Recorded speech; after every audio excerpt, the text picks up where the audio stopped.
and welcome to the Access Karting Festival and marvellous Buckmore Park. Now, before you say anything, Joe, this is all about my memory lane. Do you see that Barrett there? I twice nipped up on that straight whilst in the top 3 of a race. Nipped up, yes. Forgot to, too excited. You see that corner over there? That's where I wiped out half the field in the wet. But what did you win here, Nick? Lots. Anyway, so Right, moving on. I won a lot of RC events here. Anyway, it's all about my past and my history, but this is actually about the history of 100 UK. 10 years of that TKM festival, and the main reason we actually end up covering Karting Live TV, covering TKM events. Yeah, absolutely. We were invited along in 2021, and it's grown from there, hasn't it, Karting Live TV? What I want to say about this event, this festival, the Access Karting Event Festival, we've got entry-level karting here spanning virtually the history of karting. 100 UK came in as a cost-effective formula, 2-stroke engines, air-cooled, 100 cc's at the time. They still are 100 cc's, even though we have got other TKMs. But then we've got we've also got the entry-level karting of the present day, which is the GX UK class, the Honda-engined class that is massively subscribed, and it's a very, very cost-effective formula that you can access karting. Well named, isn't it? Well, of course, the big thing about this weekend is it's all on the finals, because none of these races count for the championship. They're all individual chance to win quite a lot of trophies and quite a lot of prizes, but it means that there's no point hanging back for points. You've got to go out, you've got to win. It's like a glorified O-plate with cash. Known as the track goes live behind us, you can hear that crescendo of sound. It is absolutely going to be a mega weekend, and as Nick says, it's all about the win. It's all about the win, it's all about the earplugs. Joe, you need to go and find out more about the history of 100 UK, and to do that you have to go down those stairs. So 100 UK is what we're celebrating, and Matt Scott here is the man who created it. Matt, you've been given that moniker of the creator of 100 UK. How do you feel? It's quite nice in some ways. We didn't really create something, we really launched something. Yeah. Talco had a very nice class, a lot of us loved it in the 90s. And we preferred rose-tinted glasses. You think back to what you loved as a kid. Yes. And we did this. We tried to recreate what we loved. Well, you have recreated. You're out of breath because he's just started some TKMs. You're also responsible for Karting Live TV because it was you who hired us to do your Super Prix back in 2021.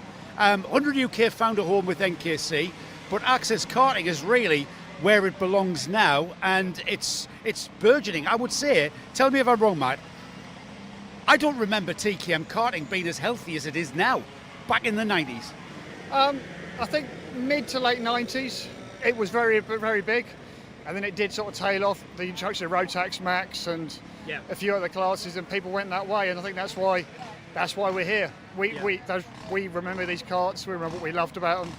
So tell me how the evolution came about.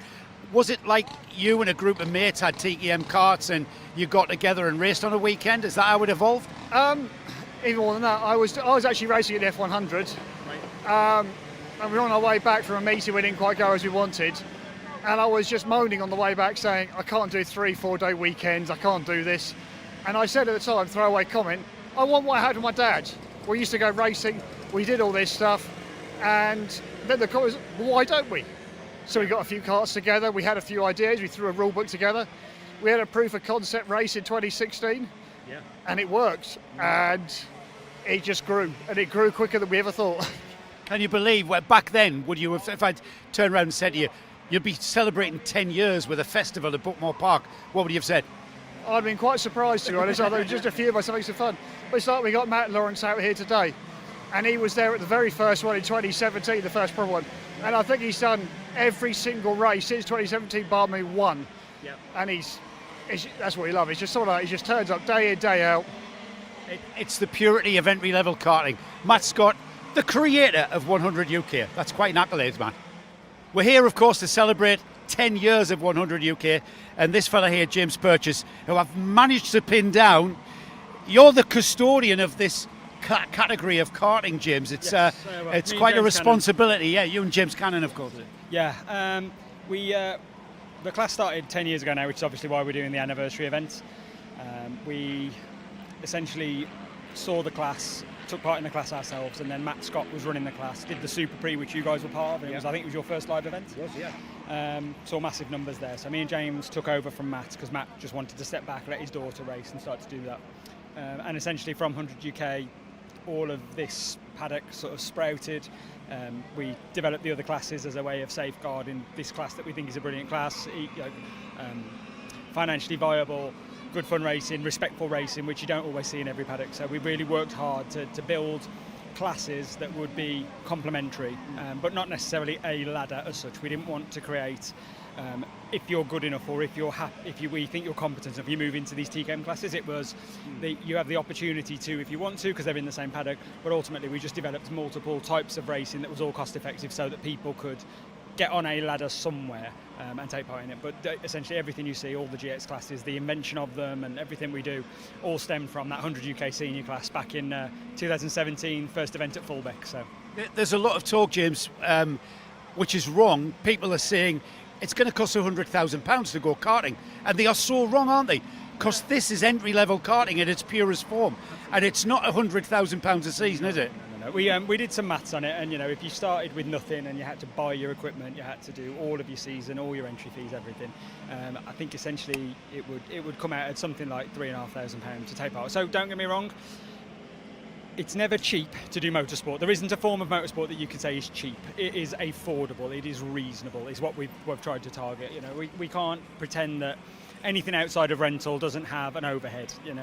But we've tried to make it that you can get here, you can do it, you can be part of it with a reasonable budget.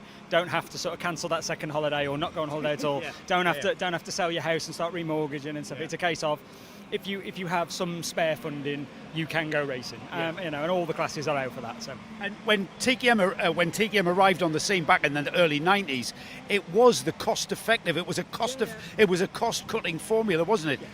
But you guys here at Access, you've created another category of karting, which is also access level, entry level karting, because we're here with GX as well, aren't we? Absolutely. So it's strange how these things sort of go full circle, because back in the 80s you had very much open tuning, different karts, different engines, different everything. Then we sort of moved to the model of what TKM brought in, which was anybody can have a different chassis, but you knew where you were with the engine. And then what I think where we went too far was everything's homologated. Basically everybody's on a Tony kart with a Rotax or an X30, and you just all got the same engine, all got the same car, and then you end up with this sort of war of spending in the margins. So you can spend so much money to go and do little things that make very little difference, but people want those very little differences, so you fire the money into it, and then you end up with the marginal gains costing a fortune because there's just such a battle for it. Whereas what we do here, we kind of create the regulation, so once you've spent 1,200 quid-ish on your whole outfit, you're never going to be able to go and find a lot more speed than that. You're going to basically be at the front, and anything more you spend in, you might have a second engine just for yourself, you might have a second pair of tyres because you want them to test and race separately. You might go as lavish as a sticker kit, but we don't want anybody feeling like they're up against it in order to try and be on a level playing field. So if people out there are looking at this broadcast and thinking, I want to go karting, GX, TKM, either of the TKM classes, where do they come? How do they get in touch? So straight on our Access Karting UK website, and they can do that through our Facebook pages, the Instagram. I think people probably are stunned by the amount of effort we put in to respond to everybody if we can. Yeah. So just get in touch. There's an email address on the website, everything's there, and we just do our utmost to get people involved. So. Thank you, James. Get off the sofa and come and race. Come on, why wouldn't you? Thank you, Jim. James Purchase.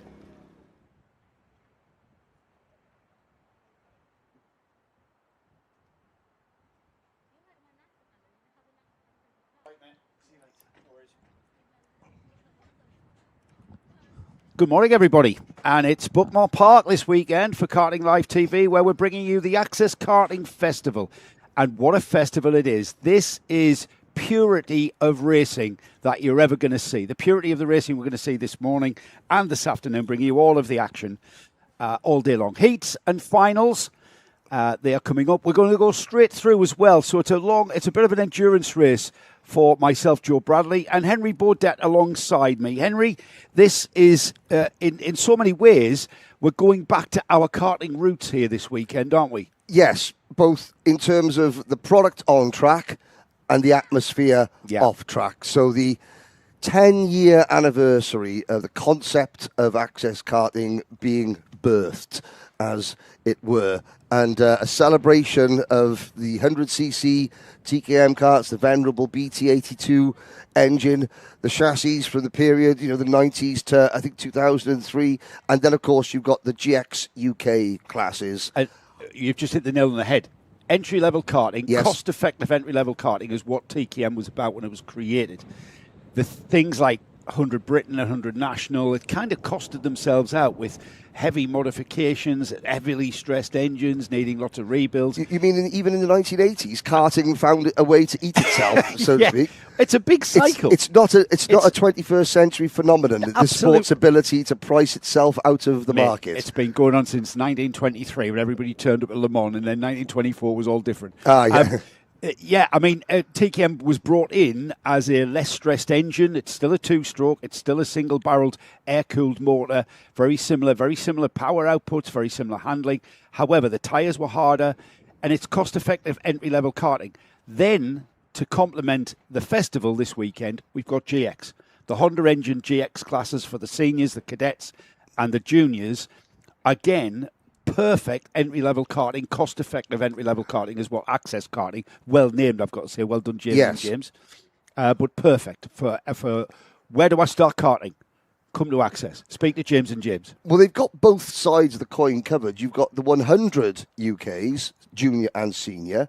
Then you've got the 115s, the slightly later era. It's the evolution of that TKM engine, evolution. isn't it? And in the Hondas, you've got the single-engined GX UK classes for cadets, junior and senior.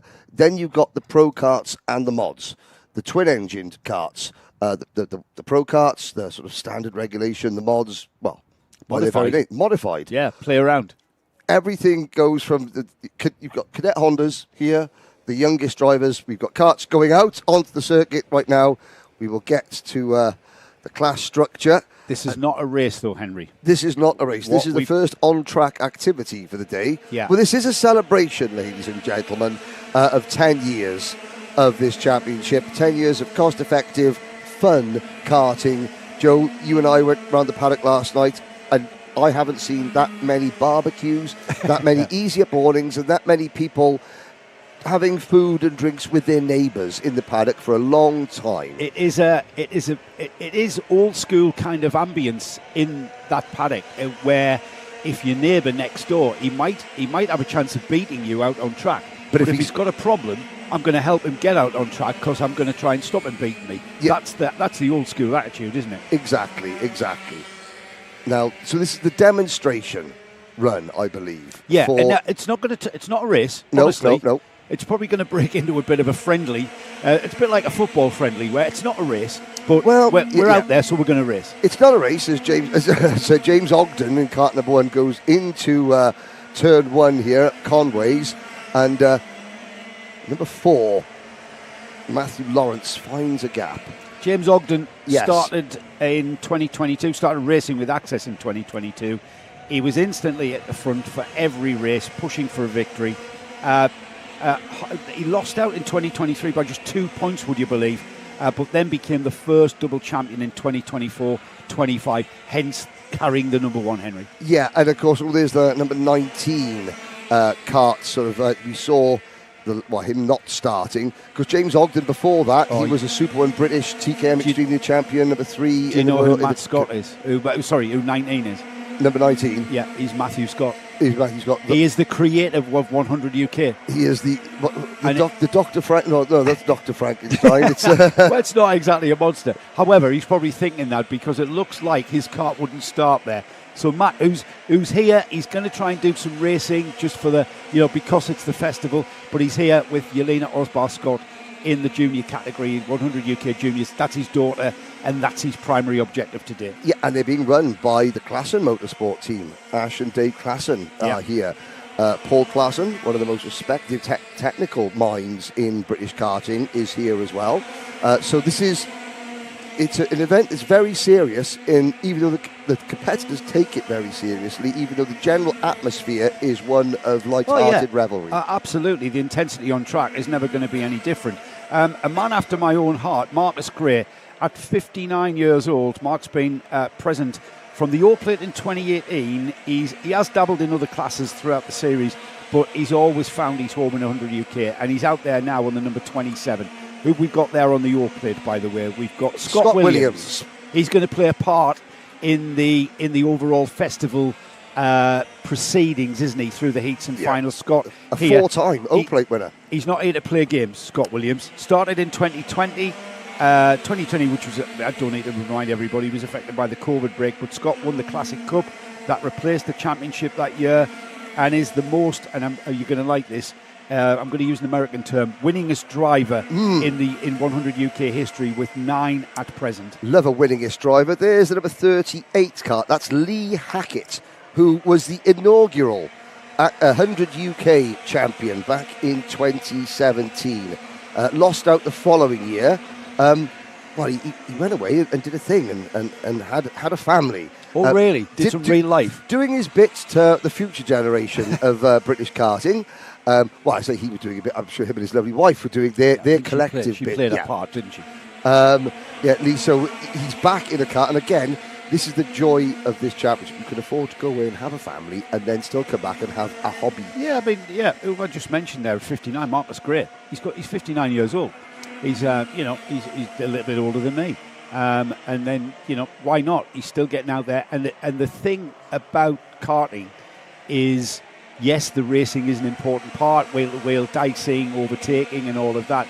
But the joy of racing these karts really do. Yes. They get your pulse rising, don't they? They do. And here's another person that has had a lot to do with James Purchase.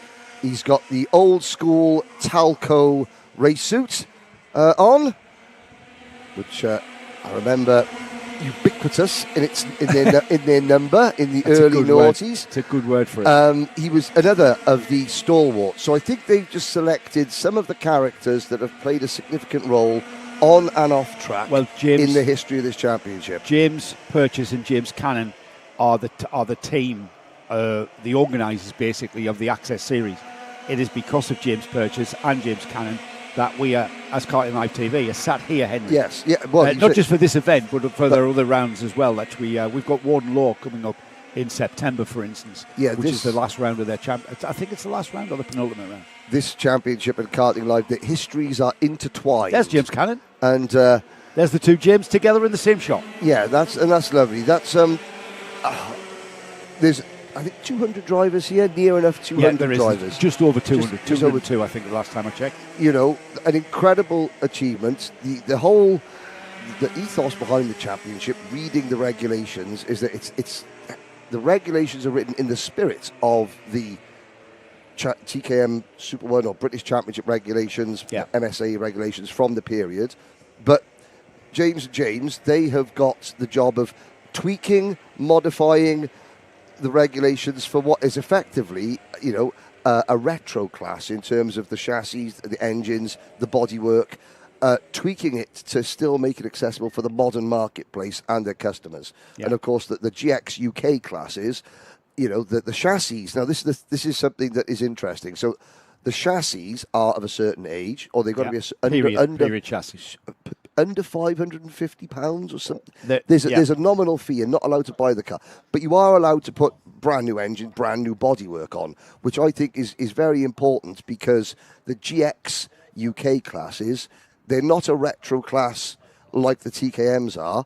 They're the classes that you do bring new people in to the sport, because you can have the same body kits that you see in the British Championship. However, the Access Karting paddock has really gone to town, I have to say, on the spirit of retro graphics kits. We've got a Tyrrell P34 out there. There's a van in the paddock, a JPS Lotus van. There's an M&M's Kyle Busch, RIP, NASCAR. And right up to date, there's a Rexy as well. Yeah, and a Rexy. There's a lot of motorsport culture in that paddock. Yeah, and as I walked through the paddock last night, the amount, very professional, extreme in terms of the teams, the drivers. They take this very seriously. They should. This is the highest level in the UK for these classes. It's effectively British Championship level for these particular categories. The karts look good, the drivers look good.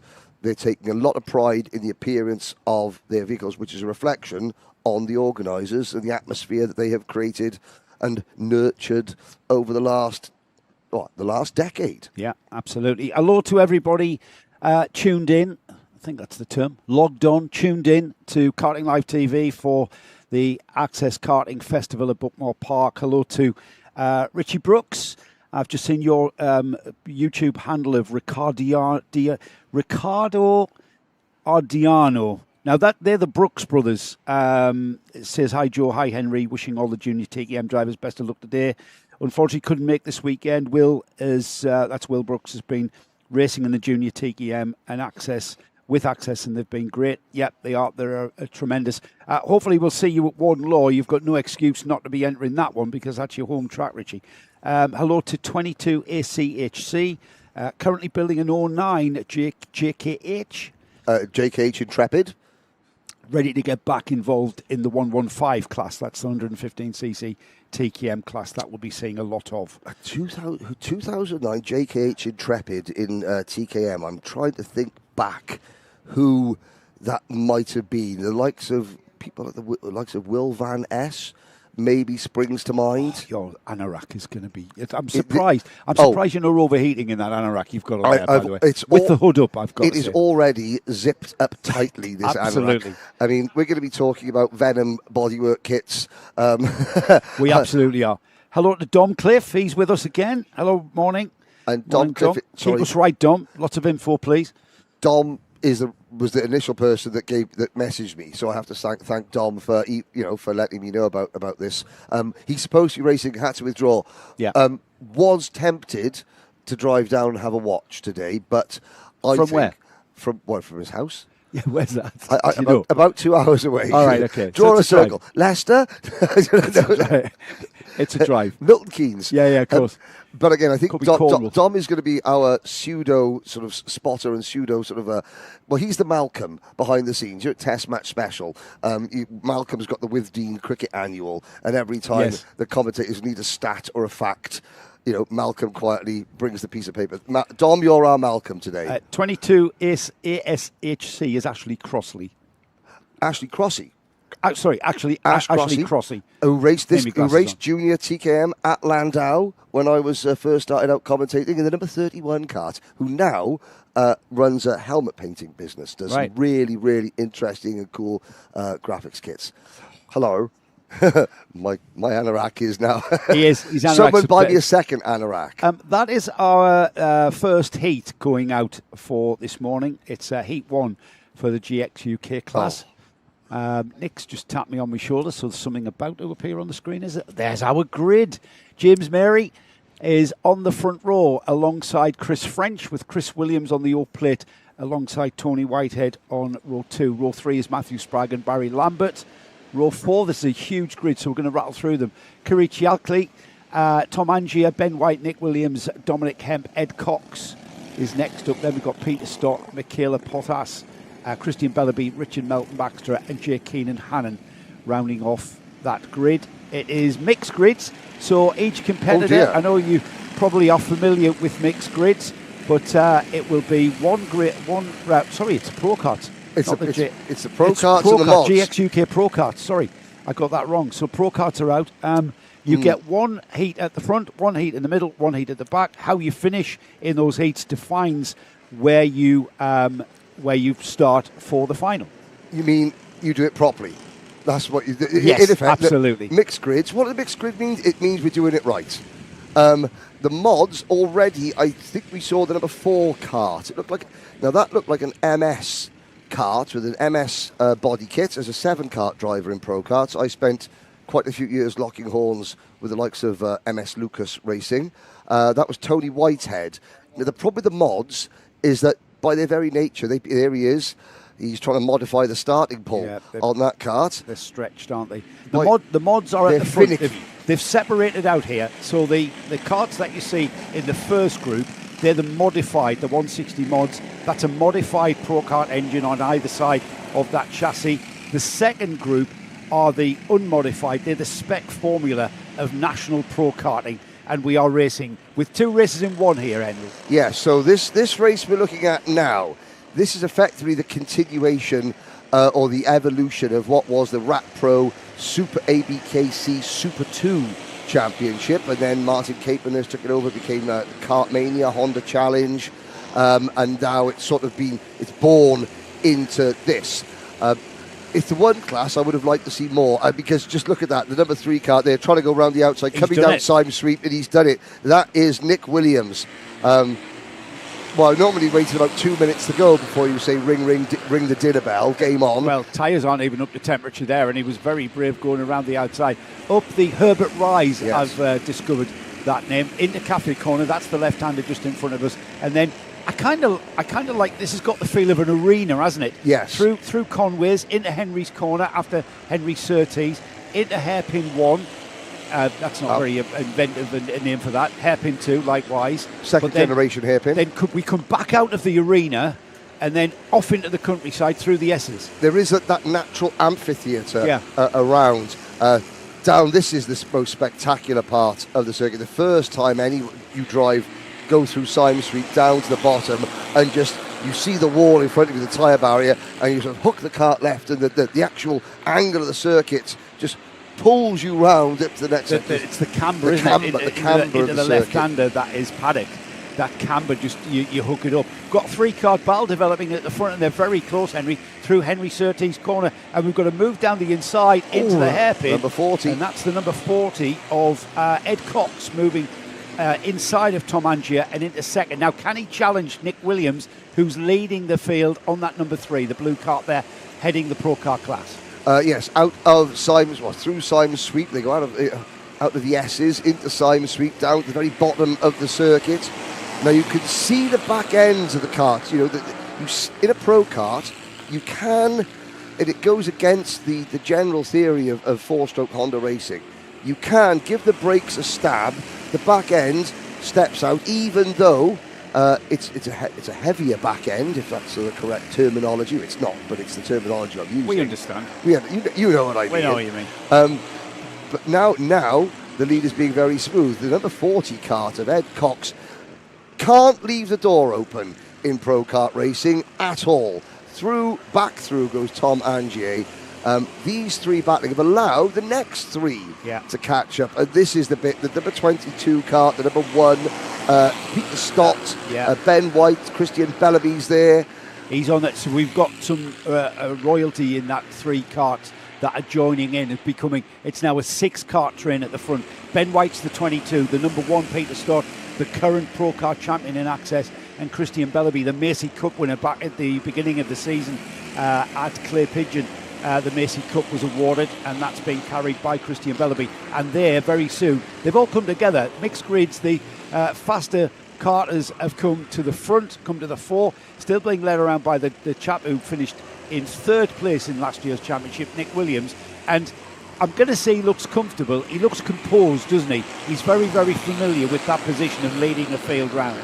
But Joe, he says, putting his Motorsport UK helmet on, but Joe, surely mixed grid racing causes lots more accidents as the faster drivers try to drive their way to the front. This is a debate that's ongoing in karting all the time, It is, yes. And I see as much carnage with time qualifying races, hence, i.e. the British Championships, had to start in single file.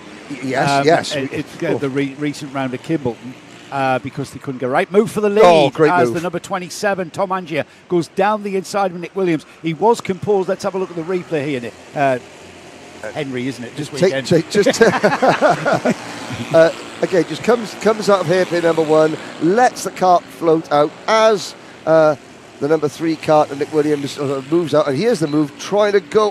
And that was up Damon Hill into Garda. The other good thing about pro karts, I said, we've seen about as much carnage as an episode of Songs of Praise from this mixed grid race. And look how they're racing though, Henry. Look at this. We've actually got overtakes coming, plenty here.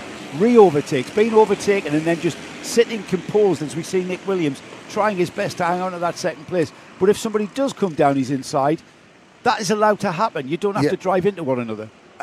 It's been a while since I have seen pro karts, sprint pro karts on a live stream.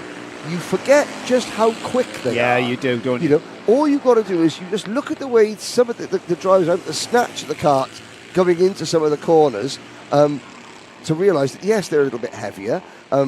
Are they as fast as the TKMs? Are they as fast as the Rotax and Iami karts in the UK? No.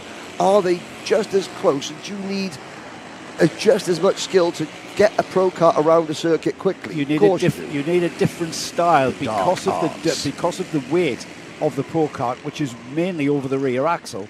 It handles completely differently, so you haven't got the ultimate power to break away the rear axle, for instance, and get you out of any trouble. It's a momentum formula, which is what I love, and it's kind of like, if you think about the sports cars, the hypercars, or the GTP cars in America. This is what we're watching here: the heavier sports cars in comparison to an Indy car or a Formula One car, which is the single-engine two-stroke. Garda appears to be the corner of choice for Daniel Ricciardo lick the stamp and send it move, because the third kart in line, the white bodywork, you can see, and just there's a nice bit of hip and shovel there. The reigning champion, Peter Stott, in a hurry. Yeah, let's have a look. We're talking about not driving into one another. This is a tin opener move down the inside of the number 40 Ed Cox, and he did indeed. And Ed Cox is not happy with that, and I'm not surprised. It was a little bit aggressive, but I think it was a little bit of a commitment moment there, and he wasn't able to stop it happening. And that Peter allowed, Stott, that is. and that allowed the number 22 kart to briefly take the position.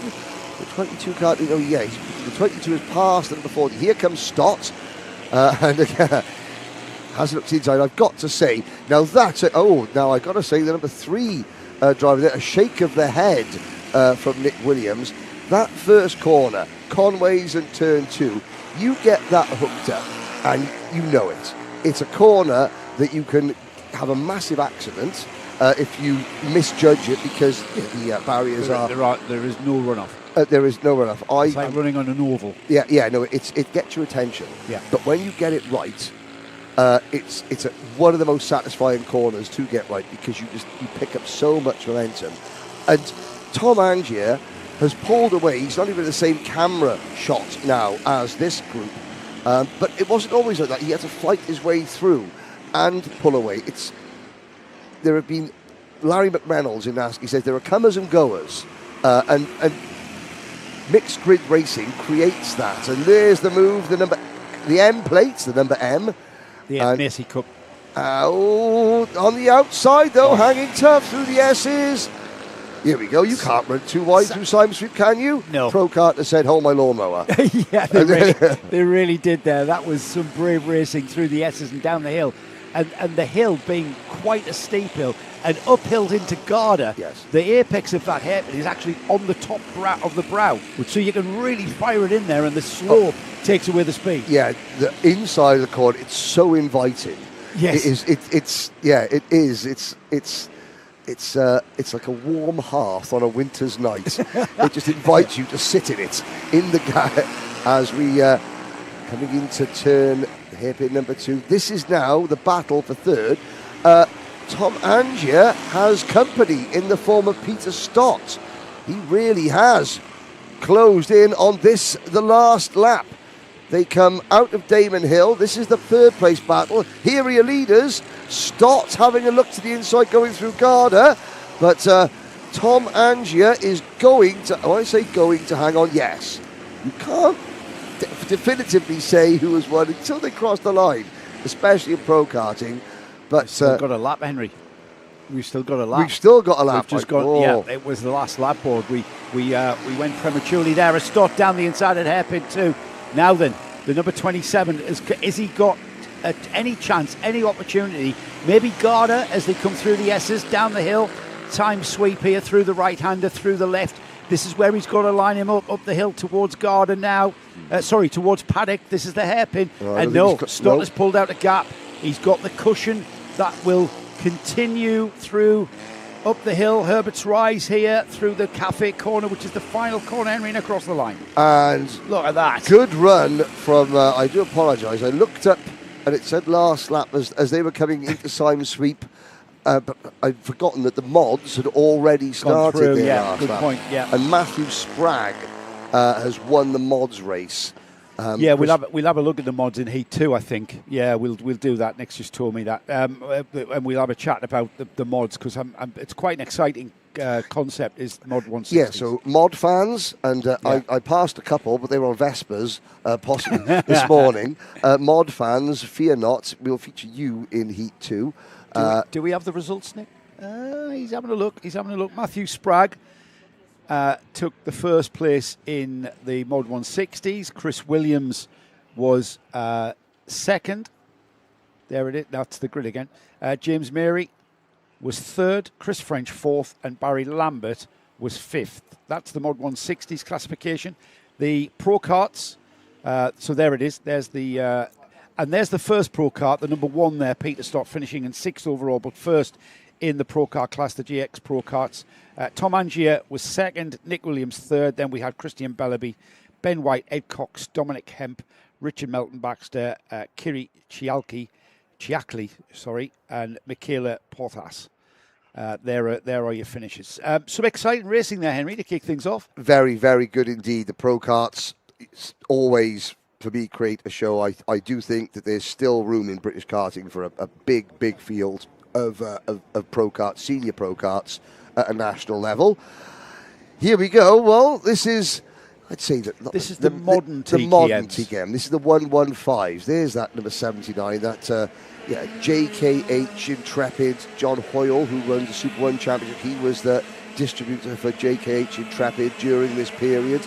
Now there's a Gillard, and it's a Gillard. It's something that Tim built, not Yes. Not a grey, of a gunmetal grey liveried Tony kart, which is what they are now. Push starting is something that we very rarely see. Access it's very familiar. Graham Hill on pole position. Been a while since we've said that. Not Lee Graham Hill, but Graham Hill on the 111 is on the pole. Lee Harrison, Ash Robinson, Oscar Stevenson on 2. Rob Wellman and Faith Hunting share row 3. Row 4 is Sam Cope and Paul Garnett. Then we have Daniel Howarth and Gordon Smith. Row 7 is Lee Gadsby and James Cannon, with Charlie Machin, Matthew Glazebrook, Mark Sturdy, Ollie Robson. James King shares with Ryan Cole. And then rounding off 23 karts is Pete Newman and Guy Heffel. Well, firstly, Pete Newman and Ryan Cole starting towards the back. That is not something that I would expect to see. Both very experienced campaigners at British Championship level in the past. Dom Cliff tells me that Hill is an ex-world champion. He won the Miami Warriors final in the Masters division at Le Mans a few years ago. Yes, very, and was a contender in the early years of Kart Masters back in the late 90s. Yeah, it's even spelt the same as well. Yes, so he has got the Oxford Rowing Club men's crash helmet colours on, hasn't he? Do that? Yeah. If you're a driver and you've got a name like that, then lean into it. That's a great branding. Just to indulge Henry and I. Well, yeah. Motorsport history aficionados as we are. There will always be some some motorsport aficionado that will appreciate it. Here we go then. The two strokes, the 115cc TKM class about to get going through Cafe. They look like they're in good order here. They'll stay in the tram lines, which curve here at Buckmore Park.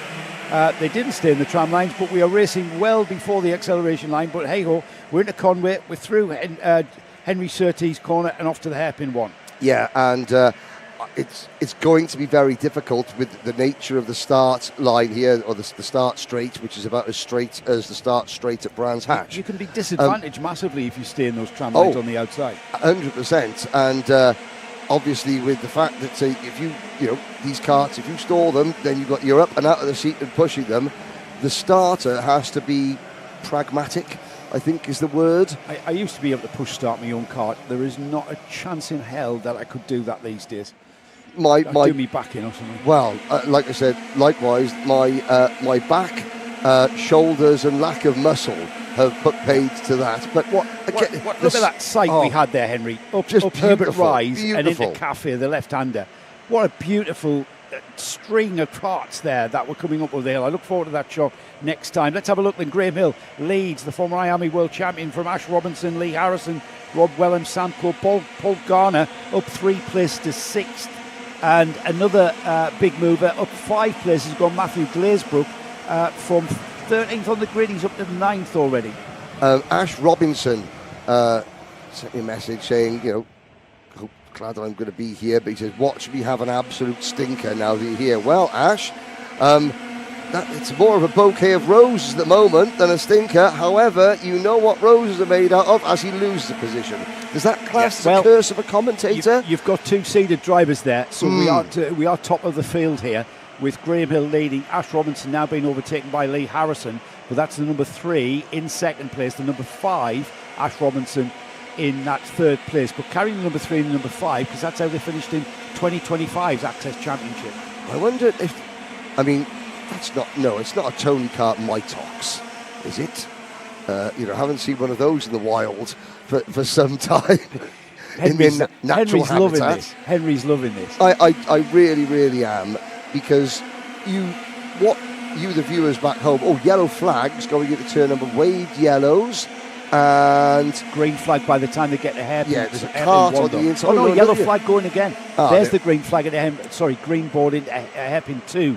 So the issue, I think, is round. It's on the inside. Yeah, on the run into Henry's, hairpin 2. On the hairpin 2, there is Anne Cart stationary with Anne Driver standing next to it, and Anne Marshall saying, "No chance, mate. You can't park there, but I'm not push starting you."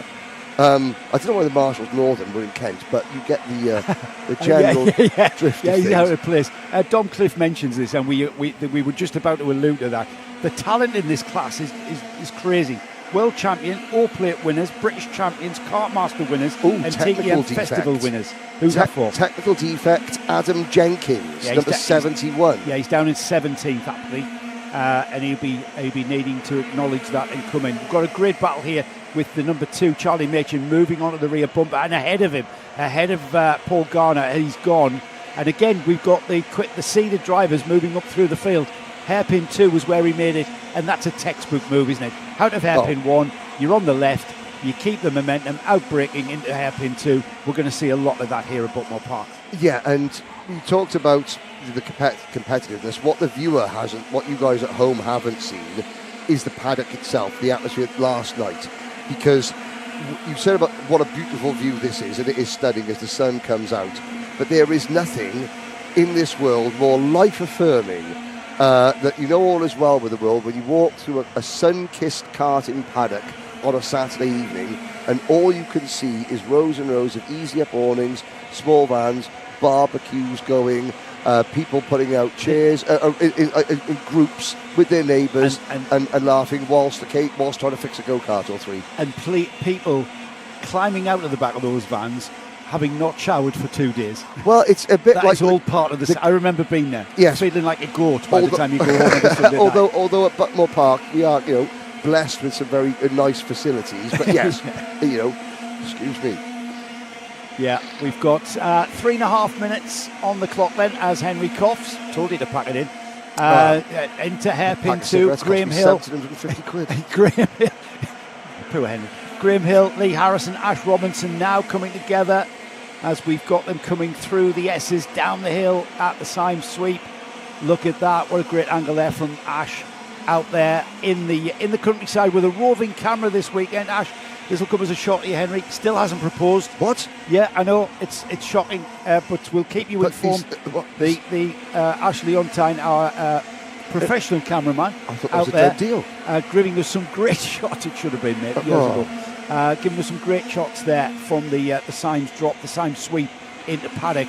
We are back into the arena section though, Henry, and this lead battle is beginning to become, for the first time this weekend, a high-speed game of chess. Well, there we go. Tick that one off your bingo card, ladies and gentlemen. But we talk about, Dom Cliff talks about driving talent. Yes, Graham Hill.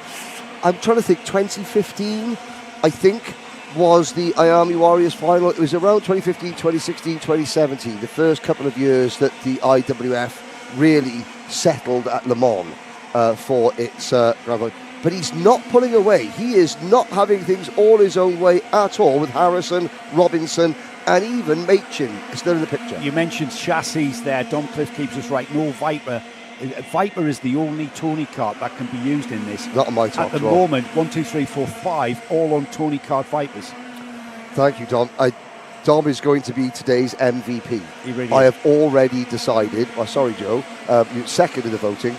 Still a first ballot Hall of Famer, but today Dom Cliff is going to be our because these, by its very nature, you can't go and buy a new Tony Kart Viper. No. So if there is a problem with that, then the drivers might find them changing chassis quite regularly, which is something. So to be able to keep up to speed, and this is where the organisers, the tweaking of the regulations to suit the customers, because they know that somebody may not have a left front stub axle for a Tony Kart Viper between heats 1 and heat 2, but they have to be pragmatic to again satisfy the customers. The customers have said thank you very much, and 200 of them have entered this 10th anniversary event, and already race number 2, Joe, 50 seconds to go. Graham Hill, IWF champion, is got his hands full. Yes, the field behind is spreading out. Yes, I'm sure that we'll see lapped traffic before the day is out. But the thing is, Henry, we kind of become complacent with the fact that Graham Hill is going to hit his marks, he's going to hit his braking points.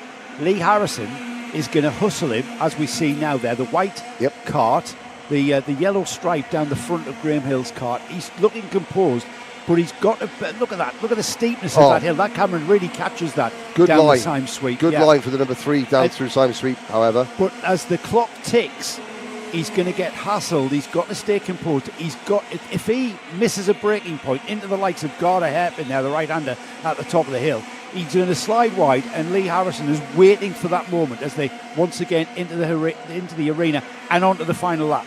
So here we go, through turn 2 towards hairpin number 1. Already we're seeing Graham Hill now look over his shoulder to try and defend. Will he look over his left shoulder now? He didn't take the racing line. He sensed through his peripheral hearing, he sensed Harrison was having a half glance, if you were. But this is Harrison's final chance, coming into Garda on this time around. This is great racing here, and Graham Hill responding to the sound of Lee Harrison. He hasn't looked over his shoulder, he had just looked at his peripheral there. They've got the Herbert Rise into Cafe Corner coming now, and then it'll be checkered flag time, and it will be Graham Hill who takes heat 1 from Lee Harrison. Ash Robinson, Charlie Machin, Paul Garner will come across the line next. There he is there.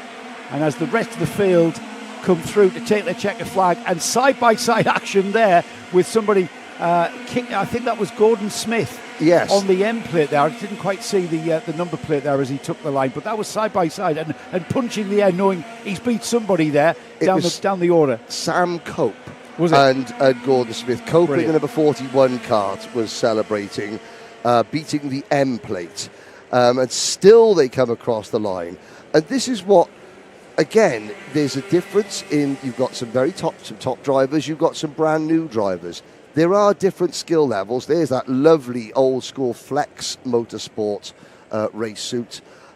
Is that Ryan Cole hopping out? No, it's just a lovely race suit. Yes. Some more chassis information from Dom.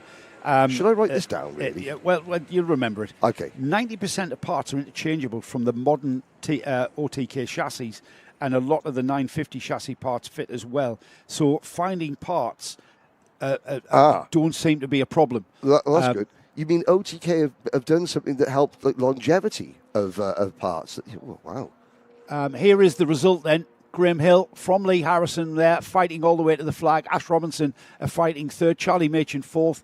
Paul Garner was fifth, and then in sixth place, Pete Newman.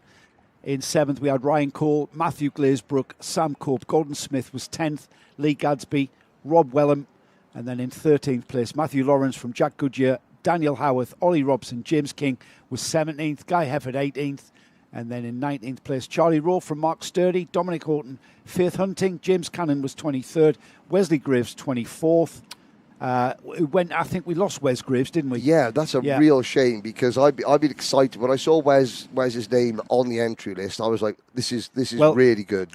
We lost James Cannon, Wes Graves, Adam Jenkins, Oscar Stevenson, and Mason Keeble, who's on a novice plate. Charlie Rowe on a novice plate as well, I noticed, up in 19th. Attrition being a factor. And it was. There it is. This is something you won't see this year. An Aston Martin liveried car on the front row of the grid. The number 78. This is what I mean about the motorsport culture in this paddock. I love it. Yes. There's an Aston Martin homage livery on the number 78, and the number 34 is a Tyrrell, numbered 34. Yes. Because he's paying homage to the Tyrrell P34. All right, he hasn't got 4 wheels at the front of the cart. But I want to ask you, with the white fairing, what year is he emulating there then? Well, we discussed this. Yes. I went 1976. Which would have been the first year of the 6-wheel, yes, P34. but I was wrong. You were, because in 77 they went to the white-coloured First National City Travellers First National checks. City Bank, yes. First National City Bank around the cockpit shroud. And I think that's what number 34 there, who I've got his name somewhere, is trying to emulate. We've got more interesting liveries here. Is that a Force India livery? It certainly is. It looks like a Force India livery. That's outstanding. Brilliant. Yes. Hold the rest to eat your heart out. Absolutely. This is GX UK, by the way. That's who we're talking about. The GX UK juniors are being let out onto the track for their first heat, 8 minutes and 1 lap. Are we juniors or seniors? No, we're juniors. Bella Froud is out there. Good to see Bella and her dad Tristan. They compete. Good old Tristan tries to win in kart competitions. A karting website where you can win various karting bits of engines and karts and various karting tools. Bella's dad Tristan is constantly spending 73 pence in the hope of winning an Alfano GPS system. He has won a couple of little prizes. There's Rexy, third on the third row of the grid as well. The number 22. We'll have to explain Rexy. I just want to say hello to where have we gone? Behind the karting wheel. Come on here, Evan Withington, who's out in this junior class. And we've got Dexter Bergman with support from Harry Webb. And I don't know if Dexter's out in this one. Harry Webb? That's not former European junior Rotax champion Harry Webb? It's got to be, hasn't it? Harry Webb is Cliff Richard's real name. It's not Cliff Richard, Nick. Here we go then. Just gathering some professionalism in this commentary box as we head towards Conways for the first time in GX Juniors. I mean, this is a karting summer holiday. Yes, it is. Oh, there we go. Sorry. Yes. A great start from the GX UK Juniors. Have we had a wave round there? Because there's a lot of confusion in the midfield order. We've got cars that have become connected. Intertwined the 64 is Thomas Lydiard, and the number 18 is James Brown. We are racing. We are. It just looked at Joe. You've done this. You should know better by now. A junior GX UK race just looks confusing on the first lap. Well, regardless, because they will put those carts anywhere on the track to try and gain a place. And the second place driver. This is race meeting number 30 for me this year. And this is race meeting number 29 now, where at least one driver, has had an Ayrton Senna replica crash helmet. It's the number 81, losing a place there, Oliver Claydon. Claydon just dropping a spot to the number 46 of Evan Withington. And 32 years after the passing of Ayrton Senna, it is incredible that nearly every kart paddock, like I said, the 29th event out of 30 I've done this year so far that has got an Ayrton Senna replica crash. There is one thing remarkable. There is one thing that wearing a Ayrton Senna replica helmet will get you noticed and spoken about a lot on Karting Live TV. Yes, but it is a double-edged sword, because if you're going to wear a Senna crash helmet, you don't have to drive like Senna, but you should at least, represent the man well. Which I have to say, it running in second place, Oliver Claydon is. Third position, the number 97, Alexander Robertson. Riley Potts makes the move to the inside of hairpin number 2. New third place driver, Riley Potts. Is it still third place? And of course, the beauty of the fact that we are travelling a little bit slower is that you can get karts comfortably too wide through the S's. Downside sweep. On saying that though, Henry, it's very, very easy to get it by doing that, putting the kart out of position off the optimum line, loses you speed, and that it's a momentum formula. In fact, all of our karts here this weekend, it's all about momentum in any kind of racing, but it's even more so on these relatively underpowered karts. Yes. The racing here I love, because here we go down the inside at hairpin 1. It's the third place kart of Riley Potts, who makes his move, the number 5 there, and then defends into hairpin 2. Let's have a look at this, Henry. Textbook, isn't it? Yeah, so, the Oliver Claydon doesn't defend and then gives racing room, and that's another significant thing. Got to the inside. Could he have tried to force the issue around the outside? Yes. Would it have probably ended up with him losing a lot of ground? Yes. Was it the smart thing to do, just to sort of allow Potts to make the move? Of course it was. Yeah, absolutely. You've got to know when to relinquish the corner, or else it's going to just affect your whole race even more than it already has. And when you've got to see the drive, the number 5, 5th in the championship, as another move down the inside from the number 9 this time, Morgan Potts, down the inside at Conway's on Alexander Robertson, and goes up to 4th. Alexander Robertson now down to 5th. As this race is with no way over, Henry, and I think it's going to be as tight as this all the way at the checkered flag, and we're still not at half distance in this first heat. No, Evan Withington is under pressure, and the beauty of these types of races, the winner, because it's mixed grids, the winner might not even be in the lead camera shot. With 4 minutes to go, the likelihood is probably they are. Move for the lead. However, there's and 2 wheels in the air for Potts, but again, respectful racing, doesn't cut across and Evan Withington keeps hold of the lead, and now Claydon on the outside. We've just gone too wide through Cafe into the arena, and we've got our third leader in 3 corners, Joe.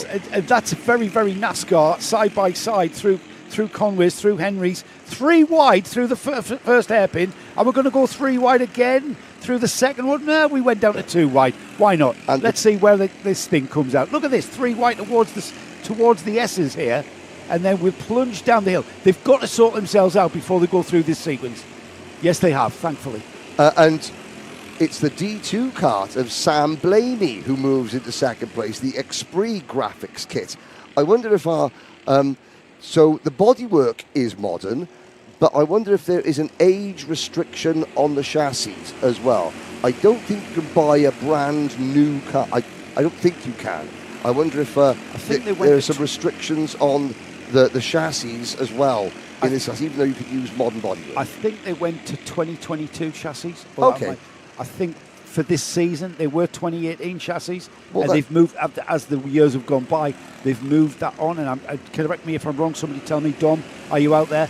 Keep me right here. What year is the chassis? I'm pretty sure they went to 2022 chassis for 2026. And that seems like the championship have almost created their own homologation period for each class in terms of chassis, because there are, thousands of frames out there that are 3, years old that you could pick up for a couple of £100.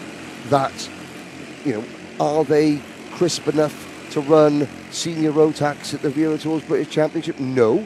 Are they perfectly suitable? As we've got a new leader, Joe. They're perfectly suitable for this championship, and they've got a lot of life in them. Well, and there's Rexy as well. The lead battle's getting bigger. You'll be happy with this. Sam Blaney carrying the D plate, the Dragon plate, and second in the championship. That's why he's got D2. 3-car battle down the hill now towards the Symes sweep here. Very, very fast. Get the kart across to the left, use all the curb, and then look at that, flicking the kart into that relatively tight right-hander there, fast up the hill towards Garda, up Damon Hill towards Garda, and then this section here, the Herbert Rise. We come uphill back towards the arena section through Cafe Corner, and we'll get a check. Riley Potts, as Sam Blamey, I should say, in the lead now ahead of Riley Potts. And I've got information, Henry, from Dom. It is 2022 up until 2027, and then it'll extend further. So it makes a lot of sense that as this battle rages. Perfect. That sounds to me, just being new to this championship, that sounds like the perfect style of how to try and do everything you can to cap costs on karts. Pro Spanner Throw has thrown a spanner in the works by saying 2028 will be up until 2028 it'll be 22. So it's either 27 or 28 between 2 of our viewers. But the good news is, if you're watching this for the first time and you're thinking about, you're 16 plus, you want to go owner-driver racing, but we're not quite sure, we've got a set budget, and we're not quite sure, this is absolutely perfect. And whether it's a 2022 or a 2021 chassis, there are tons of them out there for very little money that gives you a setup that performs like we're seeing here on the circuit. As we are inside the final minute, it will be the last lap board. These drivers are looking forward to that. Down the hill they go through the Syme sweep, and then they will then start climbing again up Damon Hill towards Paddock. And there's the move for the lead, as the D2 plate holder is then demoted to second place as they cross the line. It'll be last lap board that the drivers see into the arena section there, across the line, and this race is very much on for this last lap. As into second place, the D2 plate has to go around the outside, and it's down to the hairpin one. And Blamey hanging on round the outside. Oh, excellent driving from Sam Blamey. He just hung it out. There was grip on the outside line. Again, fair play to the number 9 of Morgan Potts for giving Blamey racing room. There's the AIR kart. It's Alex Rowley's team. AIR karting. Again, he's not here running, but his graphics kit are being used. And that is Evan Withington, Lucas Deere and Fred Pollard. Rexy running in the top 6. But this is the battle for second. Oh, there's a lapped kart, Joe. Yeah. Hold your breath. I don't. Is it going to? It's going to affect it. It is. Well done. The lapped kart was the number 12. Well done to the number 12 there for getting out of the way. Casey Pickup. Good heads-up driving. Cracking, absolutely. Is Casey on a novice plate? That allowed the leaders to come through on the correct line. It was Riley Potts across the line from Sam Blaney. Morgan Potts was third, with Evan Withington and his fan club out there watching on was fourth. Fifth was Lucas Deere. We'll have a full rundown as these karts, these GX Juniors, make their way back into the paddock. There's a bit of a debate going on here, because I've got the Jelly Tot. Where's it gone? Jelly Tot, Jelly Jot, I should say. The newest chassis you can use is 2020. So we've got a range of opinions there as to what these chassis are. I tell you what we're going to do, Henry. Check the rule book. No, we've got Tim Kansas coming in. Right. A little bit later, and he'll probably give you a break to go away and check your damage on your car. Sorry, mate, I didn't mean to bring that back up. I know, hurtful, wasn't it? So Tim will clear that up, no doubt. Keep those questions back for when we've got Tim Kansas in the studio. Riley Potts then takes the win from Sam Blamey. Morgan Potts in third, Evan Withington in fourth, Lucas Deere fifth, Fred Pollard in sixth, and what a race that was at the front of this field. And there's going to be more of that all day long.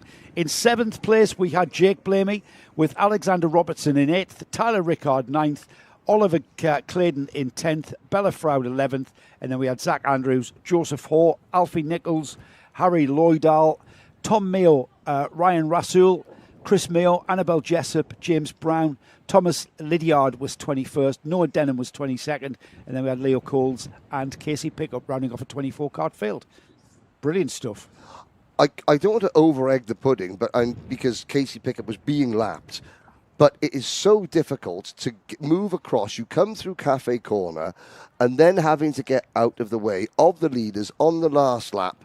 But the fact that she did means several things to me. Number one, novice drivers in this championship are prepared well for racing. You know, you're told, look, there are different skill levels, different speed levels, and lots of smiles there. But they are instructed and they are aware of what they have to do as lapped traffic, which again stems from what kind of instruction are new drivers to this sport given by the championship organisers and those that run the series. The answer is how the new drivers, the novices, behave on track. And from what I've seen, they behave exemplary. It was great racing. It was. They learn a lot of racecraft in that form. There's Rexy. And that's not because the karts aren't necessarily a massive handful. We've got our first look at our celebration class here. Oh, hang on. 10 years of 100 UK, and that's the number one, James Ogden, who's having a bit of a problem of getting that engine to fire, it looks like, Henry. Yeah. Push starts again in 100 UK, but this is our, I'm not going to say historic class, but they are. We're on period chassis with period 100cc TKM engines, the air-cooled versions that first appeared as the TKM BT82, as you mentioned, Henry, back in the early 90s, 93, 94? I think it was 93, 94. The TKM regulations, or the Talco regulations, they stem from the early 1980s. The appearance of TKM. Well, I know it was around earlier than that, but it was the early 1980s. Now we're looking at some of the stragglers. There's James Ogden. Ogden is not yet running. Now, here we go. We're going to see this now. We've got one pusher. That's not the pusher. There's a driver who is now going to try and help the reigning champion. There we go. 1, 2, 3, 4, 5, plus the organiser, plus another mechanic. We need a plug. We need a plug. We need to change the plug. Now that I used to carry a plug and a plug spanner in my pocket, and there it is, James Ogden. He's just pulled that plug spanner out of his pocket. This is where we're going to change the plug. What happens is the plug oils up, it gets too damp, it won't fire. It kind of the engine won't fire. A new plug going in, new dry plug going in. There's James Purchase just helping hand there. Well, that's an old Conrod as well that he's made that plug spanner out of. The cap goes on. Now that we're ready to push, I think we have got yellow flags. I think have we started this? No, we haven't. There's a wave yellow. But look at this. Look at everybody helping to get one of the race favourites. Now, some of those mechanics. He was on the pole as well. Some of those mechanics were just helping James. Their driver runs the risk of getting beat. Oh, it's still not going. It's still not going. And here comes James Purchase holding on to it. And both series organisers. That's more than a plug. There's Dave That's Classen. A fueling thing. Dave Classen involved as well. Again, that what you're seeing here is everybody mucking in and trying to get James on track, even though the chances of him getting the win is very, very high. Why would you want to start the favourite? Well, it's all about competition, isn't it? Oh, please fire, fire. I don't think she's going to go. Yeah, we're going to have to leave that because we're about to get racing here up the Herbert Rise. Through Cafe Corner, a haze of beautiful blue smoke wafts its way above Cafe Corner into our commentary room here, and the leaders got away very nicely, but the stragglers are still straggling their way around the corner. But it was a part of the sport, wasn't it? Yeah, it was a part of the sport. Because I'm sad. I was watching the 1982 Hong Kong Cup. Terry Fullerton was racing in it. Pete De Bruyne and stuff like that. When were you watching this? About 2 o'clock in the morning when I was... This morning? No, a couple of days ago. And what got me is, number one, the gentleman that stood in between 34 Formula A karts as they crossed the line with only a traffic cone for protection. There's the 86 kart of Richard Wake passing Brendan Williams. But the other thing was the field was separated by half a lap at the start, and no one seemed to mind. Because it was my first event, you heard of a guy called Ian Blair? Yes. Who was a clerk of the course race steward up in Rowra. My first race, somebody hit him on a little stool in the middle of the two tram lines. Can you imagine that these days? In the middle of the two tram lines, he went up in the air and landed face down on the track. He held his head, and I hit the brakes, and my kart skidded sideways past this body. And I'm thinking, and I'd come from car racing, and I'm thinking, what am I doing here? Yes. Mental. The Formula Ford Festival didn't have... We don't do that now. No, we don't do that now. Mainly to save cones. Yeah, we're not bothered about the cloud, of course. Richard Wake leads then across the line, and he continues to lead and is being chased down by Brendan Williams, the Williams catering family here, the brother of Scott, yes. Ever present in the Access Karting paddock.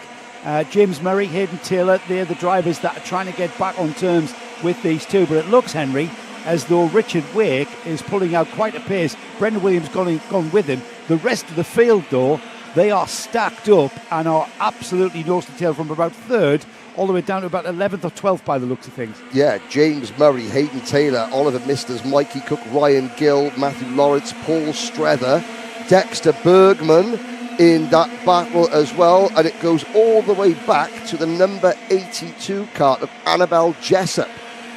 Here are your two leaders. The field very well spread out, but I like that because you can only take so much of 36 karts running around in one pack with very little discernible difference in kart setup, tyre pressures, because everything at the highest level of British karting is so close, so evenly matched. It's the finest little minutiae that make a tiny difference. Here, you've got people can taking big swings at setup. And yeah, you've got drivers, a bit like hot rod racing, with the various different coloured roof plates. You've got drivers that are potential winners starting at the back. James Ogden is going to be even more devastated because this was his front grid space. Front row of the grid, wasn't it? So he's going to have 2 more heats, one starting mid-pack and one at the back. With these two absolutely going at it at the front of the grid, I've got to pay attention to the karts that are currently in 7th and 8th place. Matthew Lawrence up to 7th has come from 20th, but even bigger mover and shaker is Sam Hill. He's currently 8th behind Matthew Lawrence, moving through the field with him. He started 27th. Starting 23rd was Paul Strether. He's now up to 10th. Starting 25th up to 13th, Marcus Gray. These are the drivers that had their rearward starting position, moving through the field to give them a good go in the grid for the final. They want to move as far forward as they can, getting that points to put them up the grid for the all-important final coming up this afternoon.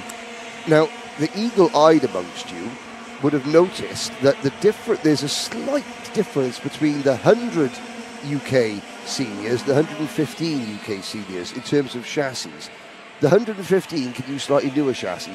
These karts, they look fatter, they look wider, stubbier. These are the karts that the only word I can use to describe it is they dance. They do move around a lot, don't they? They dance underneath you. You've got to get used to that feeling, though. You've got to get used to that, and you feel that through your bottom. Yes. You've got that's how you the balance that comes from your bottom. The feel through that seat and that core of how you drive these things. Because underneath you, look at the way the kart was moving there on the number 2 there as he went through the left-hander, the right-hander. Actually sliding. See the chassis yeah, working. You can see the tyres gripping and working. He's still pushing his Brendan Williams, trying to find a way onto that rear bumper of Richard Wake, but it's not coming too readily. And then just coming into the picture there, Oliver Misters in 3rd, Hayden Taylor 4th, Mikey Crook 5th, Ryan Gill, Matthew Lawrence still in that 7th spot. Say that again, Matthew Lawrence up to 5th, Ryan Gill now down to 6th, and Sam Hill now up to 7th, with Mikey Crook being demoted to 8th. Matthew Lawrence, again, a very experienced campaigner at Super 1 level, up until, Super 1 as a championship still runs. It's no longer the promoter of the official British Championship. That promotion changed hands in 2018, but certainly in the years leading up to that, and even into the first couple of years possibly of the modern year of the British Championship, Matthew Lawrence racing at the highest level.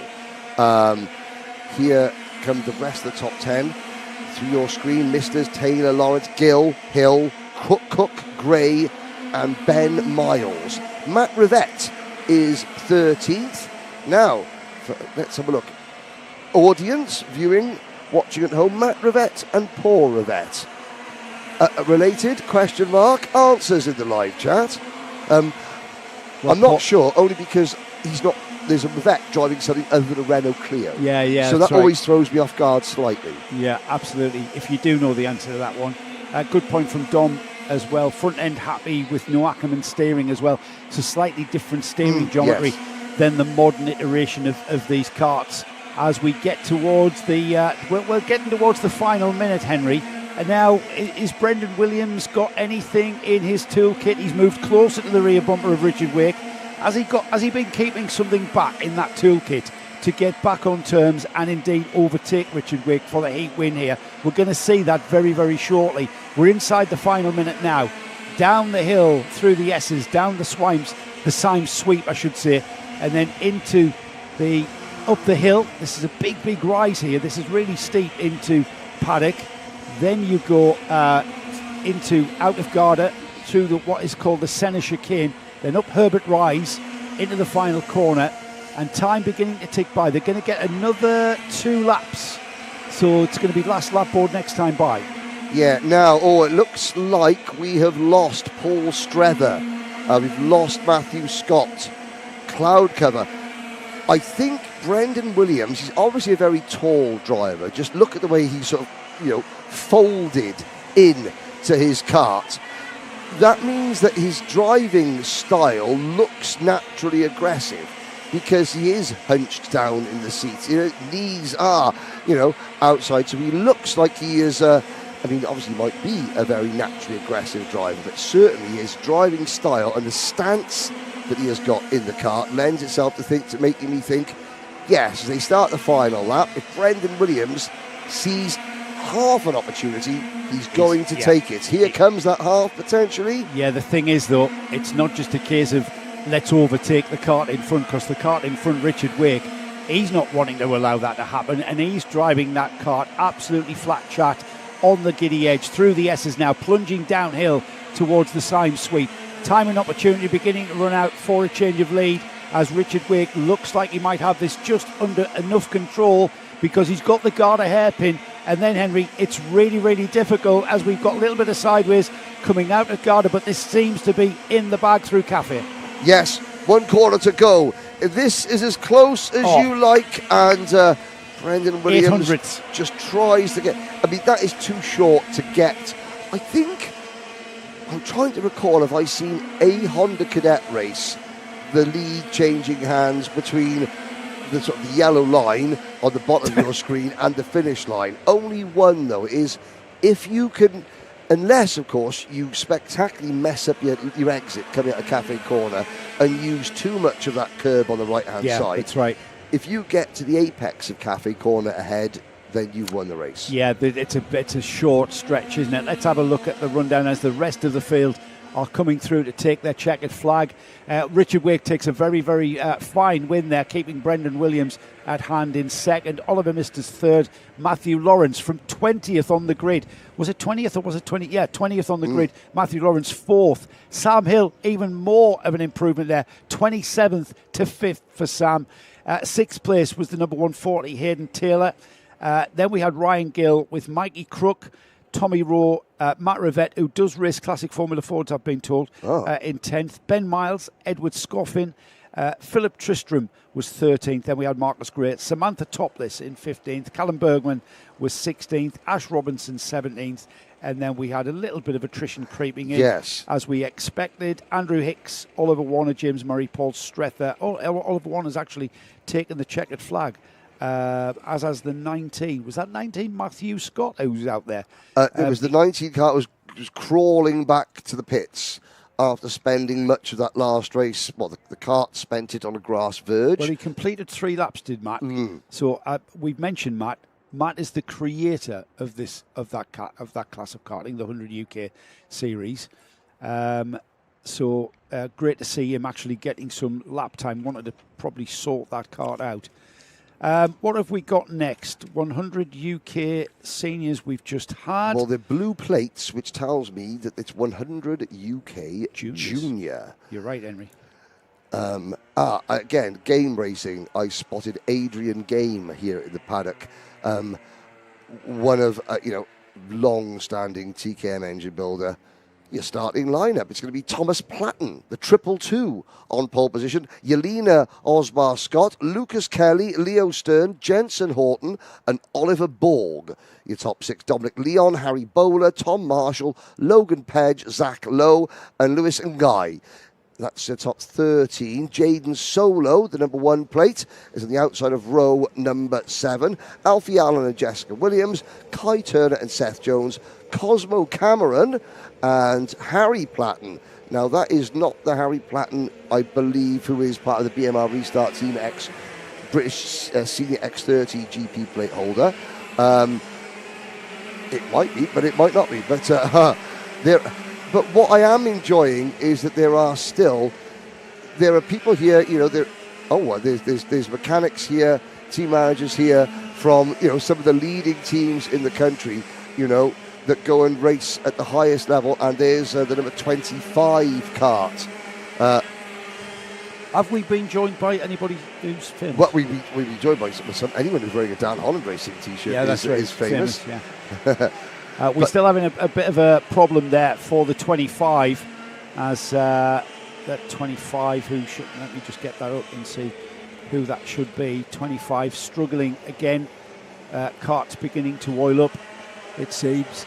and they've got that kart running, have they? Oh, everybody in the paddock there, everybody in the push start area willing that kart to fire, and it just peters out. Problems for the 234 Benjamin Pinfold, who will have another go at setting them away. They've sent the field around to get some engines up to temperature. They're very, very tricky, these 100cc two-strokes, the air-cooled versions of the TKM, the Talco from the 100 UK series, and we Talco liveried overalls for Benjamin.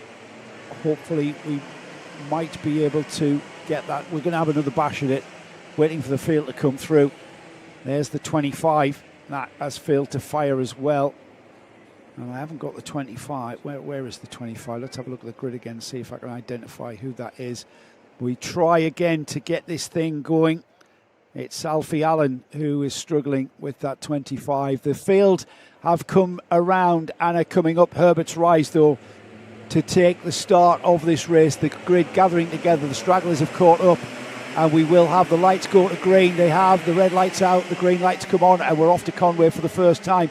And it's a massive gaggle of karts that just go behind the barrier for us through Henry Surtees corner and into the hairpin for the first time. It's Thomas Platten who's got the lead there. It's just hanging it out and just staying with it all the way through Henry's and into the hairpin for the first time. We're 2 and 3 wide through the second hairpin, which is quite a feat here on these frames.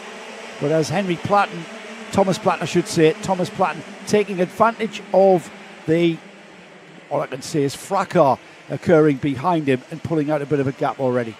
Again, you've got to have your wits about you. You've got to be. What I was chatting. We're going to have a guest on the next race. You're going to be joined by Graham Hill, not the Graham Hill, our Graham Hill, as in karting Graham Hill, who is going to come in, the 2015 Miami Warriors final champion. You can say. Well, I mean, I would possibly, yes, okay. Joe can make the coffees. I know absolutely nothing about Miami kart. Joe can make the coffees, and I'll chat with Graham in the next race. But Thomas Platten coming over the crest. Is this Graham? This is Graham. Oh, Graham. This is great for radio. This is. Yes, it is absolutely. As this race continues, the sun. Now, here's something interesting, because we've had cloud cover. For the first time in a while. Well, it was forecast to maybe a little bit of light rain, actually, but it's gone. It was always going to peter out by 11 o'clock. So that rain hasn't manifested. It's raining heavily further across the country at Chennington, for instance, where other kart series are playing. And it's certainly raining at Rowra, which goes without saying exactly. But here at Buckmore Park in the Garden of England here in Kent, we are just south of London, on the just off the A2. Rochester is the nearest city. Is it a town or a city, Nick? It's a city. It's got a cathedral. It's from where Nick Damon, our producer and our usual co-coms on Karting Live TV, grew up. He grew up not far from here in Gillingham, and this is his home track. And he's really, really sad that he's not able to regale us with his Tales of Karting Do from Buckmore Park. Thankfully, he's producing this weekend in our own comms. He's well, I'm sure the tarmac of many a tale of Nick Damon's Daring Do. Now, speaking of Daring Do, the number 32 is closing in. Lucas Kelly. Now, that's a Gillard nose cone. It almost looks like the red and white of a mid-noughties Maranello, but I think it's a team-sponsored graphics kit chasing the all-black number 222. Thomas Platten, and look at the way Lucas Kelly just flicked the kart into that corner. Surely that is not a way to drive these quickly. However, yes, it is. It absolutely is. Lucas Kelly showing us the way to get that kart to rotate into that right-hander at Syme Sweep and into the rest of the. We're at the arena part now, aren't we? Yeah. I like to call this the arena. Through Henry's corner here and into the hairpin. Now then, Henry, the 32 looks as though he's got the pace. When he's been passed by the 34, Oliver Borg. Oliver Borg spoils the party. Lucas Kelly was lining up the leader, but Oliver Borg has scuppered those plans. I was going to say, Lucas Kelly's run through these corners here, especially one at the bottom, where you can really throw the kart in and use the contours of the track to help get the kart round the corner. Help counteract the back end stepping out, using the corner, but you can only do that when you really, really have confidence in it and you're attacking. Speaking of attacking, third to potentially first in the space of a lap and a half. There we go. Oliver Borg to the inside. Set the move up, stayed there, was given racing room, takes the lead. And he's took Lucas Kelly in that orange helmet with him, Henry. Lucas Kelly said, hang on, wait for me, and they both squeezed past Thomas Platten. Now, Thomas started on the pole. He's held that lead for just on half distance now, and it looks like Oliver Borg and Lucas Kelly, now that they've broke free and gotten past Thomas Platten, they look like they're going to pull away. And Oliver Borg certainly coming through Cafe Corner, under pressure again. And the ebb and flow is fantastic. You don't see drivers panic. Oh, and there was elbows out. The crossover was on. This is allowing Kai Turner, Tom Marshall, Jensen Horton and Lewis and Guy. In fact, we're Horton in the bright green kart. They're in P6. Well, it always happens, Henry, doesn't it? When six-kart battle for the lead, yes. When they start scrapping and they're not on the optimum line, they're slowing themselves down by the mere physics of racing wheel to wheel. That allows other karts to join the party. And now we've got the Macy Cup winner, Kai Turner, in fourth place there, right on the rear bumper of Thomas Platten. Now as they come up, Herbert's right, not that far behind is Tom Marshall and Jensen Horton. But the leader, Oliver Borg, has not got any gap whatsoever, and he's got to be very, very careful because that orange helmeted driver, Lucas Kelly, is ready to pounce at any given opportunity, and not that far away as the rest of them. Look at that. Now, Lucas Kelly's kart, there's going to be a camera shot now. The kart's turning left. This one here. Now, look at the Kelly kart when they turn left. Look at how that kart rotates a lot better, under power, taking the corner. That tells me that Lucas Kelly's got an awful lot of confidence that he can really attack that corner without the back end looping round, because of course as you're trying to maintain maximum speed to that downhill left-hander, you know that the minute you come off the left-hander, as you can see a yellow flag come out, you're still heading downhill. You've got to stab the brakes to get it turned into the right-hander at Paddock Bend. Here comes Lucas Kelly. You cannot get any closer than that, hand in the air. There are marshals. There's a driver being excavated from their cart.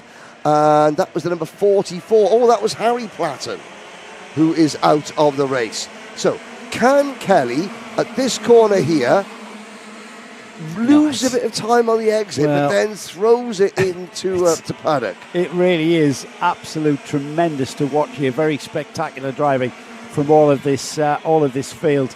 A little bit of a side story for Kai Turner, who's now into third place, and about to challenge the orange helmet of Lucas Kelly. He had his caravan stolen in the week, which had a lot of engines and carbs inside of it, and the paddock has come together to get Kai back on the track, the Macy Plate winner there. So it's down to the paddock, and that atmosphere in the paddock, that camaraderie in the paddock, that's sportsmanship in the paddock. He might be a quick driver, but we're not going to not have him at the race meeting because some tow rag is going to nick his gear. Yeah, that's shocking, and of course, there's that's not the first time this year, sadly, that a karter or a karting family have woken up in the morning to find their trailer with all their race gear in it gone. And that is, unfortunate, a sad fact of not karting, just of society. Here we go, through turn 2, and Borg defending, 20 seconds to go.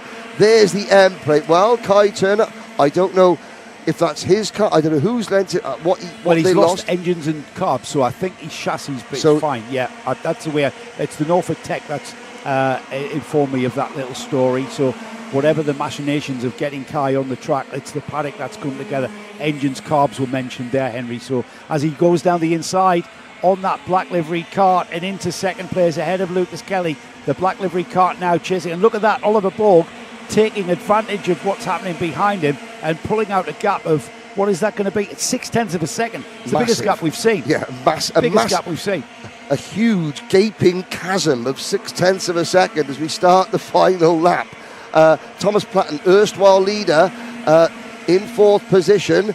Kai Turner loses second place to Lucas Kelly. That, I think, has given Oliver Borg just enough breathing space. I'm becoming a fan of Lucas Kelly just by the way that he drives that kart. Like he stole it. He's got that kart dancing around on the tarmac. It's not following its track. It's sliding around.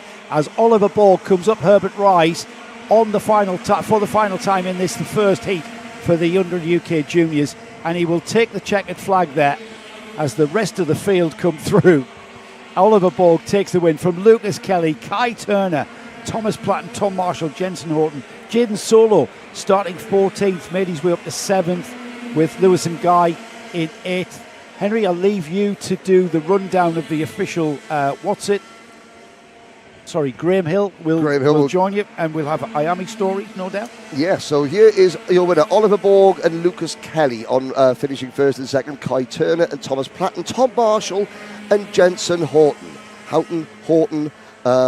There was a Harley Horton spelt the same way, so I'm going with that until I'm told otherwise. Jaden Solo, the reigning champion, up to 7th. Lewis and Guy, Seth Jones, Jessica Williams, Ezra Grove, Leo Stern, Mason Pennington, Yelena Osbar, Scott, Dominic Leon, Ben Jafare, Pinfold, Zach Lowe, Zachary Mentz, and then the DNFs, Cosmo Cameron, Harry Platten, Logan Pedge, and Milo Purchase. So we talk about the level of drivers here, the standards of karting, the standard of drivers that are attracted to this. Well, Graham Hill, welcome to Access Karting. You've been in this paddock for some time. We're looking at the GX UK seniors that are going to go out shortly. The first great is why? Why are we here? Hi. Hello. Yeah, first of all, I've been invited by somebody to come and race for them. I thought, yeah, brilliant. Let's have a go. It's a TKM. It's very used to race TKM back in the 90s. Yes. Back in the day, as we say. and yeah, I looked into it a bit after he asked me and saw, well, that's a really good series. It's entry level karting. It's dad and lad racing.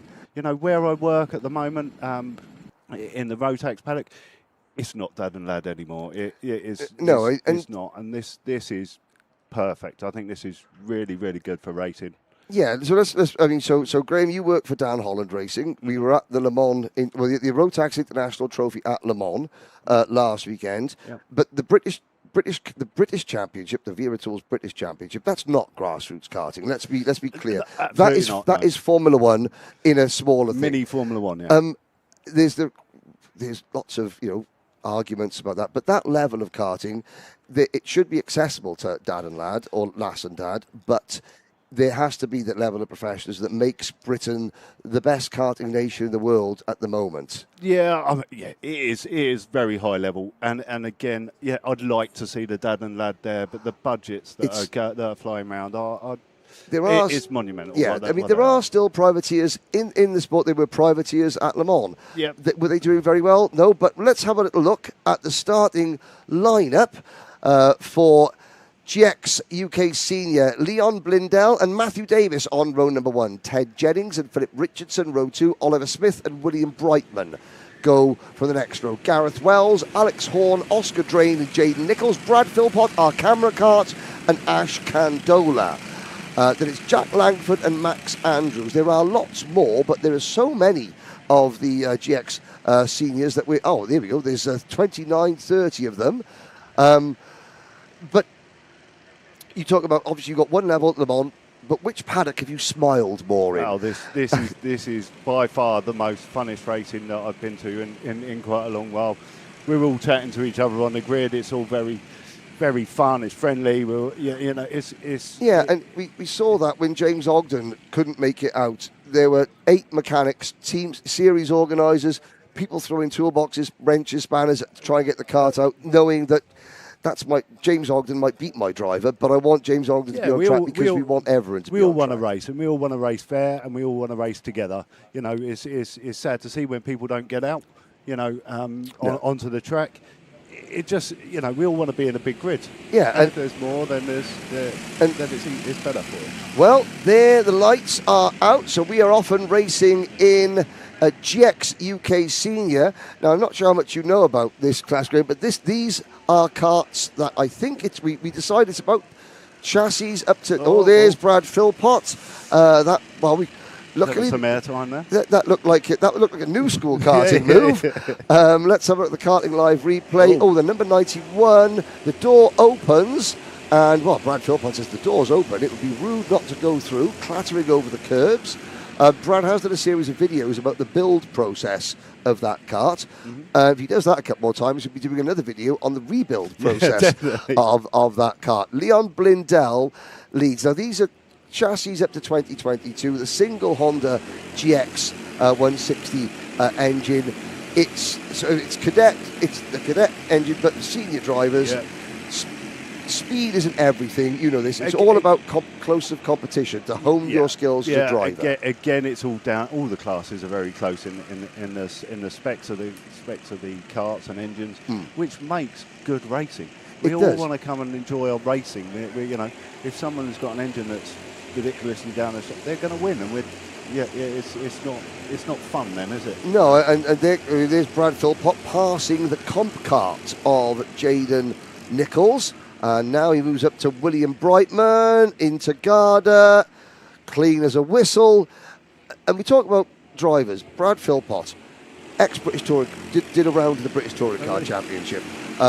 Beat the likes of Sebastian Vettel in a skills test at the Race of Champions. Wow. And then in the actual Race of Champions himself, went on to knock Mick Doohan out. Oh, sorry. So a lot of talent on a budget, though. And this is what you say. You don't. It's not about how fast you go as a driver. And you can attest to this, you need to have people it doesn't matter whether you're doing sort of 100 miles an hour or 50 miles an hour, as long as you're wheel to wheel with somebody, you could transfer those racecraft skills up and down karting. Yeah, it's all the same. If you're close in your racing, that's what it's all about. Now, so we're watching, so Philip Richardson and Leon Blindell are leading at the moment. Don't panic, ladies and gentlemen. There will be GX UK Senior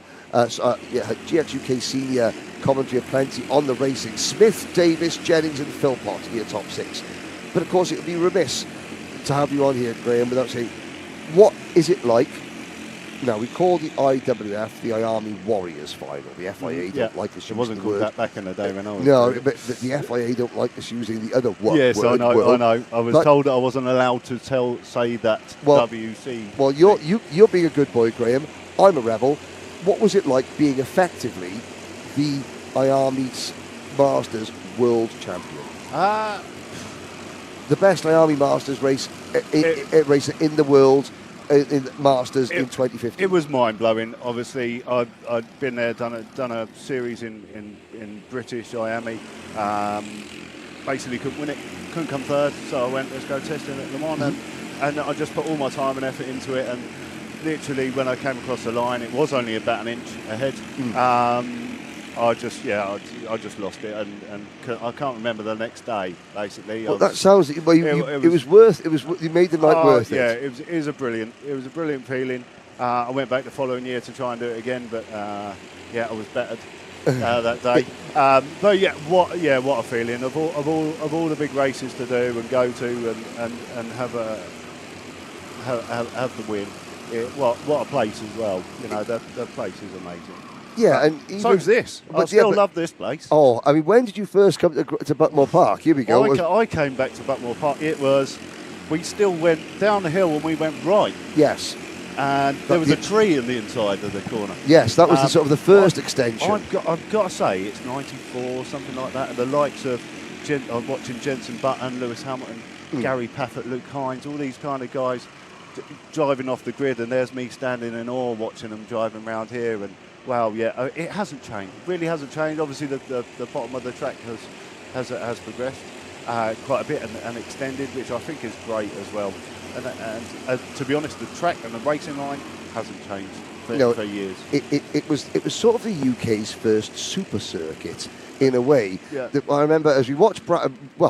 We're waxing lyrical about your team. Brad Philpott is motoring up towards Leon Blindell.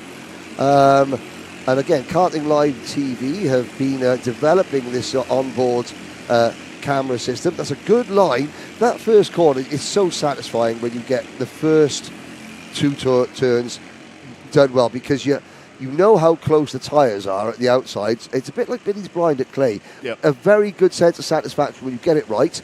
quite a painful sense of back pain. If you're too when you get it wide wrong. through the first one, you're too wide for the second bit, and then you're really, really wide for the third. Yeah, Yeah, it and just then makes you're it heading difficult. towards Maidstone. Yeah, basically, yeah. Now here we Always go, having a move. into Garda. Again, another really nice corner. Good move there from Philpott. The corner opens up there, doesn't it? Yeah. I've got to The say, track invites overtaking, which is easy. It makes the racing easy, good and easy. You know, you don't have to be throwing the car in from miles back. It's just simple overtakes. because the apex is just round the corner. You can't. But yeah, these are brand new body kits. But of course, you talk about the world. So there's Philpott to the inside. Are we clear? Yeah, I think he is. We are indeed. New leader, the O plate, Brad Philpott. Nice move. Down through Syme's sweep. And don't look round, Brad. Both hands on the wheel now. You're going to need to, because Richardson and Blindell are there tracking you down. But I would advise people to have a look at Brad's video of constructing the kart, going out, sourcing a kart, because this is entry level. That's the hardest part, I think, of this, is trying to sort. If you're new to the sport, if there are so many people that start racing, their dads race, their brothers race, they're racing families. We're trying to open the sport up to people that have not got the drive to survive sort of generation, whereas they watch Netflix, oh, this looks good. They're talking about go-karting a lot of time. It's a great way of getting yourself, because finding the kart to buy, joining karting can be really daunting, because there's so many different classes. Everybody's going to tell you to do this, to do that, without knowing, what your budget is and what you can comfortably afford to do. But like I said, for these drivers, at this level, this is their Le Mans. This is the highest level you can do this class in this country. So you treat it accordingly. Yeah, again, buying the equipment, you've just got to use your own budget. Know what you can spend. Don't overdo yourself. Buy something that's sensible. You're going to come to a race and you're going to enjoy yourself, and then obviously you can start putting some more in, thinking what you need. Yeah. Do I need an extra set of tyres this weekend, or that kind of thing? Well, this championship, you're not allowed to. I think 3 you're allowed. rounds or So if you're new to the championship, we'd say, for example, you would have to use a set of tyres that you're using now at least the next 2 races. Perfect. Wet tyres, you've got to have a new set of wets. Okay. There and ready, just in case it rains. So you have to have a set of wets that has to be new. Final lap. But I think in some classes, correct me if I'm wrong, Dom, we're not looking at the live chat right now, but I think in some, you're only allowed to use 1 set of tyres for the year. I think. I don't know the rules. I've heard it's 3 races for the championship, and this race, because it's the festival, is one-off. New tyres have to be used. And that's fair enough, because you want to bring the best of British to this event. It's so important to the. There's the move for second. Is that Leon Blindell, or was that Jacob Sharrock? It is the Tony Kart liveried machine up in the P2. But Brad Philpott, the O plate, trying to add the AK Festival. That's a worryingly quick performance from Philpott, who takes the checkered flag and wins our opening GX UK senior race. And still karts flooding across the line. Well, thank you very much, Graham. I know that I've got a quick few thank yous that I've obviously got to give. So it's GJR Racing. Graham and Ricky Martin. Yes. I've got to thank them for inviting me along.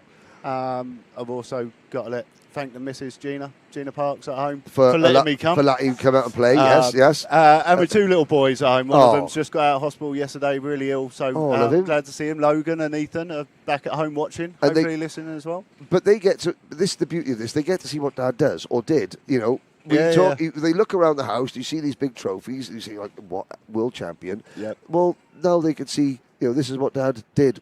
Still does. I'd love to have them here, but obviously one of them's ill, so we can't bring them out today. So, but yeah, they're watching at home, watching a live stream. So I'm just really happy to be here and competing, and enjoying myself at the main time. Yeah, that's the thing, enjoying yourself. you can get the drudgery of week-to-week karting paddocks, you need events like this just to remember what it's like to really, really have fun. Yeah, good. And again, this series, great. Absolutely brilliant.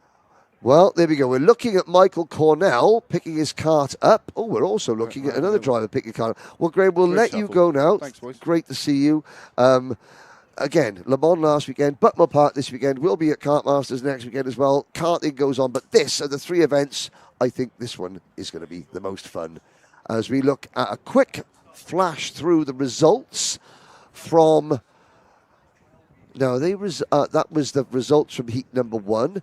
There does appear to be a bit of shuffling around going on.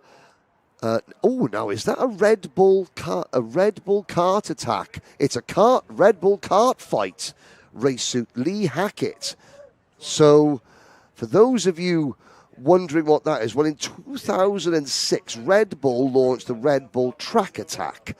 That was where Vito Antonio Liuzzi and Christian Klein, who were the 2 Toro Rosso Formula 1 drivers at the time, the idea was you would go to your local kart circuit, you would set a lap time, that circuit would put their top 10 lap times in a ranking order, and then at the end of the month, the top 5 from, say, the local circuit would go through to a regional event.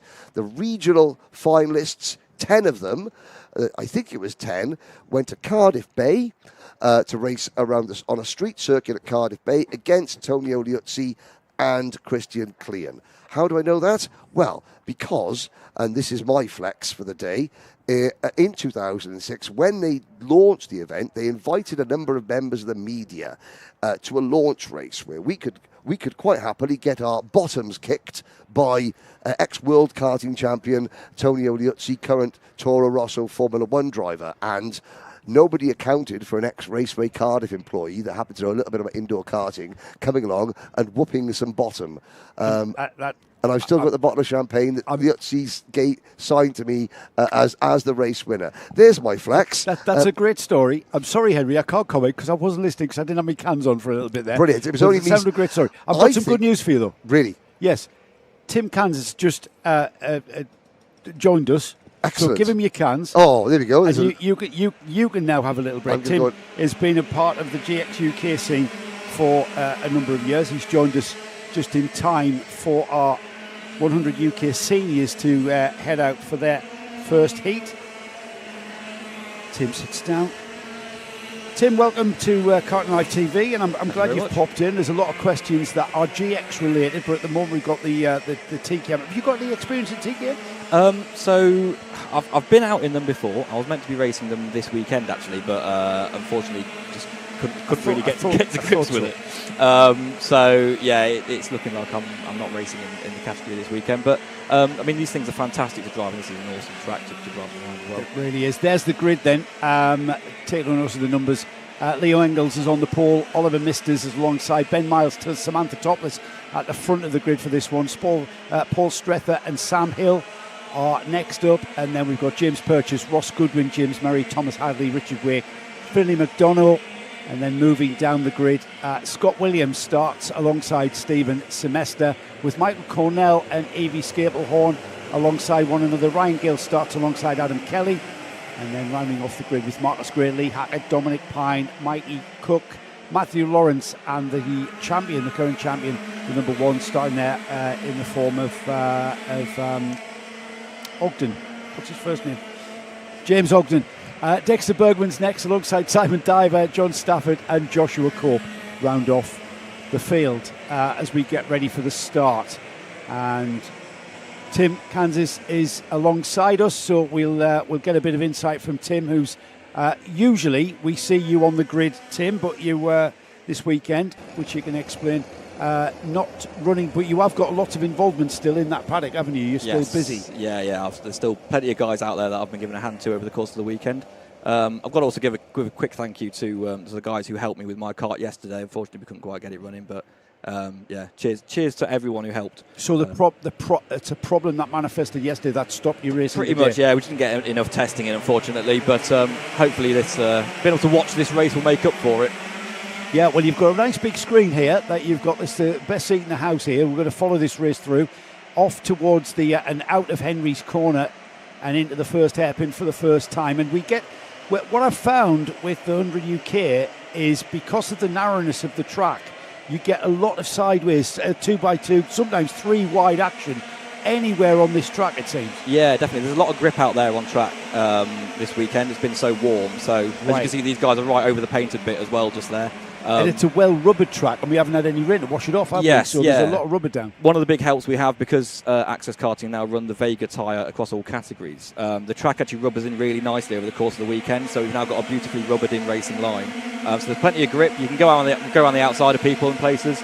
Obviously with these karts, because they're sort of older spec karts, they've got quite wide out rear tyres that stick out wider than the bodywork, so any side-to-side contact, you basically going to go in airborne. Yeah, old school stuff, isn't it? Yes. So you do see these guys give themselves a little bit more space than what you'll see in the GX classes, but generally, they're such an incredible kart to drive. They're so light, they're so nimble, and so around a track like this where you're really throwing them around, they are incredibly good fun.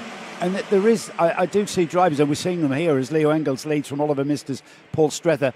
The red and white cart there is Leo Engels. He's the number 17 leading, but behind him, second, third and fourth, about to be joined by pretty much the rest of the field, but these three beginning to catch the leader.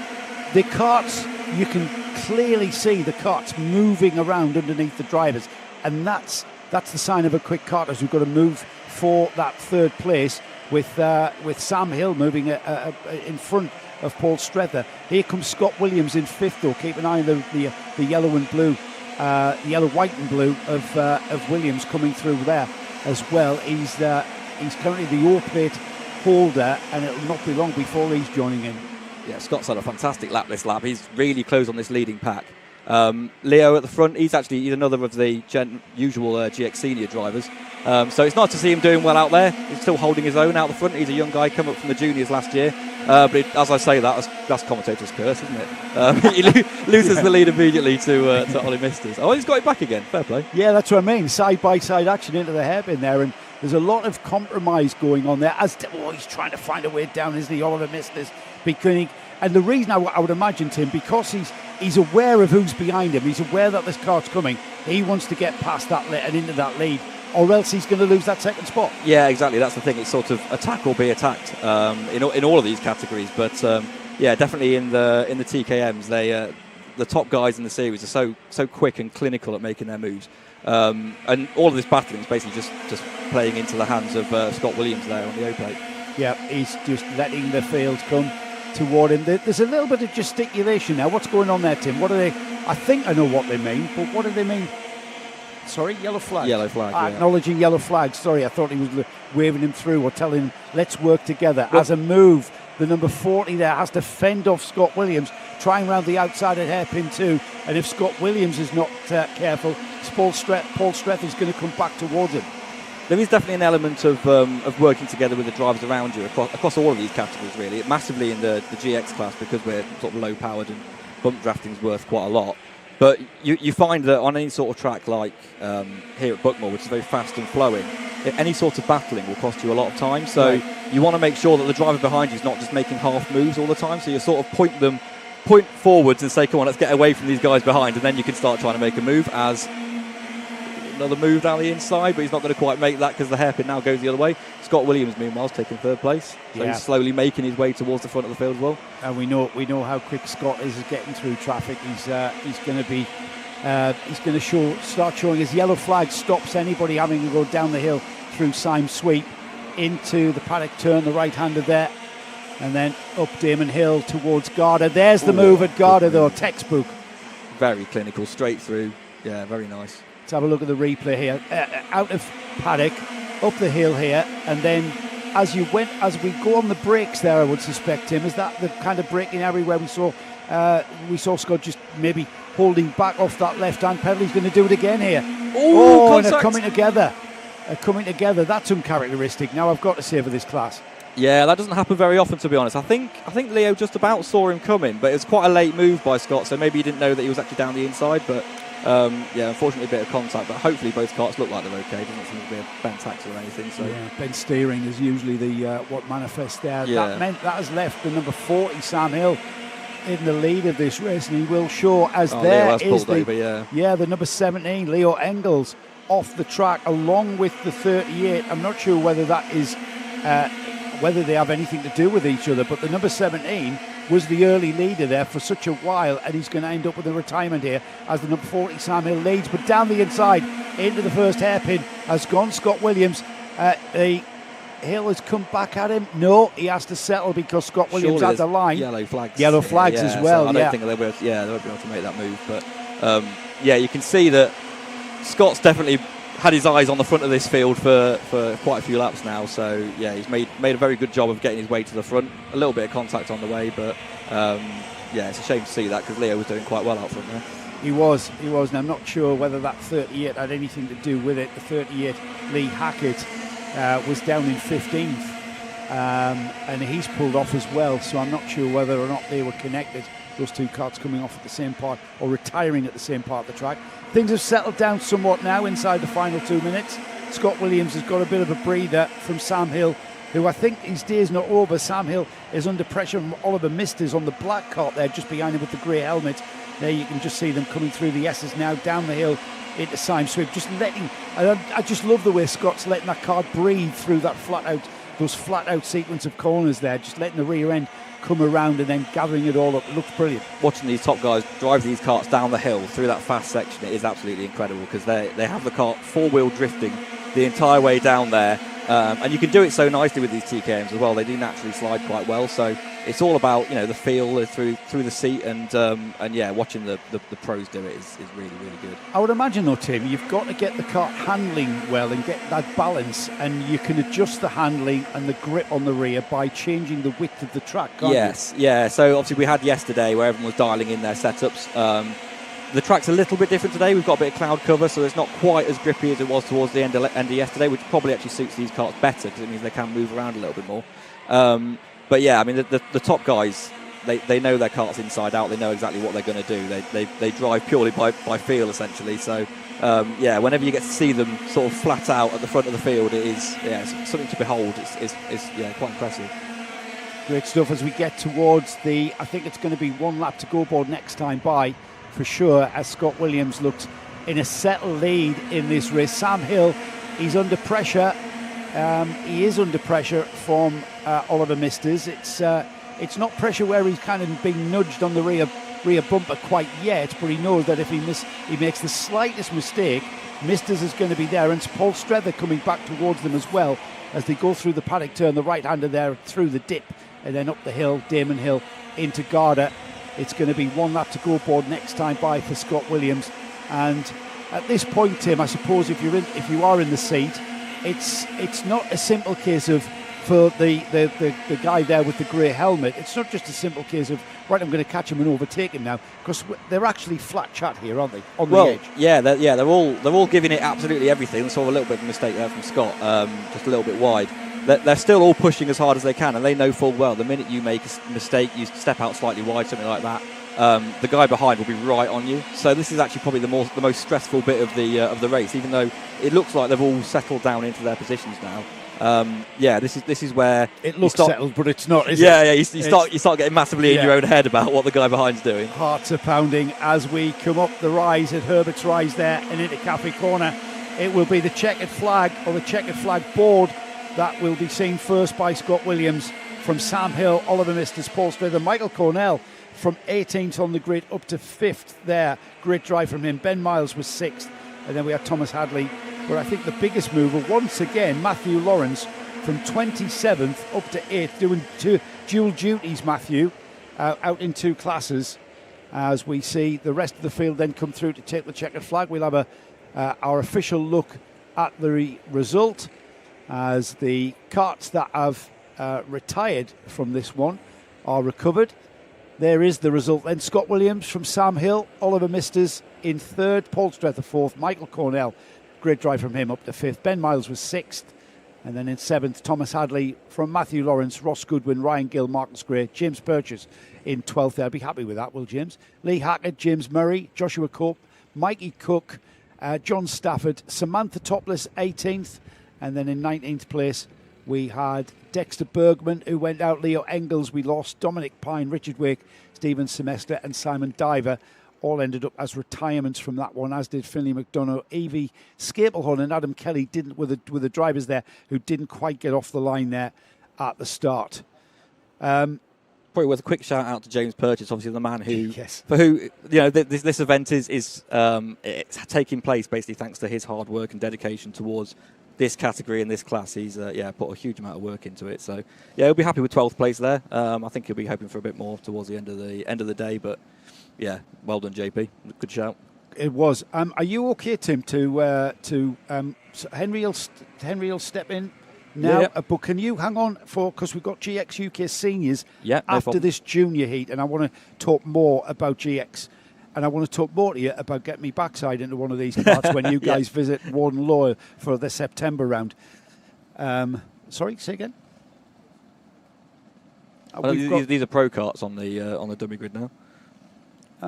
I've got GX UK Seniors coming up as race 6.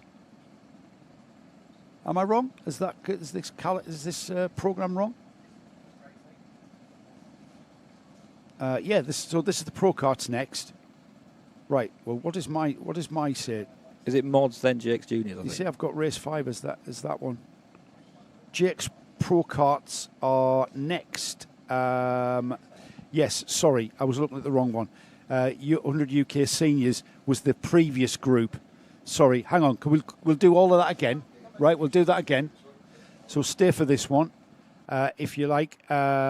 Tim, if you've got time, that is. Yeah. We've got the second heat for our Pro Karts, and we're good. What do you know about Pro Karts, and what do you know about the Mod 160s then? I don't know enough about the mods. I do know a bit about Pro Karts. I did racing Pro Karts back in the day, so yeah, I've got a bit of experience. This is the grid, and the front of the grid will be the Mod 160s on the first few rows of the grid. Matthew Spragg, Barry Lambert, James Mary, Chris French, Chris Williams, Tony Whitehead.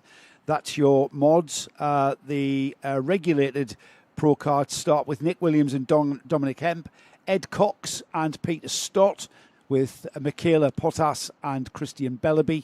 And then we've got these on the end plate, by the way, Kiri Chiakli and Tom Angier, with Ben White alongside Richard Melton Baxter and Jay Keenan Hannon rounding off the Pro Kart field. So 2 classes of Pro Karts. The modified class is the class that we're going to take a look at for this heat. We focused on the non-modified, the more regulated Pro Karts, and like you say, Tim, I think everybody has had a blast and had a blasted Pro Karting. I've done a lot of endurance racing a long time ago up in my part of the world, and I do remember where Pro Karting came from. You know, somebody somewhere decided to stick a second engine on a kart and thought, I've created a firework here. Because they really are like driving a firework, aren't they? Yeah, they are. Obviously, it's essentially similar to a GX kart, but obviously 2 engines, so you got a hell of a lot more power. These mod Pro Karts as well really are something impressive. The amount of power that they can get from these 160 engines is pretty amazing. They are very, very fast to drive, and sometimes I think in the mods they're just sort of clinging on for dear life as they're going around the track. They certainly look like they are. Yeah, I did a calculation, and the mod 160s are averaging 62 miles an hour around here. I mean, that's just crazy, isn't it? It's a fast track, but it's not that fast. 1,200 metre track with hairpins and heavy braking areas. All right, we've got very fast sweeps down the hill. We miss out the infield bit here for the start. But a 62 mile an hour average means that they're doing 75 miles an hour a lot of the time. Yeah, they're very cool bits of kit. I mean, the mods class is very much more an engineering exercise for these drivers, more so than a driving exercise sometimes. Because it's, the guys who race in it, they love working on their own engines. They love pushing things as far as they can. You've got to be a tinker, haven't you? Yeah, 100% you do. I mean, these are basically as fast as you can get a 160 to go with without sending your piston to the moon, essentially. So they are great bits of kit. As we get this underway with the red lights going off, yes, now we've got green. So we are racing towards Conway for the first time. And into the lead has gone Matthew Spragg. If anybody out there knows what revs can these things rev to with their modifications, please remind me. I was told but I don't want to take a gamble at what I remember. And hello from Jelly Tot. He classes you as the goat himself.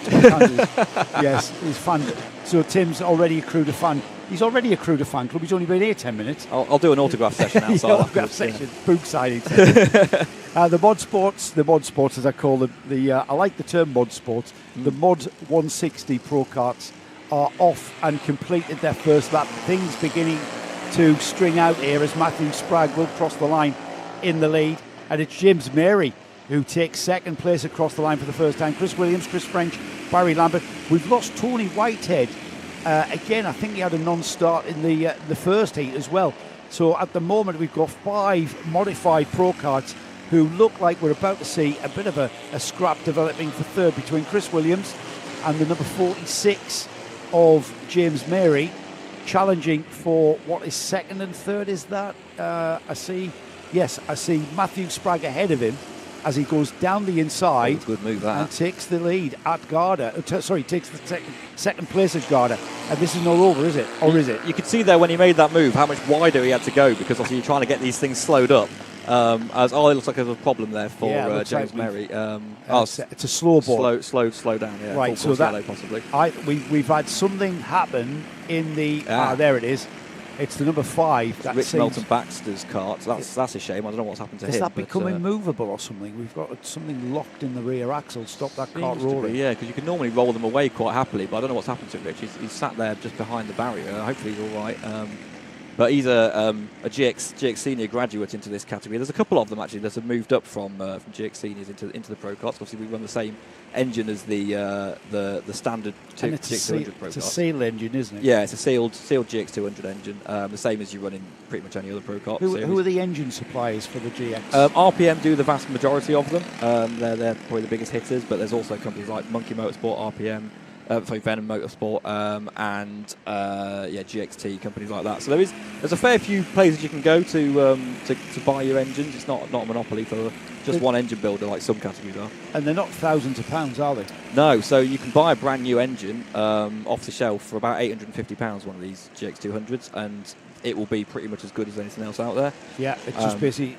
Are they running when you get them, or are they basically good to go? Yeah, they're pretty much good to go. I mean, it depends where you go exactly and what you ask them for, but yeah, generally you literally just bolt the engine on and away you go. It's they're really simple engines, nice to use. Very good for people like me who are quite lazy with the old kart prep. So you just bolt your engine on, and it always works. There are people in motorsport who want the driving challenge primarily, and there are also the tinkerers. The tinkerers kind of have gravitated to the mod 160 class here, and the people who just want to come out and race and have the minimum amount of prep. And there is a minimum amount of prep on these karts, isn't there? You can go as far as you kind of want to take the time, but they're very, very easy to maintain, and also they are very reliable in comparison to other classes of karting. Pro karts especially, because they're built like a tank. They're sort of built for endurance racing. So I used to race in BPEC, in the British Pro Kart Endurance Series. So we'd be doing 6-hour races on these karts, and we had a pair of practice engines that actually I think we counted up did over 120 hours between getting rebuilt, and those engines were still pulling perfectly fine right at the end of their lives. So you really can just keep running with these, and if you keep the heat cycles down to a minimum, they seem quite happy. And just going back to the GX win from Brad Philpott, Paul Handley has told me that Philpott, this is bad news for everyone else, he's on his practice tyres. Oh wow! He's on a set of used practice tyres. Not on new tyres. That for me tells me that the durability of the tyre is ideal for this access level karting. Yeah, the Vega tyre is really good actually. We did an access test day last year at Clay Pigeon where we ran a load of different sets of tyres and wanted to work out exactly what the best tyres for the categories would be, because we wanted to make sure that it wasn't too grippy for the TKMs but also wasn't too slippy for the GXs, because you've got to keep some sort of lap pace up there. And you've got to have some sort of durability. You can't have people throwing new tyres at them every single weekend. And it's one of the great things about access karting actually is how strict the tyre regs are. Yeah. So in GX Seniors we run one set of tyres for an entire season. It's incredible that. Yeah, it's brilliant. We'll find out at Landau in October whether or not they last for the entire year, but they seem to be hanging on very well so far. It's the tyre situation, the tyre cost that is prohibitive for a lot of people in karting. And you know what, you talk about British Championship level Rotax karting, that's where you get the figure of 100k plus if you want to have a crack at the British Championship because of the tyre regs. This is about access level karting, this is about cost effective karting, and we have gone green, by the way, Tim. So the Mod 160s back up to racing speed after that clear up with the slow board, etc. And nothing changed. So Matthew Sprague, Chris Williams, Chris French, they've broken away. They're leaving slightly behind there in the blue overalls is Barry Lambert, who is keeping them in sight. We've lost James Mary. James Mary has dropped down the order and has dropped out. So again, what kart was it that we identified as being involved in that slowboard? Was it James? It was Rich Melton Baxter who. Right. It was number 5, wasn't it? Yes. Yeah. But that shot just then of Matthew Sprague going down the hill, sideways, controlling that kart was absolutely excellent. I don't know how much power that kart's actually putting out, but you mentioned down the hill, Tim. Have you seen them come up Herbert's Rise just outside of our box? Yeah. They are frighteningly quick. So they're down the hill here at the Symes sweep. They then go up the hill. It's called Damon Hill. So up Damon Hill into Garda. This section here is phenomenal. You can get really close trackside, and at this point here, it's like they're being fired out of a cannon up that hill. They just don't seem to notice the hill at all, these mods. The amount of torque they've got on the way out of that corner. Obviously, it's a fairly flowing track anyway, but yeah, the speed they have, basically taking off up the hill, it is, it's something to... Quite something to watch, and also the sound from them through the window in the commentary box here is incredible as well every time they come past. We're getting towards the final part of this second heat. We focused on the modified Pro Karts for this one. We'll have a bit of a mix going into heat 3, and then we'll have to really have our eyes open and our heads on swivels for the all-important final coming up this afternoon as Matthew Sprague goes up Herbert's Rise. Named after Johnny Herbert, of course, who was another stalwart driver back in the karting days here at Buckmore Park, the Formula 1 driver, winner of the 1995 British Grand Prix, and others. One for Stewart Grand Prix as well. That's what that part of the track's named after. And it will be the last lap board next time by. I just want to say hello to AFF Motorsport, joining us from Australia. He's done some Pro Kart endurance stuff out in Australia. Great fun. Yeah, we absolutely agree. I used to love those long distance races where you just get into a flow with karts in front of you, karts behind you, long trains for literally hours and hours and hours on end. Here we go then. We're into the last lap as they run through Cafe Corner. It will be the last lap board that Matthew sees, and he's on to that final lap. And this part of the race, of any race, Tim, you're in the lead, you've got the last lap board. This is where you still have to maintain the focus and not think about any champagne, I would think. Well, when you've got a nice gap like that, I'm sure Matthew Sprague's a bit more relaxed than what we saw in the TKM race earlier, but obviously he'll be listening out for any sort of issue with that kart, given how much these karts are sort of pushed to the limits technically. So, yeah, you're sort of, just praying that everything's going to hold together and you're going to make it, because he has now built up quite a nice lead. Yeah, and that lead about to be turned into a win there as he slides the kart out of the Garda hairpin and then fires up the hill and through the left-hander, which is really a left-hand corner on a Mod 160, and takes the checkered flag, punches the air. The orange helmet of Chris Williams is in second, and then we have Chris French and Barry Lambert. Let's stay with this camera and see if Peter Stott can maintain that win in the Pro Karts. Yep, he absolutely did, and he won by quite a margin as well. 3 seconds by the looks of that, the gap between Peter Stott and Christian Bellaby. The Macy Cup holder there in second, Tom Angier in third in Pro Karts. Ed Cox did a good job there. It's his Pro Kart debut this weekend. So is it really? Where's he come from? GX Senior as well, right, funnily okay. enough. In fact, there's quite a few guys in the field. Tom Angier and Ben White are also ex-GX Senior drivers, as is Dom Hemp. So it seems to be a bit of a logical step up, because I guess you're using the same engines. So you just get a chassis, find another engine, and away you go. It's a bit of a...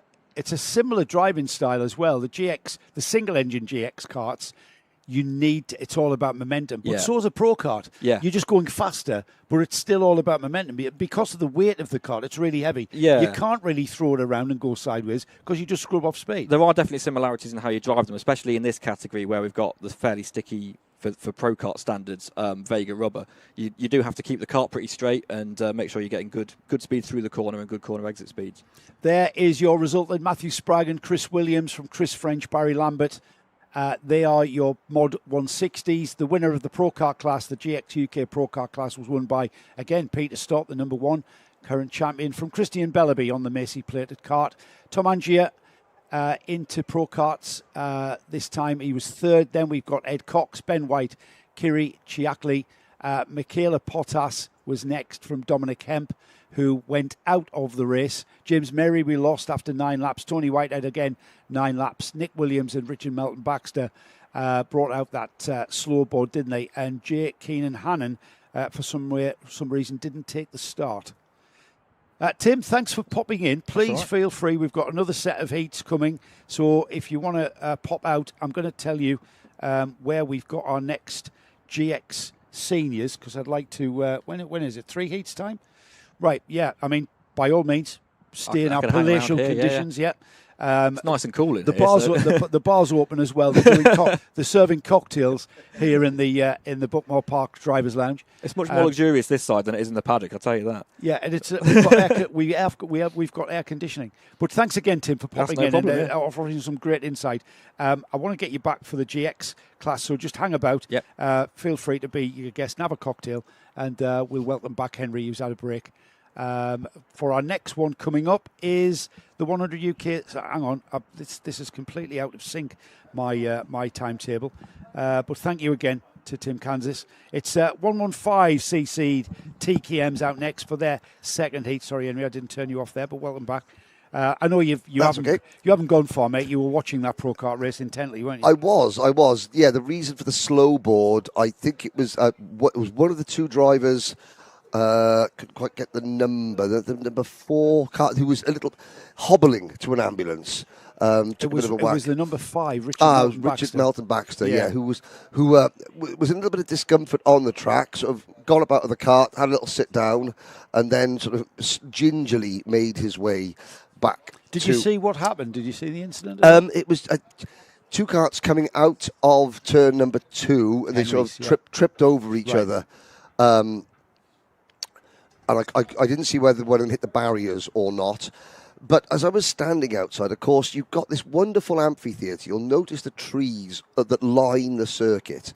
Now, when you're standing on the 2nd floor of the clubhouse that we're in, just to the right of this camera shot, the sound literally echoes around the stadium area of the track, and the mods especially, extremely loud, and this rumble echoes through the trees.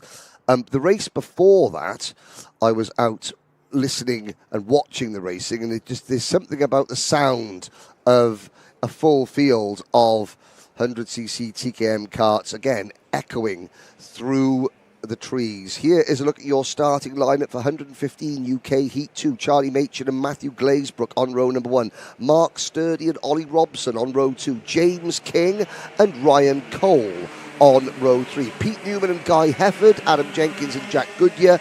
Wesley Graves. Fingers crossed Wesley has a better run this time. And Matthew Lawrence in 14th. And it's Graham Hill, who's just been with us in the commentary box. Lee Harrison, Ash Robinson, Oscar Stevenson, Rob Wellham and Faith Hunting. That's your top 20. Dominic Horton, Sam Cope, Paul Garner, Daniel Howarth, Gordon Smith, the end plate holder, and Lee Gadsby, with James Cannon, Charlie Rowe, and Mason Keeble rounding out the 30 kart field. Now, as I don't know if you caught it on the audio, but in the last 100cc race, I think it was the number 77 kart, Mr. Simister. A bunch of karts came through the S's, and just as they went behind the trees at the approach, it sounded like somebody had fired a gun. And what it was an element of the number 77 karts, inner workings of the internal combustion engine, doing a Freddie Mercury and going, "I want to break free," and but it echoed around. Damaged wallets abound. But not too much of a damaged wallet. Yes, the damaged wallet, but not too much. Here we go then, Henry. It's the 115 UKs that are out for their second heat. Charlie Machin from the pole position with the orange helmet there, just behind the barriers there, through Henry's and down towards hairpin 1. It's the green and white kart that leads. A change for third there as the number 23. Ollie Robson tries to get that third place back, which is where he started. The number 25 is Ryan Cole, the flex driver. Now that is very much a flex driver because that's Brian Cole's son, Ryan. Brian, of course, who never has ever been able to give us an interview because he's too shy, is Brian. But we will get an interview one day about the Flex organisation. But right now we've got a great battle at the front there, just going wide, our leader, as Charlie Machin continues and will cross the line any moment now, just underneath us now. He is leading from Matthew Glazebrook, who had a bit of a torrid time yesterday, missed out one of his practice sessions, hasn't had any kind of effect on him whatsoever, as the number 30, the bright orange livery kart there, looking down the inside there, out of hairpin 2, chasing towards the S's. It's a very fast, flat-out sweep left, sweep right, plunging down the hill towards the Syme sweep, through the left-hander there, flicking the kart into paddock turn here. It's almost a hairpin, but not quite. It's faster than it looks because of the gradient and the camber, and then up Damon Hill into the Garda hairpin, through the left-hander, the Senna chicane, and then up Herbert Rise, through Cafe to complete 2 laps. And it's got, there's not really been any changes here, Henry, and the top 3's remained the same, as Pete Newman moved ahead of Ollie Robson for 4th there.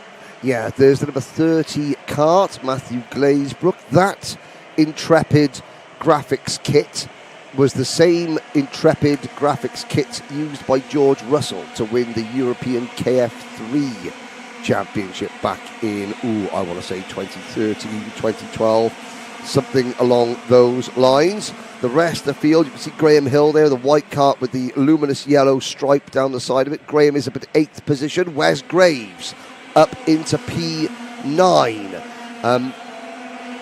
There comes Hill, the 25 kart, Ryan Cole, such an experienced name. I was a little bit astounded to see Ryan, only just the lower reaches of the top 10 in his first race, but now Ryan with the Flex Motorsport graphics kit on his kart, with the bit between his teeth, closing in on Glazebrook, who is keeping Charlie Machin, honest, but Machin does have just enough space between himself and his nearest rival to not worry about turning round, to not worry about maybe take a slightly defensive line or a slightly compromised line through any of the corners.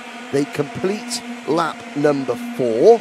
Pete Newman is the next kart in the race, just behind these 3. In fact, there's the blue nose of his kart. He separated himself from Jack Goodyear, Adam Jenkins, and the fast-rising Graham Hill. But, if the top 3 start battling, then Pete Newman is well within striking distance. But it does need Glazebrook and Cole to get on terms with Machin for that to happen. At the moment, Machin on that Tony Kart Viper is pulling away. Myself on, if I'm going to say anything. Well, I was going to say there, do you think that if Ryan Cole, and it doesn't look so much like they're just driving around, because they're not. No. As Nick would normally say, trundling is his term, and nobody's ever trundling on a kart track during a race. They're all flat out. But I do think that Ryan Cole and Matthew Glazebrook are just going about their race here, Henry, with half distance now clicking by. They've still got 4 minutes. So I'm not sure whether there is any triggers to be pulled and whether or not they are going to bridge that gap, because here comes Pete Newman to join in as well. Well, of course, in modern day, the current, British Championship further, you've got 36 karts. They're all pushing 100% of the time for 100% of the laps. Here, you don't push all the time. You have to, even in a heat race, there has to be a couple of laps or a minute or 2 of the race where you're just preserving your equipment, because we've seen a number of retirements. Mechanical fragility is something that has been largely weaned out of the current generation of karts. Mechanical fragility, even 15 years ago, was still something you had to think about. But I'm not seeing anybody playing around with mixture screws or anything like we used to do back in the day, where you would lean off the engine on the mixture screw and then tap the air intake. There's none of that needed on these TKMs, it looks like. So I think it's just fingers crossed, fingers and toes crossed, isn't it? To affect, because you're not. Will it last? Will it? And just will it last? And remember, these are the 115cc TKMs. They're the evolution of the early BT82, which was 100 cc's. So there's a lot less attrition in the 115 category because it's a modern TKM engine. And this is not sort of like sort of Clay's the Masters, where you've got a full grid of Formula A's, a full grid of Super A's, and the bets on how many are finished. It starts at 50%. 50% of the starters are they going to finish over or under. There's the bet. That it's not that bad. It's not that risky. Oh, there's the move. That move, brilliant. Henry. That move, Henry. He comes back at him though. It's not finished. Side by side action here. Wow. There is going to be tears. You can't go side by side through the Syme sweep, and they don't. They settle it. But that started coming out of Henry's corner. Yep. All the way through the hairpin 1, all the way through hairpin 2, and as we saw, all the way through the S's side by side. Matthew Glazebrook was very, very, very determined not to allow Ryan Cole to get by, and this is not over. Well, we're going to see him going through the hairpins now. So this corner here, Henry's, this is where the battle started last lap. But the yellow flags are waving. You just saw the marshal post there. It was coming out of this corner where Glazebrook went over that bit of grass and kept the car angled on the outside and still made it round the outside of the first part of the S's, got to that meant it was on the inside of the second part of the S's. There was a little bit of pod-to-pod contact that, sent Ryan Cole, talk about instinct and reaction time. When the back end of these karts step out, you've got a precisely 0.037 of a second to react before you are backwards and the engine has stopped and your race is over. You've got to really, really be brave as well. We're on the cusp of another lap, I think. They crossed the line on 44 seconds. Or timekeeper's nightmare. Charlie Machin did. So we'll see. Charlie Machin might be just ahead of that, but it's going to be literally a second, if that, as this battle continues to rage. I think Ryan Cole has learnt a lesson here on how to, he's got the textbook on how to overtake Matthew Glazebrook. Side by side through the S's is not one of the chapters he's discarded that chapter. Yes. And as we get towards... They crossed the line with about 2 seconds to go, 1.5 seconds to go. So they are going to get 2 more laps, Henry. So Ryan Cole now beginning to weigh up where if he's going to get by, the point I'm going to make is... This corner here. Yes. Into hairpin number 2. Every time. But the point I want to make is if he's going to get past, he's got to make it more decisive than he did in his previous attempt. Yeah, you cannot sort of half stick a nose to the inside. Oh, there we go. There's a move. There's a full stick to the inside. That's a brave one. That was a brave one. But that's not where we thought it was going to happen. It's not where Glazebrook thought it was going to happen, because Ryan Cole had not even feigned a manoeuvre. But now it's game on as we start the last lap. I was about to say Glazebrook's not done yet. As Glazebrook goes down the inside of Conway's, he's still got the lead through Henry's. But the line into hairpin 1 is all about Ryan Cole, who gets that second place back. Cole slots across to the right, protects the inside line into hairpin 2. The leader, Charlie Machin, is off, and he's ahead of these two here as these two continue battle through the S's. Is Ryan Cole going to have another go? No, Ryan Cole's got that covered. Glazebrook couldn't match Cole's move last time by into the Garter hairpin, and a defensive line from Cole as Machin is already making his way underneath us through Cafe Corner and across the line. Charlie Machin takes heat 2 in a fine win, but what a battle that is for second place, with Ryan Cole and the Flex team making that work for them. Here we go. This is into paddock, using the contours of the circuit. You can't explain just how tricky that is, because at every moment all you're thinking about is, will the back end step, will the back end step, will the back end step, and you have to just have faith and apply the brakes and the turning at the moment when the rear axle's not quite locked up. It is very difficult, because you've got to stab the brakes hard and in a straight line to get the kart turned in, where you're only in a straight line for, and again, this is fact, you're only in a straight line for 0.742 of a second. There's not much to think about. No, yes. There is the result, Henry, for Heat 2 of the 115 UK class. Charlie Machin takes a very solid win there, does the number 2. Ryan Cole scrapping all the way at the flag with Matthew Glazebrook finally in third. In fourth place was Pete Newman with Graham Hill, our recent guest, in fifth. Ash Robinson was sixth, Wesley Graves seventh, Paul Garner eighth, Adam Jenkins ninth, and then we have Ollie Robson, Gordon Smith, Lee Gadsby, Rob Wellham, Mason Keeble on the novice plate is in 14th. Daniel Howarth 15th, Mark Sturdy, Charlie Rowan in novice plate, James King in 18th, Oscar Stevenson finished 19th, and I think the final finisher on track was Dominic Horton in 20th. We lost Jack Goodyear 2 laps ago. Faith Hunting went out on lap 3, and then we lost Sam Cope and Lee Harrison, who didn't take the start there. Probably a failure to start from the collecting area, I would think, Henry. Yeah, and I know that we're talking about 115 UK in that race.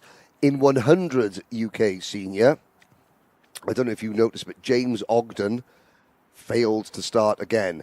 This time, his kart got as far as Herbert Rise on the outlap. He's got problems with that, hasn't he? Yeah, and of course, the team running him, they're a great team.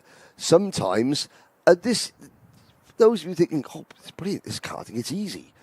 It's not easy. Even though these engines, these classes are simple, do not get simple and easy mixed up. I've got some questions that have been answered. Ashley Hinton assisting us on the chat, on the YouTube chat. The Mod GX160s that we just saw there, the Pro Karts, the modified Pro Karts, are doing 12 horsepower from each engine. Each engine, Gaz Bury found this little stat out, 9,000 revs achieved from those 4 strokes. And I want to say hello to Charlie King, who we normally see racing Tiki. Megan Lawson joins us as well. And AFF Motorsport, of course, who we mentioned earlier. We are now running with GX Juniors, and we're about to have a look at their grid. Yeah, very quickly, Charlie King, ex-British Championship contender, so Megan Lawson as well. Here's your grid. GX, this is 115 UK Senior. Hang on, Nick, what's that? Well, it's going to be Morgan Potts. Oh, there it is. And Rayan Rasool on the front row. Noah Denham and Tyler Rickard, row 2. Sam Blaney and Zach Andrews are on row number 3. Tom Mayo, Chris Mayo. Then there's no bacon, no lettuce or tomato nearby. It's only Bella Froud who is behind them. Jake Blamey, Fred Pollard, Withington, all the way down to Annabelle Jessup and Harry Lloydell towards the back of the field. Oh, a full rumbling cornucopia of 4-stroke karts head through the amphitheatre. Again, the deep growl of the GX engines sort of echoing back and forth between the trees as they come out of hairpin number 2, leading the way. That lead kart, the number 56 kart of Noah Denham, you talk about graphics kits, and this is going to show I have a teenager, and when the Cars films came out, as we got a new leader, Cars 3 in particular, is that Cruz Rodriguez, or one of the bad guys out of Cars 3 had a graphics kit very, very similar to the number 56. This is one of the biggest things for me in this GX Junior class. You've got so many different graphics, sticker kits on their karts, not necessarily affiliations to teams or even kart brands, but something that they're personalising their karts with, and that's phenomenal. This is the class where we've got the Aston Martin and the Tyrrell and the Rexys out there as well. But let's be brutally honest, Joe. This class, and this is in the nicest possible way, if you're looking to get to Formula One, then this is, as a senior, well, I've got news for you.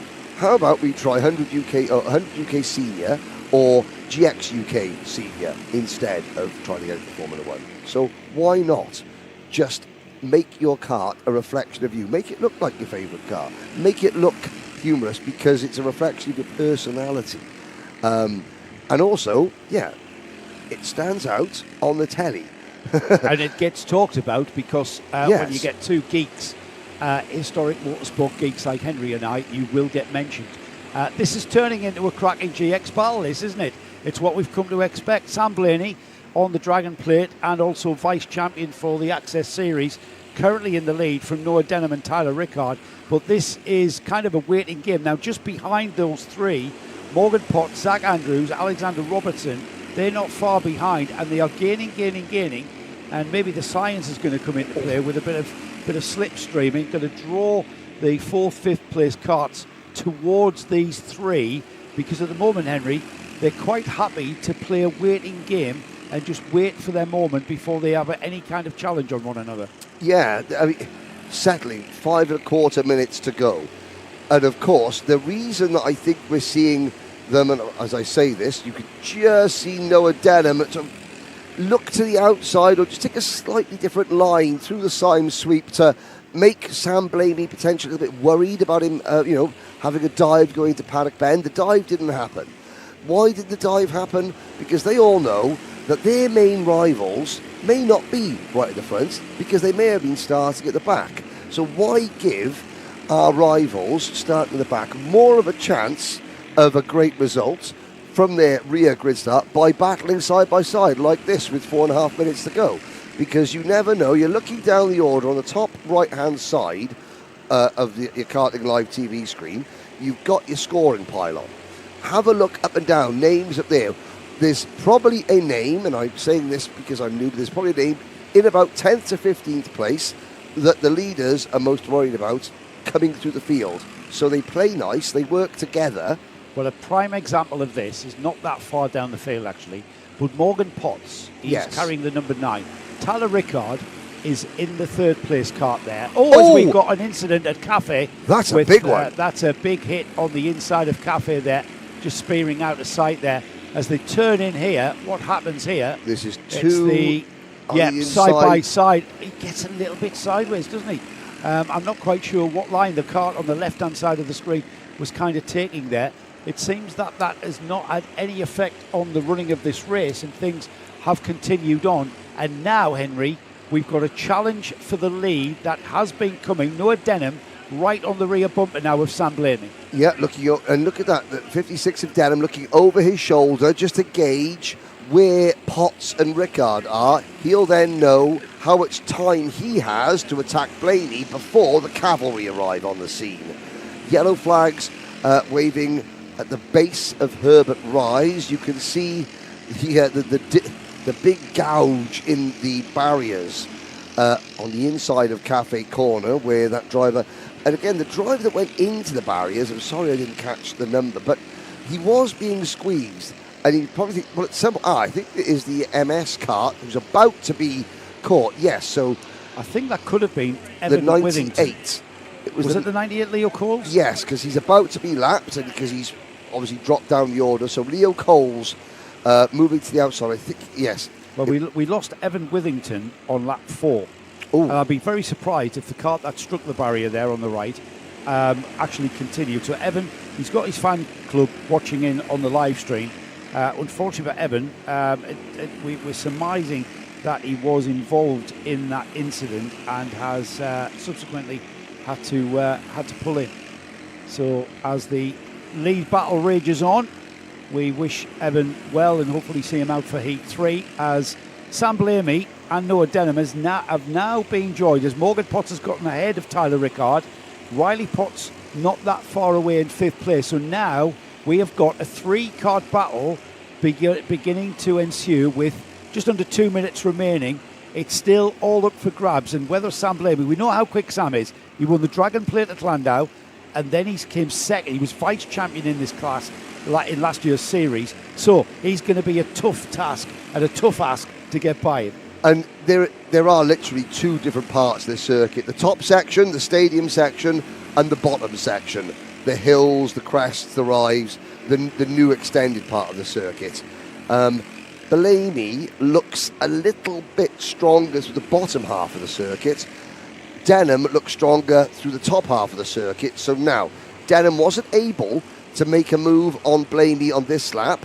Can Blamey use the fact that his kart is, for my money, slightly better? You can see he's pulled out a kart length or two. So Blamey, he's got to take advantage of this part of the track so he can survive the next part of the track.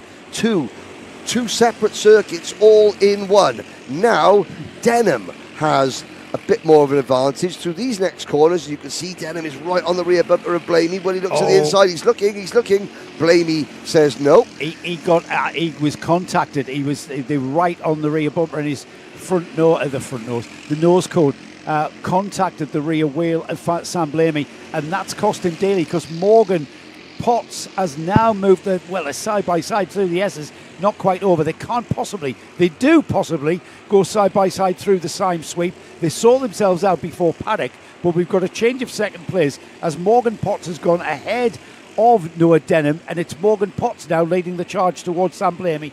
But Henry, time running out, and whether they get across the line, 4, 3, 2, 1.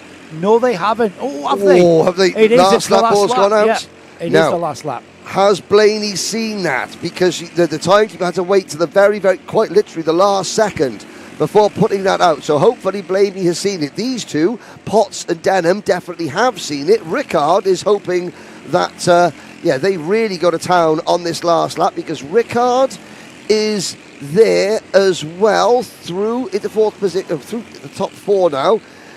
Look at the different line. That's gonna cost Potts. That's gonna cost Potts. Yeah, it hasn't cost him up into the braking area. He defends into Garda for the last time. It's out of Garda, down the hill before they then go up Herbert's Rise there, up the hill towards the finish line. This is played nicely. Those two scrapping for the second place has given Sam Blamey more of a cushion. In fact, he did dominate that heat, I've got to say, from the front there. Once he got in the lead, he was never headed again, and it was going to be a big ask to even chance getting by, as we see 3 karts there of Jake Blamey, Oliver Claydon and Fred Pollard going 3 wide across the line there, and that was for 7th, 8th and 9th. Brilliant racing all the way down as expected in the GX UK Juniors. Yeah, now crossing the line now, those 2 cars, that was James Brown and Thomas Lydiard. There's Tom Mayo, who finishes 19th. So apart from Tom Mayo, who was only a couple of seconds off the back of the pack, everybody else had somebody to race with. Now, we talked about even the drivers battling for 17th and 18th. That battle would have honed their skills and sharpened them up nicely. Here is a look at your provisional results. Blamey and Potts, Morgan Potts, finish the top 2. Then it's Noah Denham and Tyler Rickard, Riley Potts and Lucas Deere. Jake Blamey, Oliver Claydon, Fred Pollard, Joseph Hoare, Alex Robertson and Harry Lloydell.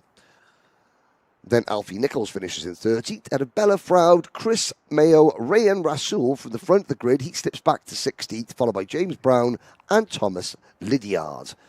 The final finisher was Tom Mayo in 19th place. Andrews, Coles, Withington, Pickup and Jessup were among the retirements. In fact, they were the only retirements. 24 started, and we had 17 running at the end.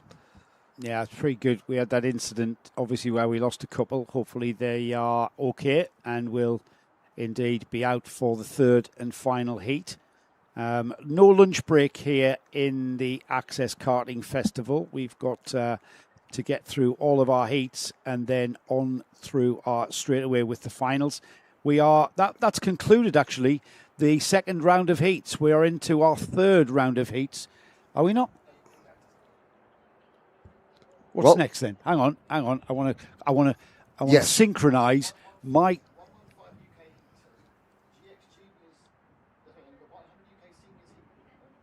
100 UK Seniors Heat 3 next? No, because they've got 2 rounds of seniors. Yes. So they aren't racing each other. Yes. I know, nobody can hear you as well, Nick. That's right. Nick Damon is trying to explain to Joe Bradley the timetable. You talk, Henry. I'll talk about it. So Nick and Joe are discussing the timetable.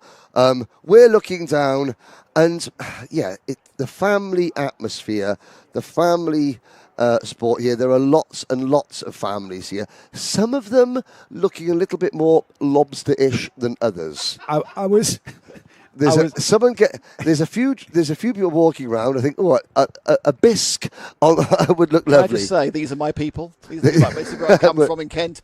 And seeing lobstery people the first sign of sun is no surprise. And after 3 weeks of sun, I'm surprised there's no one out of A&E. Yeah, somebody tried to fry an egg on my bald spot.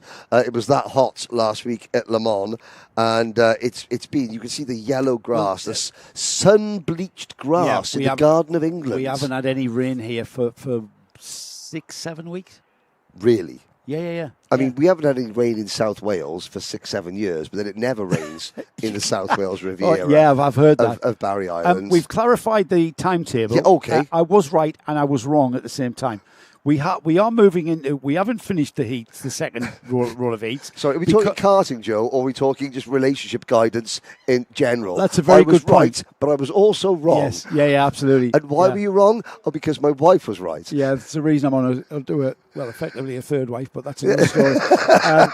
Yeah, we still have to complete some of the second round of heats. The reason why we're looking at 100 UK Seniors Heat 3 is because we've got so many of them, we've got to break them into groups. So it is the third heat that we're seeing the 100 UK Seniors out, and we have a grid, as Matthew Scott, the creator of this category of karting, there in the red T-shirt.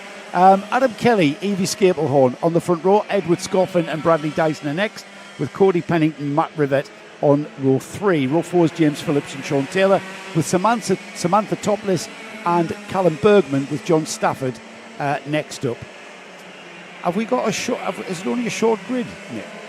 There was more, yes, there was a lot Strether, more. Bergman, Diver, Prescott, Hadley, Engels, Rowe, Cornell, Goodwin, Murray, Cope, Arlie, Dobson, Richard Wake.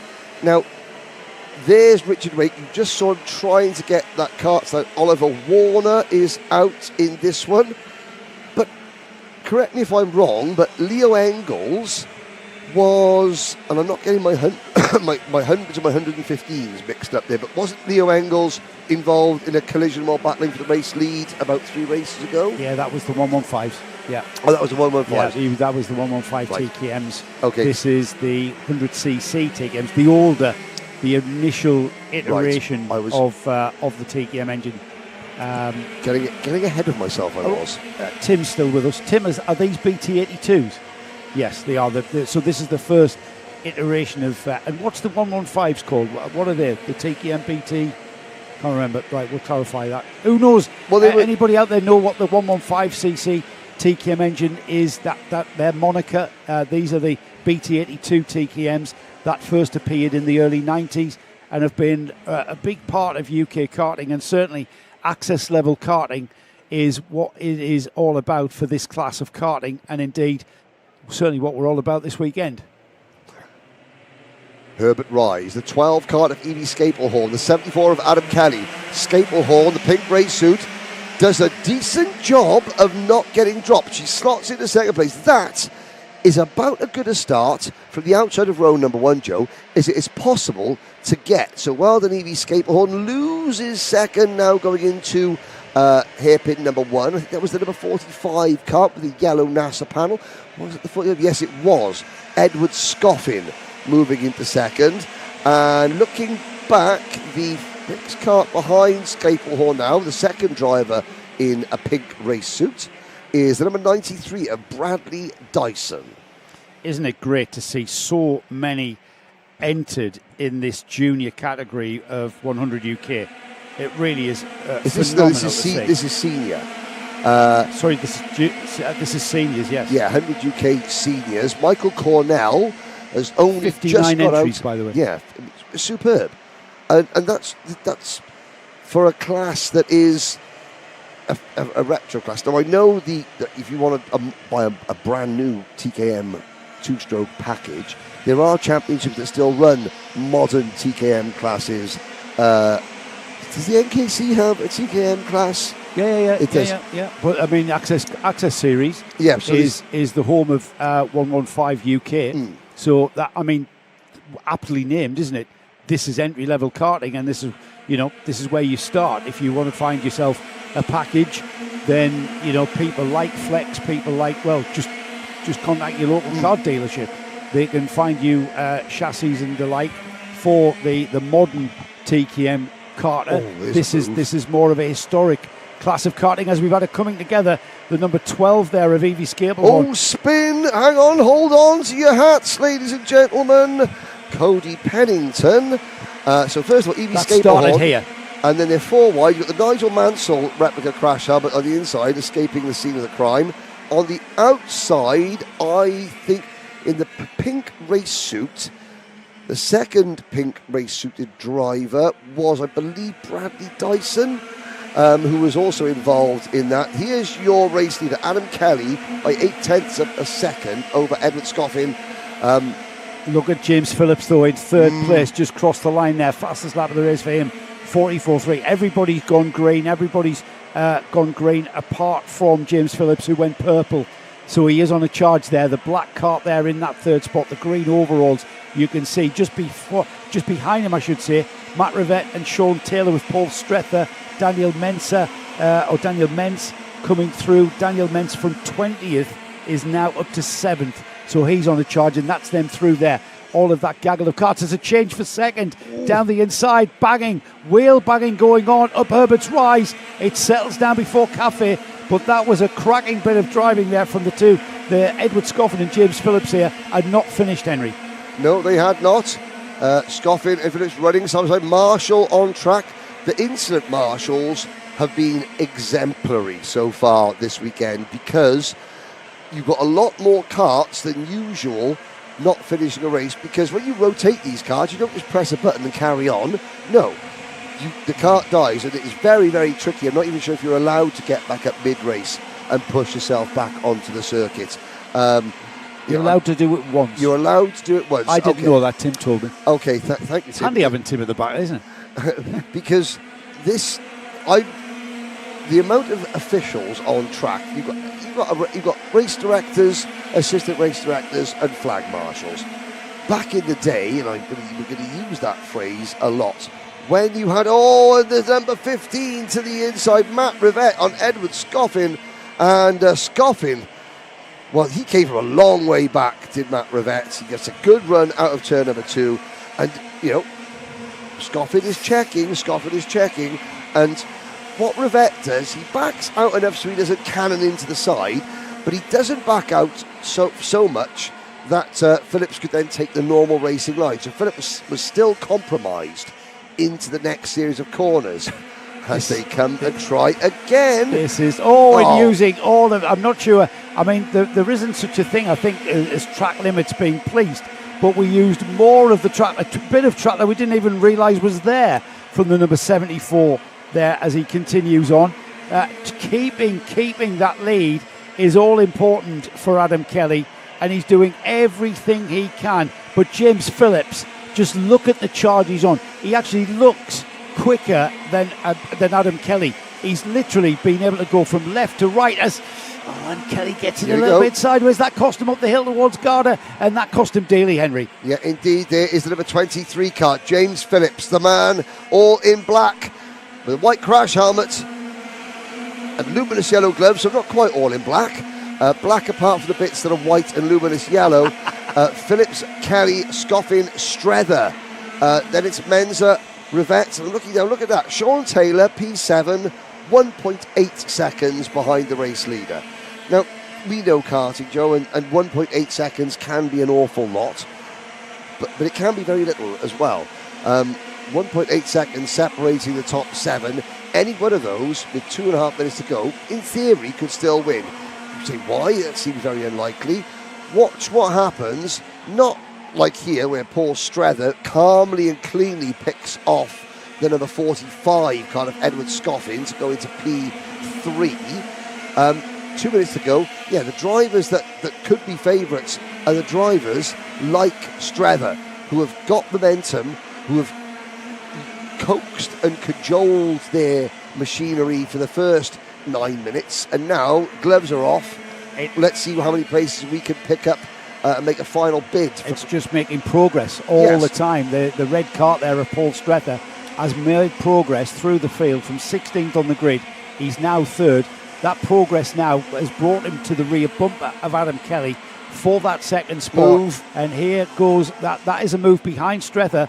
That is Edward Scoffin being challenged by Daniel Mensah, who's come from 20th. So these drivers from their back, their starting position at the back of the field, as the number 26 down the inside there, Strether on the number 74, Adam Kelly. The blue nose of Adam Kelly now has to settle for third, and not be long, Henry, with a minute to go before he's got more company, this time in the form of Daniel Mens. Yeah, and this is where Strether has to be very, very careful. The 89 car, that Daniel Mensah car, black and silver, a bit like the team that Lewis Hamilton raced for in Formula A, etc., etc. Again. Yeah, here comes the 89, put Mensah into third place. Strether dropping back to P4. The all-red kart. Let's just see what happens. Oh, that wasn't anyone. It was Mensah. And who's that dropping down the order? Sean Taylor. Sean Taylor has had a spin somewhere because he's now dropping to 9th place. Ross Goodwin still 10th. All the way back to 21st place, Cody Pennington, which means we've got another handful of retirements. I noticed Samantha Topless is not out there, and she made it to the last lap. She had a mechanical flag, Henry, as has Evie Scaplehorn, who hasn't reacted to that yet. She'll get that next time by for the last time, and then that'll become a black flag as per the rules as we head across the line then. James Phillips onto his final lap with Paul Strether 2.5 seconds behind him. Daniel Mens a further just over a second, and then we've got that gaggle of karts there. Adam Kelly, Edward Scoffin, Matt Rivette, Michael Cornell joining in as well. Thomas Hadley not that far away as well as the number 23, James Phillips. He looked fast from the very outset, didn't he? And then he played a little bit of a waiting game, but he looked like he was getting impatient as he fights the kart through the Syme sweeps. It'll be into the Garda hairpin for the final time, Henry, and here he comes across the line. Yes, fight the kart or just let the kart float. Let it float through the final corner. Checkered flag out. A very impressive win for James Phillips. Paul Strether second. Daniel Mensah, Adam Kelly, Edward Scoffin, Matt Rivette, Thomas Hadley, Michael Cornell, Sean Taylor and Ross Goodwin. The rest of your top 10. That was Arlie Dobson just beating Bradley Dyson and John Stafford to the line. Oliver Warner, James Murray goes through. We're still waiting. Chris Prescott. Chris Prescott, followed by Callum Bergman.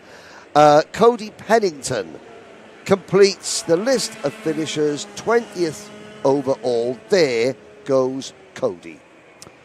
We've had some clarification from a couple of sources as well. The Norfolk Tech and Gasbury has confirmed that there still are BT82s. They are bored to 115, not bored listening to us, but bored out to 115cc's, which makes a lot of sense. So it's still fundamentally the old stalwart engine from over 30 years ago still has a presence here in British karting and certainly has a home with Access Karting. And that is the 100cc class that we've just seen. The seniors, we've got the 100cc class out again. This time it's the juniors' turn. And we've got 25 entries in juniors, Henry. And that, for me, just shows just how healthy 100 UK has been. Over 10 years of 100 UK, which is, it wasn't so, it's even more historic, I suppose, than it was with that concept. Matt Scott explained it in our introduction this morning. It was a concept race that developed into a championship, into a series. We came on board with the Super Prix in 2021. That created our relationship with the NKC, and then that created our relationship because the likes of James Purchase and James Cannon were a part of that scene as well, and that created our relationship, Karting Live TV, that is, with Access Karting, and we have been able to bring you several rounds of the Access Karting series across the last 2 seasons. We've got another Access Karting event coming up in September, which is from another brilliant track, my favourite, Warden Law, because it's 2 miles from my bed, is the main factor there. I'm certainly looking forward to that, but I'm not wishing my life away because we've got a lot of racing to get through here today at Buckmore Park. Yes, indeed. Now, I don't have the exact dates. Buckmore Park, built by the Sisley family, or Bill Sisley, father of Tom Sisley. They were involved in either the building, the construction, or the early years of the ownership. It was in the 60s, of this track. And of course, this is the only kart track in the UK where the future king of our nation has driven. Because in the mid-1990s, Bob Pope, who is the organiser of the British Pro Kart Endurance Champion and owns Teesside Karting, Bob Pope was asked to organise a couple of karts for the late Princess Diana and her two sons, Harry and William, who came here at Buckmore Park, and some great photos as we look at GX. No, this is Juniors, 100 UK Juniors. 100 UK Juniors. I've found the date, Henry. Opened in 1963. Right, older than I thought. There's the grid for the Juniors. Zach Lowe and Lewis and Guy, row number 1. Jaden Solo and Jessica Williams on row 2. Kai Turner and Seth Jones, row 3, followed by Cosmo Cameron, Mason Pennington, Thomas Platten, Yelena Osbar Scott, Leo Stern in 15th position. There are others out there: Milo Purchase, Dominic Leon, Harry Platten, Alfie Allen, Ezra Grove, Logan Pedge, Oliver Borg amongst that number. And this class is arguably more important to Access Karting than the seniors, because the seniors. You mean because they're going to grow up and become seniors? Yeah, so you get the longevity drivers of their custom. You get these drivers used to the way that you go racing. You get them used to how you conduct yourself as a professional on and off the track. You know, at any given event. We're looking at the stragglers. Yeah, we straggling their way. Well, we let these 100 UKs do a couple of laps. These air-cooled two-strokes are a little bit delicate and temperamental, so we are letting them get through another lap. This is where we get them to form up. We miss out the infield section on the arena part of the Buckmore Park Circle, as I've affectionately termed it. We get a chance to get another lap, another formation lap, and it's the second formation lap where we expect the drivers to do what they're doing now and gather up in grid formation. Shouldn't mechanical fragility and looking after your equipment be part of winning any major national title? Here we go. We're about to go racing, Henry. The red lights go out, the green lights come on, and we've got a very, very crowded Conway as around the outside that looks like Jessica Williams. Is it Jessica Williams or is it the number 4, Lewis and Guy, who gets the lead? It was Guy who went around. I saw it was the number 1. He went around the outside. Jaden Solo. Number 4 did exactly the same from the outside line, Henry. So that is a very quick line through Conway and Surtees. Yeah, and I've got to say, as Jessica Williams takes second place, this has not been a good opening lap for the reigning champion, Jaden Solo. I want to say he might have been caught napping a little bit at the start. It looked a very, very crowded. I called it Surtees. It's Henry's Corner, of course. I should guess that with you sat beside me. There was a very, very crowded first sequence of bends there before they got the infield hairpins. But across the line, it's very much Lewis and Guy carrying the number 4. He's leading by a second after one lap. That's going to disappear, though, as Jaden Solo gets ahead of Jessica Williams. Now into second as the number 38 there, Cosmo Cameron, gets left out to dry around the outside there, and it's still all to battle for in third. I was going to say, good recovery from Jessica Williams.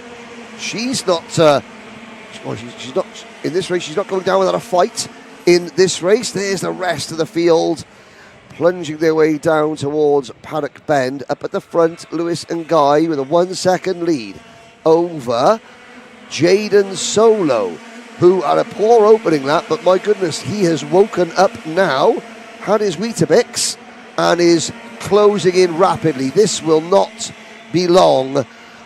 Lewis and Guy, thanks for coming. We'll see you potentially in the top 3, but I very much doubt we'll see you in victory lane at the end of this heat, just by the way that Solo has caught them. Now behind them, there's a huge gaggle, and coming out of hairpin number 2, there was a lot of chopping and changing. I wonder if maybe somebody had gone off or had stalled or spun. Well, Jaden Solo has made short work, as you predicted. Now he taps his helmet. Lewis and Guy follow me round and will not allow that absolute preying pack of carts behind him being led through by Jessica Williams, who's lost out, actually. Jessica Williams now in 4th. Cosmo Cameron is back into 3rd as we have another look at that move up the hill towards Garda, and it was a little bit of a textbook there. 2 very experienced seeded drivers here in 100 UK Juniors, showing how to race, and Guy not really sort of fighting it out, not duking it out, but quite happy to settle in on the rear bumper of our now leader Jaden Solo. Yes, the question, well, now Guy is in second. Can he hang on to Solo? I think Lewis and Guy is probably of the opinion that I looked over my shoulder while I was leading 2 laps ago and couldn't see anybody. 2 laps later, this number 1 plate kart is overtaking me. So, and Guy knows that Solo is very, very pokey and fast this weekend. Cosmo Cameron, there's Jessica Williams doing a great job, battling now with the number 11 of Jensen Horton. Horton dives to the inside, and then the number 22, was it the 22 or the 25 of the red bodywork? Is that?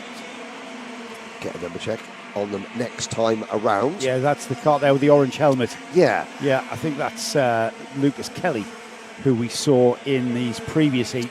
Very, very true, very dry. In the first heat there, he was very competitive. The number 11, though, Jensen Horton, beginning to pull away. Jessica Williams dropping behind Horton for 5th. Lucas Kelly's coming in that red kart with the orange helmet, and the pink helmet there of Jessica under pressure as down the inside has gone the 32. Lucas Kelly on a charge, but not quite able to make that move as the 34 joins in, and that's Oliver Borg, who's taken advantage of that situation, and now he has now settled onto the back of Jessica Williams, who seemed, Henry, to lack a lot of power coming out of the first hairpin, and that's why she got swamped. However, her engine's picked up again, and she's under pressure with Garda again. Like lightning out of a bottle at the way from the start was Jessica Williams.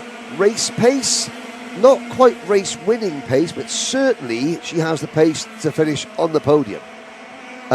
She's 3rd at the moment, is that right? Oh no, who was that going 5th. Slowly? Oh, that was the 77 novice plate car. And she's lost out the 34 moving down the inside as Oliver Borg has gone into 5th place. The leader Jaden Solo leading by just on a second from Lewis and Guy. Cosmo Cameron in 3rd, just ahead of this gaggle of karts here. The pink helmet is Jessica Williams. Now Oliver Borg is ahead of her, and Lucas Kelly still trying to get by, and Lucas Kelly is about to fall foul of Thomas Platten. The 222 numbered kart gets fought back into position behind him, and a blue kart coming through is Tom Marshall, and it is all to play for as this is playing nicely, giving Jessica Williams another bit of a breathing lap here as we continue on, Henry. She's looking vulnerable though, and it's the attack on the orange helmet of Kelly that stops Kelly being able to make a move. And is that side pod flopping around for a reason as it took a hit, or is it just loose? Well, I would think it's just loose. I can't believe that anybody in this paddock would be thinking, it went wrong. Over. It went wrong. Yeah, he's been trying to avoid that and just coming out.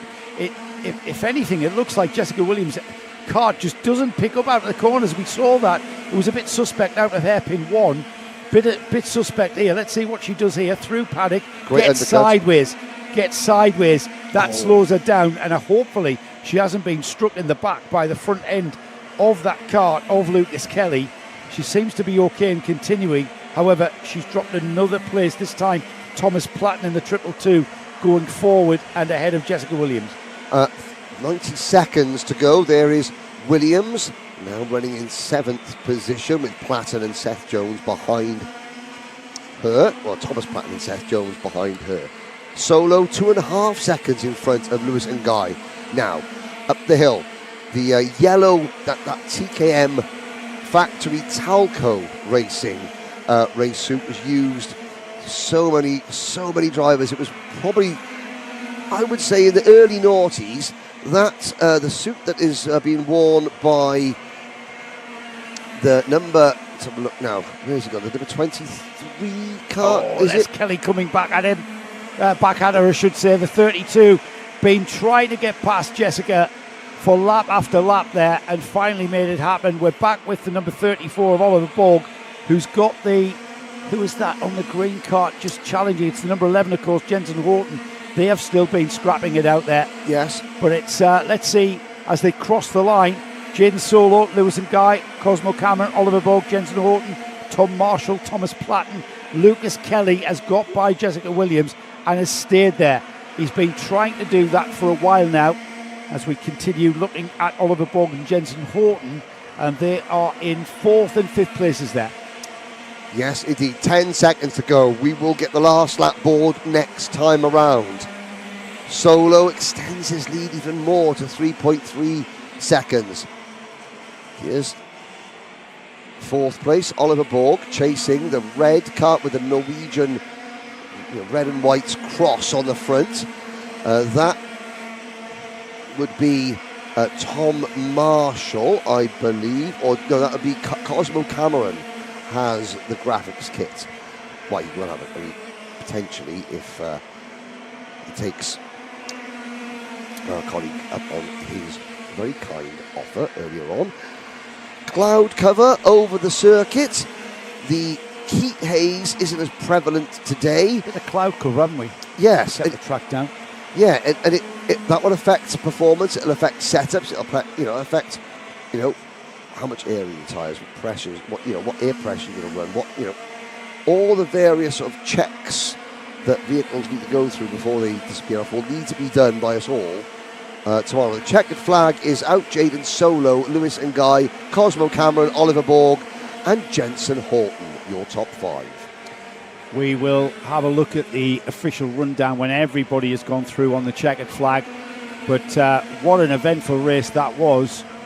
Certainly down the just outside of the top 3. The top 3 settled down, didn't it? Jaden Solo from Lewis and Guy, Cosmo Cameron in 3rd. But behind them, there was a lot of scrapping going on there. There's your official result then. Top 3, as I've said. Oliver Borg finally settling in 4th. Jensen Horton in 5th. Tom Marshall was your 6th place kart. 7th was Thomas Platten from Lucas Kelly, Seth Jones, Jessica Williams, Mason Pennington, Logan Pedge, Elena Osbar Scott was 13th, Milo Purchase 14th. Then we had Dominic Leon, Alfie Allen, Leo Stern, Harry Platten, Zachary Mensah, and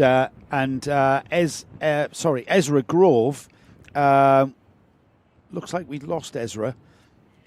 No, just a lap down was Ezra. So Ezra managing. We welcome back Tim Kansas, who's going to be with us for our next race, which is back to GX UK Seniors, second heat. Tim, I'll just turn you on. Perfect. So this is, you were saying that you were going to be driving a TKM today. Were you going to be racing? You normally race in GX though. Yeah. You've been racing GX for a couple of seasons at least, haven't you? Yes, yeah, I've been in GX since the start of 2024. I actually did a bit of maths recently and worked out that me and one other, Matthew Roberts, have done the most GX rounds of anyone. We've both done 18 each. So we're currently leading the way on who's done the most rounds. So when was GX created then? So it started off in 2023, middle of 2023. They did 3 rounds as just a bit of fun, really, and they got a grid towards, I think, the O plate at Hooton Park. They had just over 10 karts on the grid, and then it grew throughout 2024. That's when I joined, and then from 25, it's been a sellout basically every single round we've done. It has, and I think because of the using older chassis, lots of availability, using the GX Honda engine. I mean, where did the idea come from? Where did the concept come from? So it came from NATSCA originally. They run a very similar class, and James Purchase went to Landau, I believe it was, and he was there with his son, who was racing in cadets at the time, and decided to put a GX engine on a senior kart. Gave it a go round Landau, thought this is all right, and wanted to start the series. And a lot of people at the time, I think, said, the karts won't be fast enough, it won't be fun, no one will want to do it. But, yes. I mean, the numbers we've had and the amount of karts there are out there sort of proves the popularity of this formula. Tim, I used the analogy that British GTs are quicker than British touring cars. Yeah. But the fan base wants to watch British touring cars 100%. because of the racing. Yeah. Similar racing, not so much door handle in GX Seniors, but a lot of very close racing. As we go on board with Brad Philpott, who's in the middle order on this grid as far as I can make it out. He's 21st, so he's near the back actually, and a very, very crowded track into hairpin 1. And you just see how close the racing is here, Tim. Yeah. It looks chaotic, but when you're in the saddle, it's not quite as chaotic as it looks from where we are. Not quite, but yeah, the first few laps always are quite a wake-up call. You don't get eased in gently in a GX race. We've got Jack Lamford at the front at the minute. He's stepped like up that. from juniors. You don't get eased in gently. Yes. You've got to get on it, have you? 100%. Yeah, you've got to be on it from the first corner. All Max Andrews to the front. Max is he's in his first season of racing. Brother of Zach, who we saw in the juniors earlier on. Wow. So first racing in GX? Yes. Or first racing in first season in karting? First season in owner karting. Oh wow! Right. He'd done some rental stuff before, so yeah, he's been doing well. He's been getting faster and faster. They're as a family, they're all absolute racing fanatics. The Andrews lot. So and this sort of thing here, nose to tail, bumper to bumper, and GX karting is what we've become accustomed to. As down the inside for second has gone Ronnie Townsend. Yeah, but again side by side. Now this is, you mentioned there that our leader Max Andrews on that with the red overalls, red helmet, looks like a bit of a Schumacher replica. That came from rental karting. Yes. This is the perfect pathway, the transition from rental karting into owner-driver karting. This is where you need to be, isn't it? Yeah, 100%. I mean, these karts, they are, relatively speaking, they are low-maintenance karts. They're quite cheap to build, cheap to run. That's why you'll see these, we always have full grids because there's no reason why you wouldn't enter a race, really. It's not like they're expensive to run. As we're on board with Brad Philpott here down the inside of, I think that's JD Dart on the outside. Yeah, I think so, nice move into turn 1 there by Brad. Now, I wonder if Brad's put his new tyres on yet. Jacob directing traffic there, middle of the track. That's Jacob Sharrock, reigning champion, number 1. He's just ahead of Ronnie Townsend, who's a local driver. He's done a million laps around here. So now that number 1 is coming through, isn't he? Jacob Yes, Sharrock, the current champion from 25. Hard fought championship, if my memory serves me, Tim. It was, well, every race, every single inch of track is hard fought in this class because of the close proximity and the close performance levels of the karts. And this is why people love it.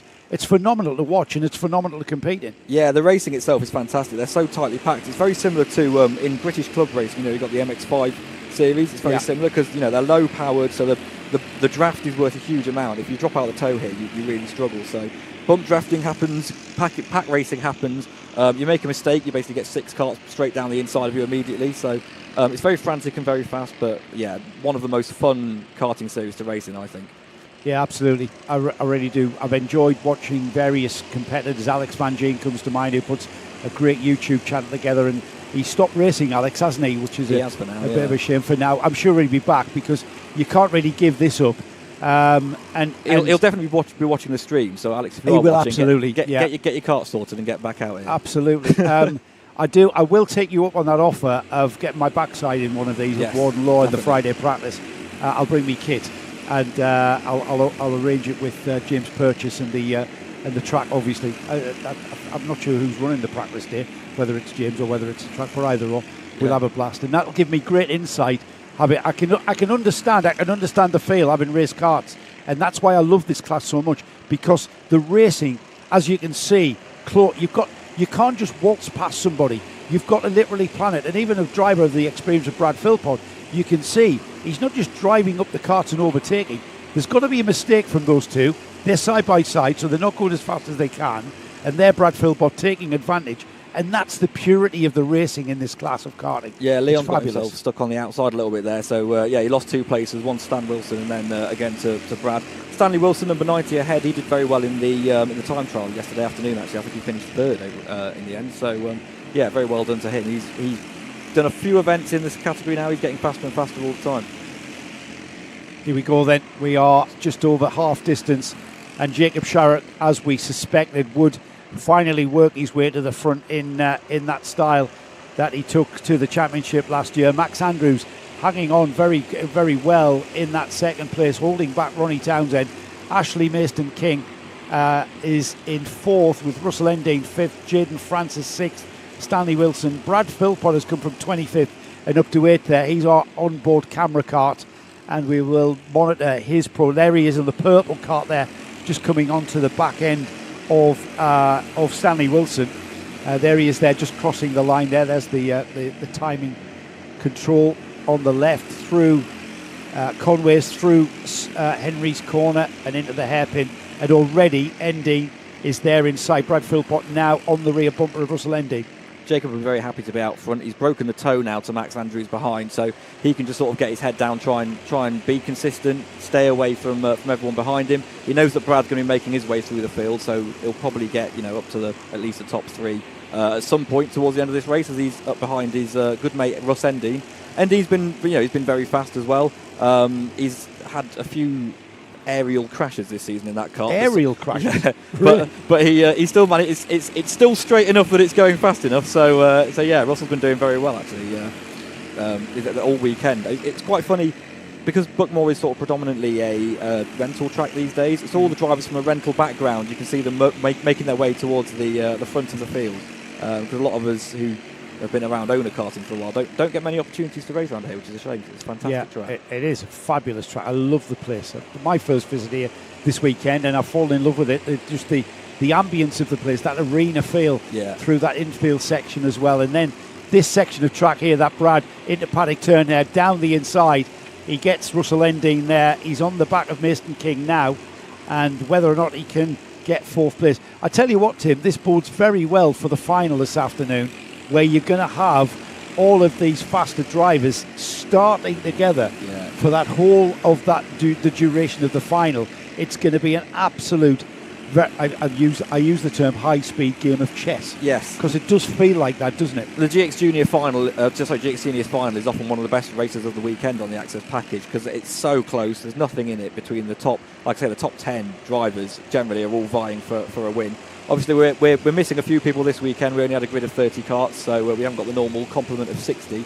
But yeah, the racing that you get, especially at the front of the field, is so clean, so fun to watch. As we see Brad now piling the pressure on Ronnie. Is Ronnie going to hang it around the outside? Not quite. No, he's on the curb there, so that means Ronnie's had to disappear. Ronnie Townsend having to relinquish third place. Next on Brad Philpott's list is the red overalls of Max Andrews, the orange helmet, the red overalls. That is unless of course Russell Endine can come back at him, the number 5, right on the bumper of the purple shoulders there, the purple cart of our camera cart of Brad Philpott. I imagine Russ will be quite happy to sit behind Brad here and sort of push away from the guys just behind. Gather points Sometimes in this category you're better off just you see someone in front of you who's faster, they can drag you along a little bit. And you have to drive with your brain a little bit in this series. It's not all about just making moves constantly. That's a good point. And you can see now that actually Russell and Brad are both making a bit of a gap now to Ash behind. So they are slowly moving away as Russ ducks down up the hill, trying to keep up in Brad's slipstream. But you can see these guys have actually caught Max pretty much straight away. That's purely because Brad's had Russell behind him pushing him along, while Max has been on his own with no toe. Max goes a bit defensive, and I don't think Brad's going to make it through here. He's it's the last lap as well, Tim. That's why he's gone defensive, isn't it? Oh, and Russell's gone through. Yeah, Russell not taking Tim Kansas' advice at all, and challenging on Brad Philpott. That you'll get used to that as a commentator. People don't take any notice of you. But a challenge for second place coming off here. Good move. Absolutely excellent cracking work move. It's not over though. They've got to get through Garda, and they are side by side. Can Max Andrews duke it out? He has. Excellent work. Tremendous work. And Max Andrews surely will hang on to second. There's no way by for Philpott. And that's how it will finish, with Jacob Sharrock taking a very, very fine win. An equally excellent fighting second from Max Andrews. Should be delighted when he sees the footage back from that one. Yeah. Tenacious drive, that very good. Yeah, it was, and he did karting with Brad Philpott on the cart next to you. It didn't take any notice of that whatsoever. Yes, he just thought, "Nah, mate, this is mine. Get back in your cell," and just stuck it around the outside, which was very, very brave indeed for him. Yeah, Philpott Brad's got to be happy with 25th to 3rd. That's bodes very well for his, and now there's that discussion, that post-race discussion that always goes on. Hey mate, nearly had you there. Yeah, but you didn't, did you? It's probably a good job we haven't got a microphone on onboard camera, just bearing in mind what they might have been saying to each other. But We'll have to check out his YouTube channel to get his commentary on that one during that race. Cracking stuff, though. Have we got a result screen there, Nick? Let's have a look at the overall result then. Jacob Sharrock from Max Andrews, Brad Philpott, Russell Endade almost getting that third place back, didn't he? Settling for fourth. Ashley Mason-King fifth. Stanley Wilson sixth. In seventh is Ronnie Townsend with Oscar Drain, Jaden Francis, Leon Blindell, Ash Condola, Nicholas Barnes 12th. In 13th spot, we've got the Gareth Wells, Matthew Davis is next, Oliver Smith, Jamie Dart, Simon Dean, Philip Richardson from Ted Jennings, and then we had Lindsay Scott, Chris Deere, Rebecca Crawford on the novice plate showing there, Alex Horn, William Brightman, Leland Hutt also on a novice with Chris Dodd, another novice there, Damien Williams 27th, Jaden Nichols was 28th, and Jack Langford the only retirement there, which again, Tim, shows just how reliable these Honda engines are. Yeah, these cars are pretty solid.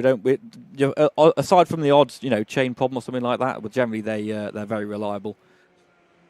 We move swiftly on. Are you okay to stay with us for this one? Yep, yeah, happy to. We're moving on to 100 UK Seniors, which is the 100cc celebration class. We're celebrating 10 years of 100 UK karting, a concept created by Matt Scott and his mates.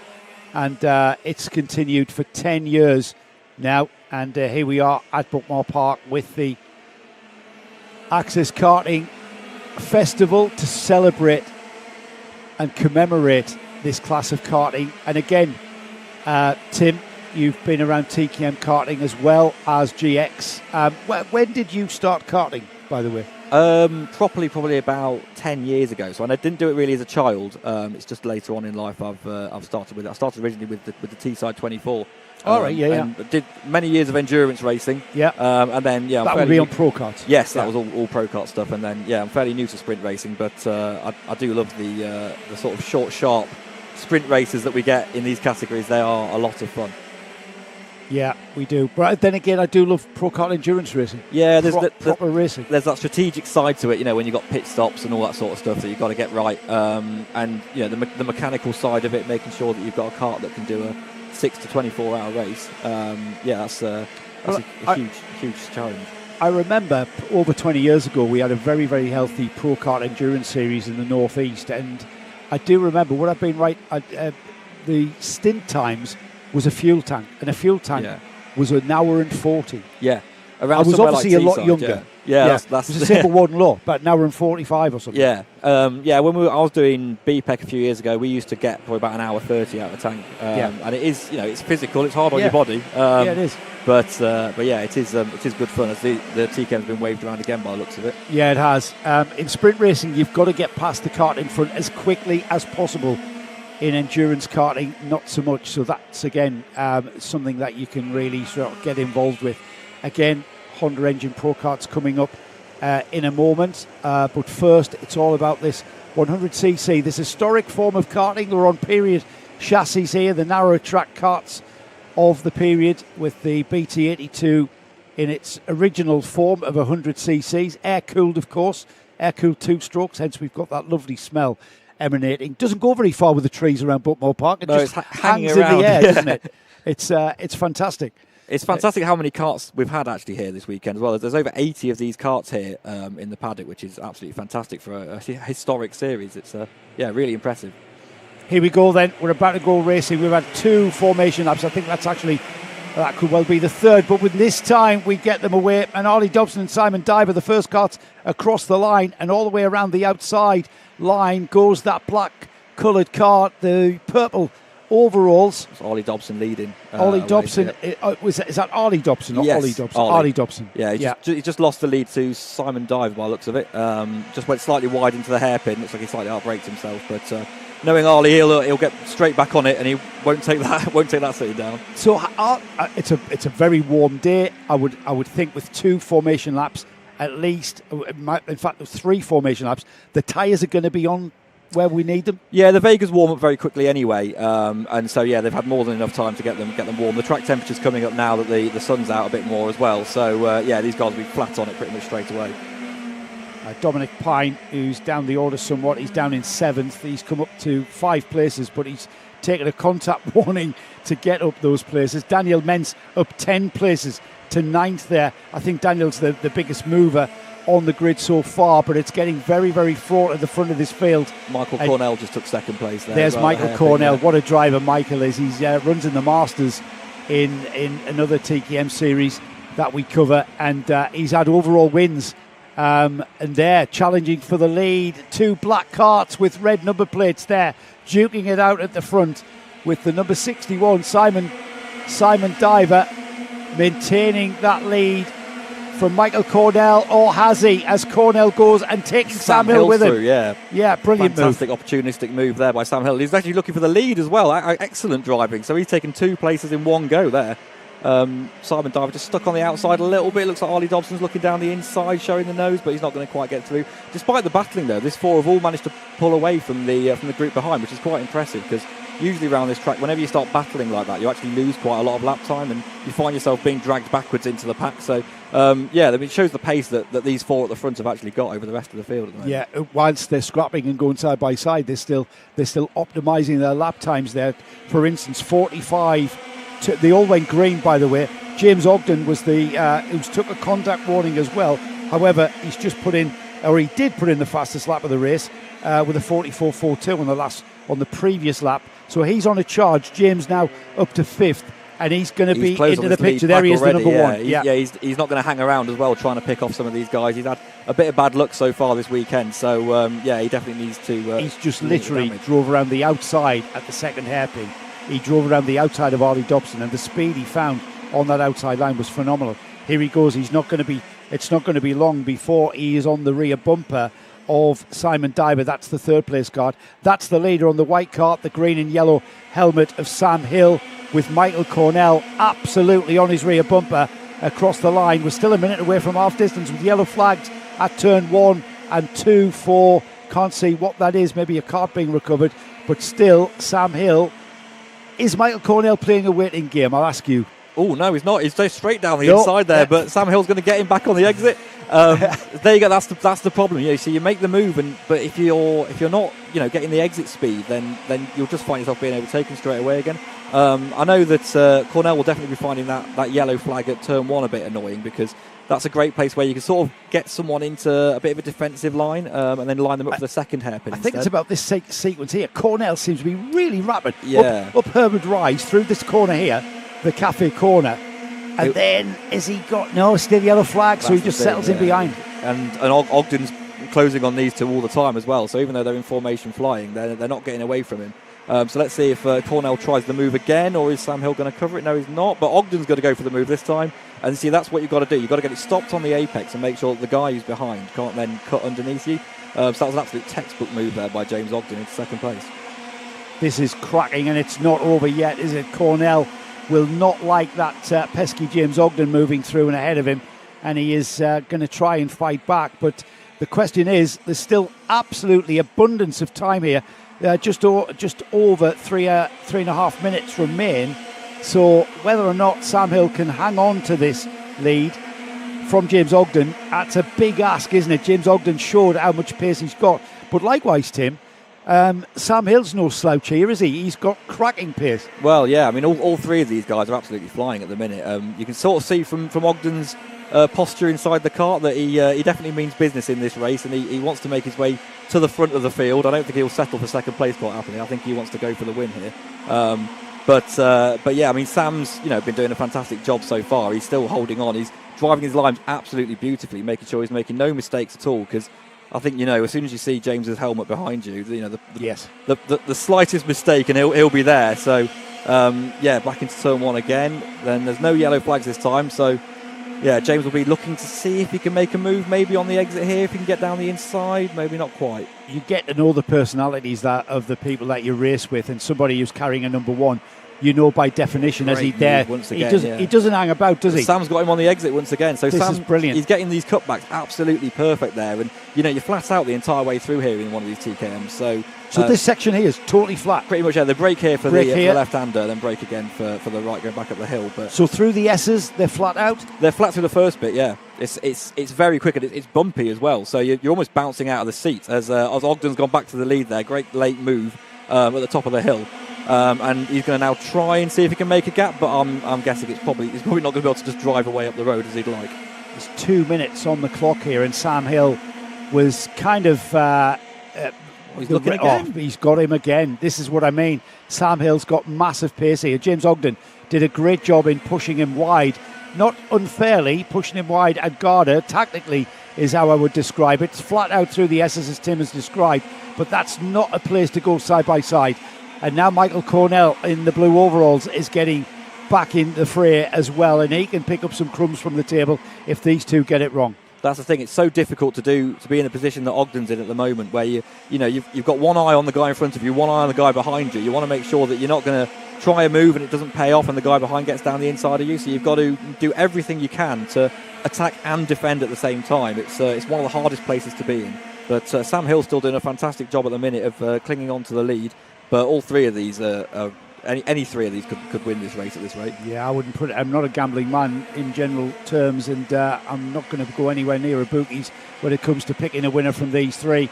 I'm wondering if James Ogden is timing. He's thinking about timing his pass, because what's happened is every time he's gone past, Sam Hill's got him back, and he did the same with Cornell as well for second place. So Sam Hill now back at the front of this field as they come up Herbert Rise through Cafe Corner. 36 seconds on the clock, so that means, Tim, we've got 2 more laps as down the inside has gone Ogden for the lead. Yeah, James got a great run there out of the top of the hill, but once again Sam's got him back on the exit. Incredible. So the cutbacks here sort of textbook how to go racing.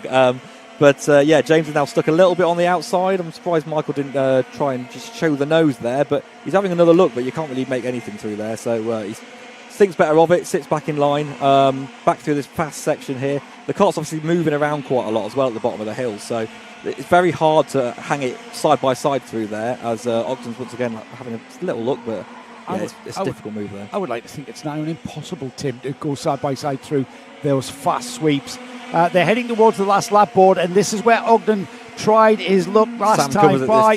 He's going to be driving. He's going to be driving defensively the whole race now, isn't he? And this is going to back the both of them into third place, man. As now James is looking around the outside, but you're unlikely to make that move stick unless you've got a massive overspeed on the guy in front. And can he get a better exit? He's looking, but not quite. It looks like Sam's just about done enough at the minute. If he can keep it nice and smooth through this downhill section, then back up the hill, then I think he might just about hold on. This has been a cracking race from all three of these drivers, haven't they? They really have showed us how to race these TKM karts, these 100 UK class karts. Absolutely on the edge, absolute beautiful racecraft, and I think time and opportunity now running out for anyone to change these positions. But across the line, Tim, nothing in that at all. 700ths of a second at the line. Oh, that was absolutely incredible driving. You could see James was trying his best to get the best run up the hill and see if he could pull alongside, but Sam just blocked it perfectly. So yeah, 3 top-level TKM drivers there in the first 3. Sam Hill, James Ogden, Michael Cornell. Not that bad an effort behind them, actually, as James Phillips, Scott Williams and Daniel Mentz.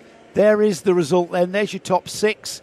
Sam Hill, James Ogden, Michael Cornell, James Phillips, Scott Williams, Daniel Mentz. What a great race that was. Sean Taylor, Edward Scoffin, Oliver Misters and Cody Pennington with Harley Dobson 11th. 12th was Tommy Rowe. 13th for Joshua Cope with John Stafford next. Simon Diver. Behind Simon was Dominic Pine, Brendan Williams, Chris Prescott. James Purchase was 19th. Bradley Dyson, Ben Miles. We've lost James Purchase. He was the first retirement. And then we had Bradley Dyson going out on lap 3, Ben Miles on lap 3, Adam Kelly went out on lap 2, as did Lee Hackett. Stephen Semester was next, and then Ash Robinson and Hayden Taylor were non-starters. Tim, I would like to thank you very much indeed for that insight. I'm going to let you step out. Henry's going to take his position. Now we've got another guest. We'll let Henry take the headset and introduce your next guest. You sitting here, Henry?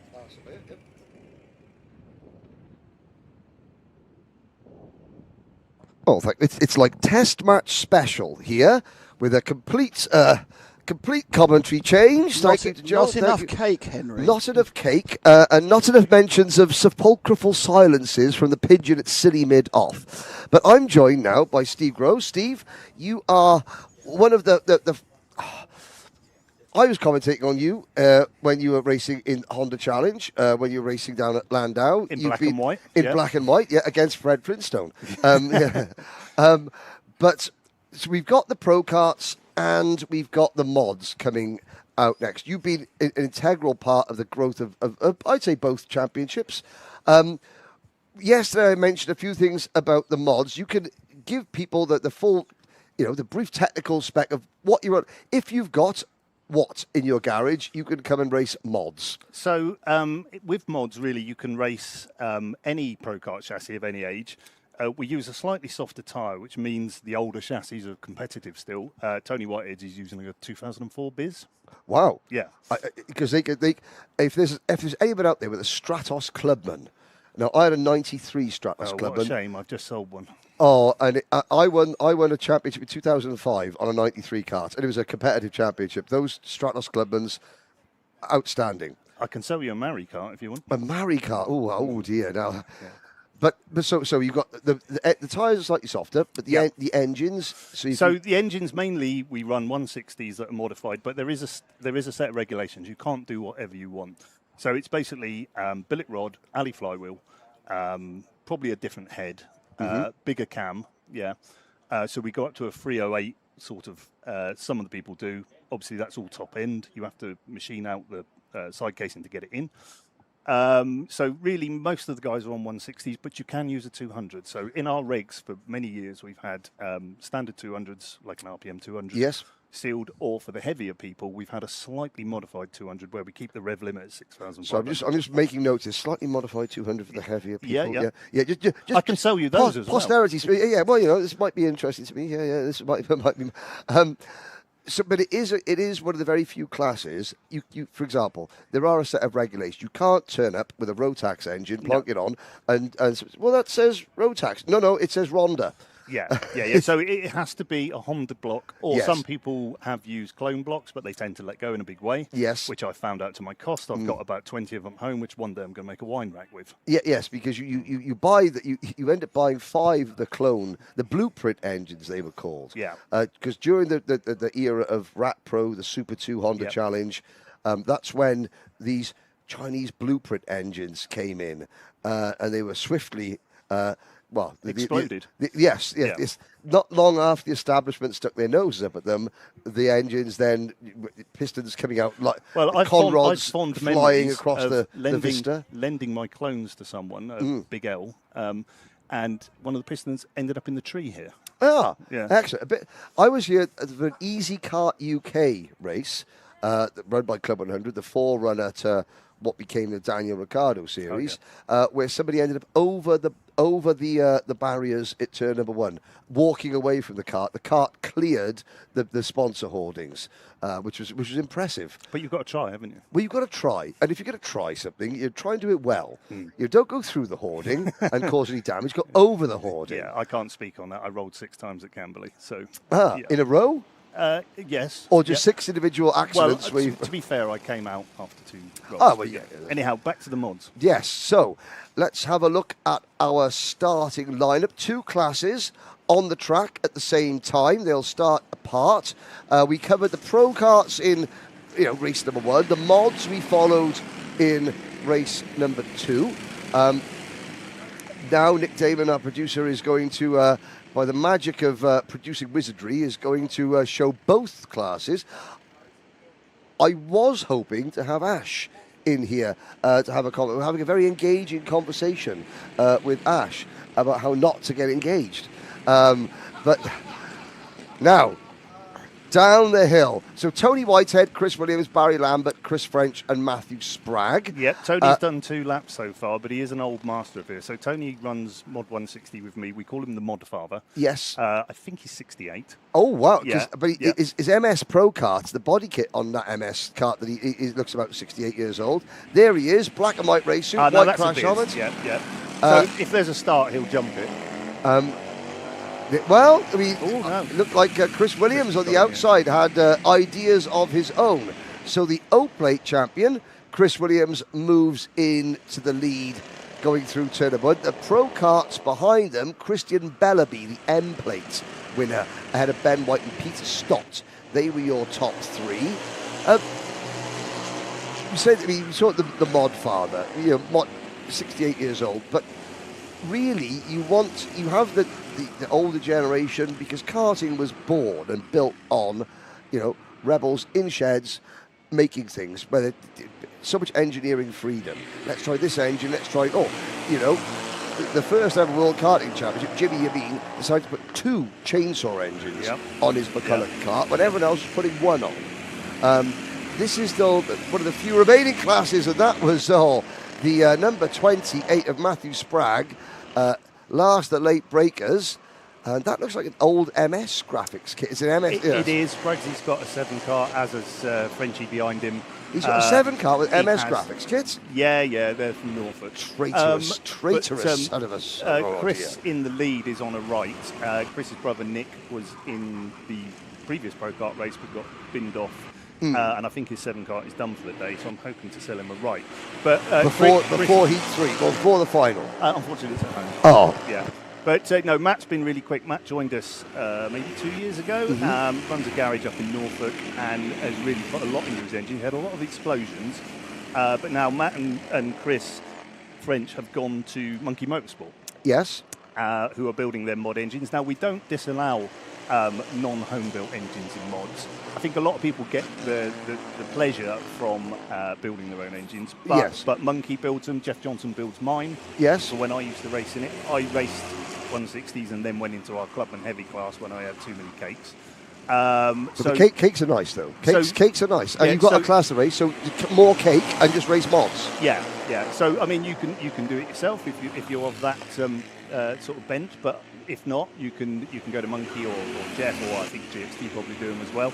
As long as they're within our regs, and we do have some checks we do for things like stroke cranks and all that sort of stuff. And we had a couple of people try it in the past, but they're soon found out because they're inordinately quick. Yes. Well, and of course that is, if you're going to have a class where that you can modify, a Honda engine is a perfect one, because it doesn't cost the earth when things do go pop. No. Because it's an industrial built engine, parts are readily available at at a good cost. But I would imagine that for those who are mod inclined, that it's the blow-ups are part of the fun almost. They're part of the learning curve. I wouldn't say they're fun. No. Especially when we put oil on the track. But you're pushing the envelope. Yes. And this is a class where you're still allowed, you've got some guidelines. We were talking about yesterday, like the old Can-Am regulations. Yes, I heard that, yeah. Where it was a case of, have car, there's the dimensions. Yeah.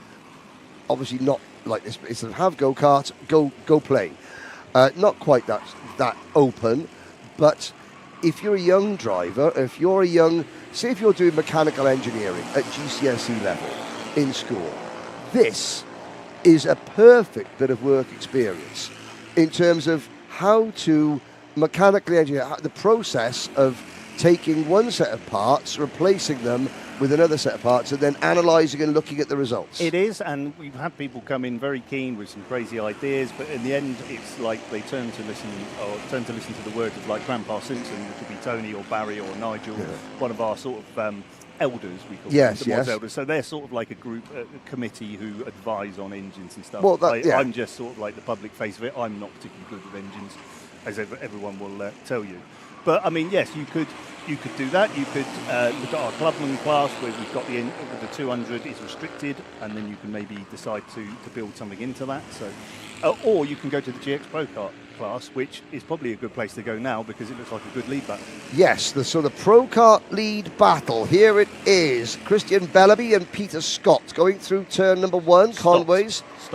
Stott. I'm getting my Scotts and my Stotts mixed up. No, he's not the ornithologist of note. But Mr. Peter Stott, I noticed in the first race he wasn't afraid to get his elbows sharpened, which is, we would go and knock 7 colours, if you know what, out of each other. And then you go back into Park Ferme, and you've been to Landau many times, so you know exactly where I'm talking about.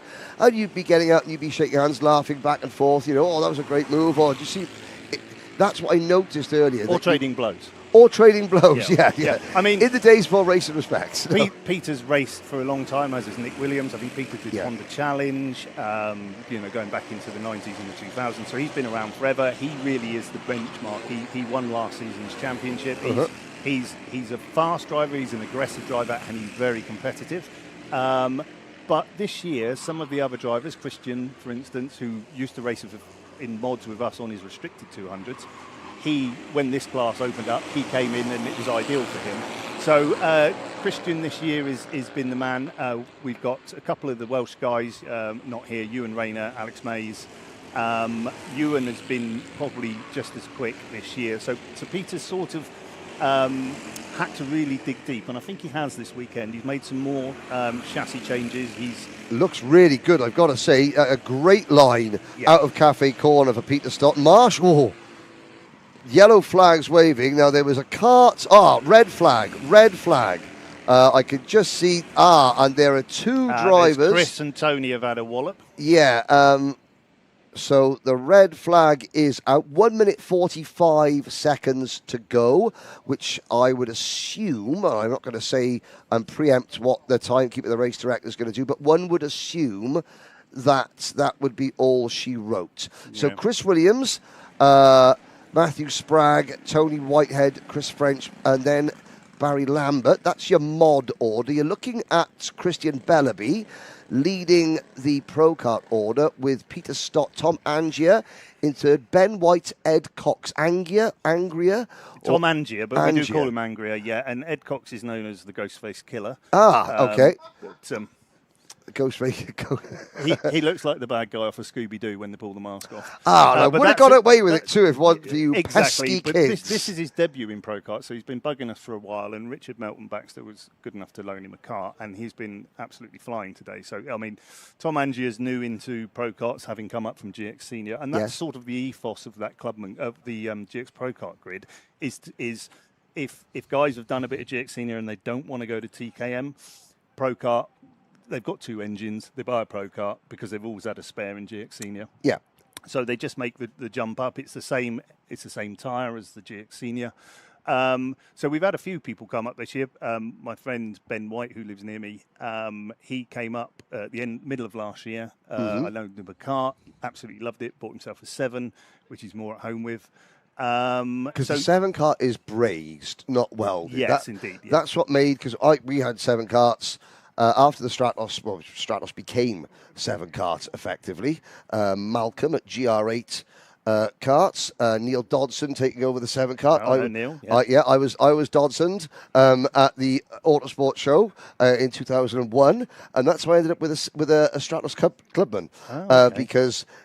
That team were looking to get a 7 kart. And is the Stratos Clubman the one that then became the Mark 1 7 car? Yes. Yeah. No, I actually have got one. I've just remembered. It's out on loan. Yeah. Oh, I had 6. Okay. Well, there's one in James Purchase's garage. Okay. So if you're interested, but yeah, so 7 kart versus sort of right. It's a matter of some people like the pointy right, some people like the more comfortable 7, and it really is how you drive, But you had we talk about British engineering.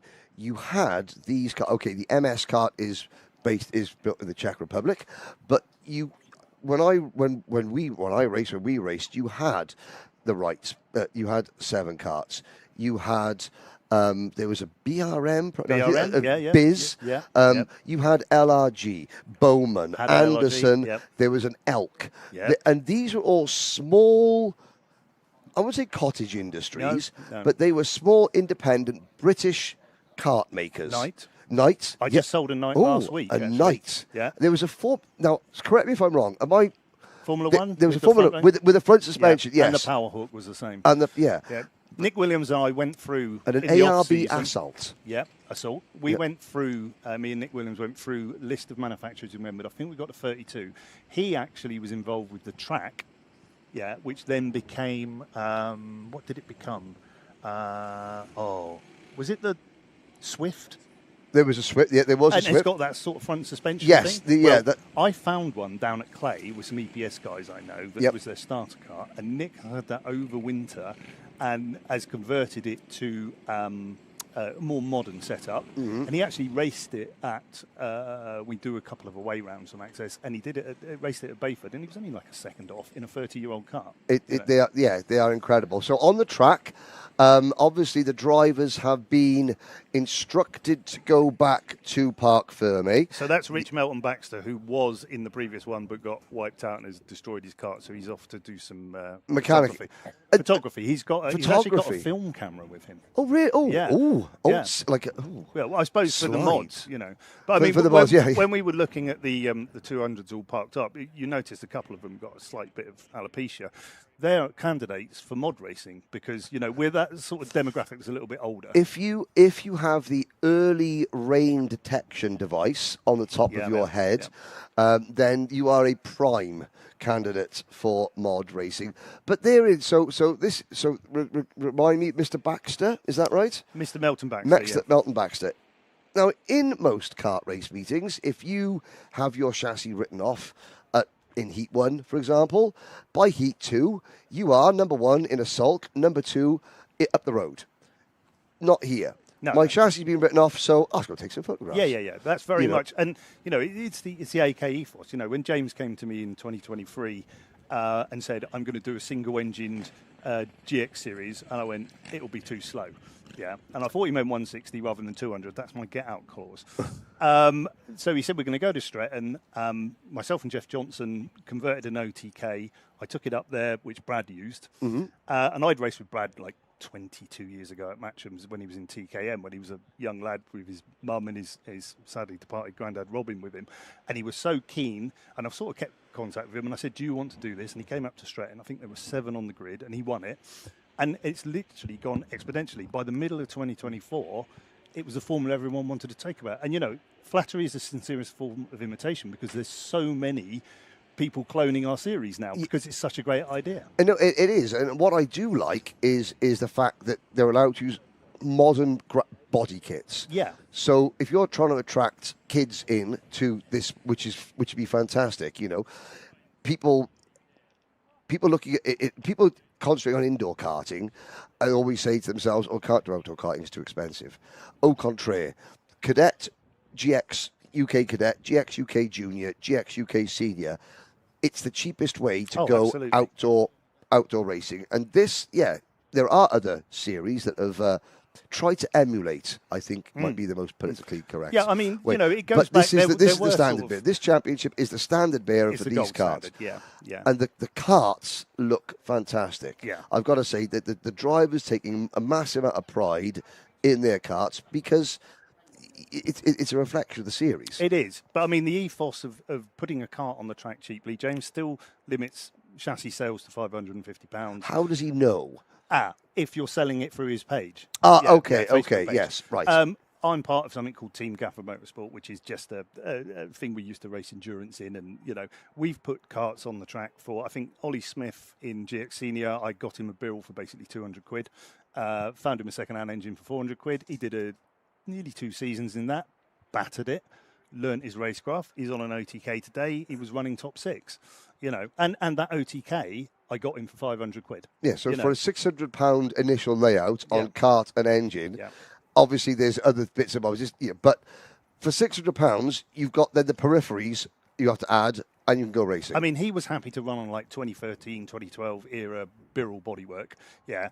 But I've got a couple of juniors who live down near me on the south coast who've started, come from rental karting, got them a couple of older OTKs immediately. They wanted the full hot dog nose cone and all that sort of stuff. Because that's what they see on TV. It makes them feel more the part. And you've got to understand the mentality of a young teenager that they want to look the part. It's like having, in our day we had long hair and mullets. Mullets, that's what they're mullets, called, and leg warmers. And leg warmers, And then in the late 90s, we went through a stage of having our eyebrows pierced.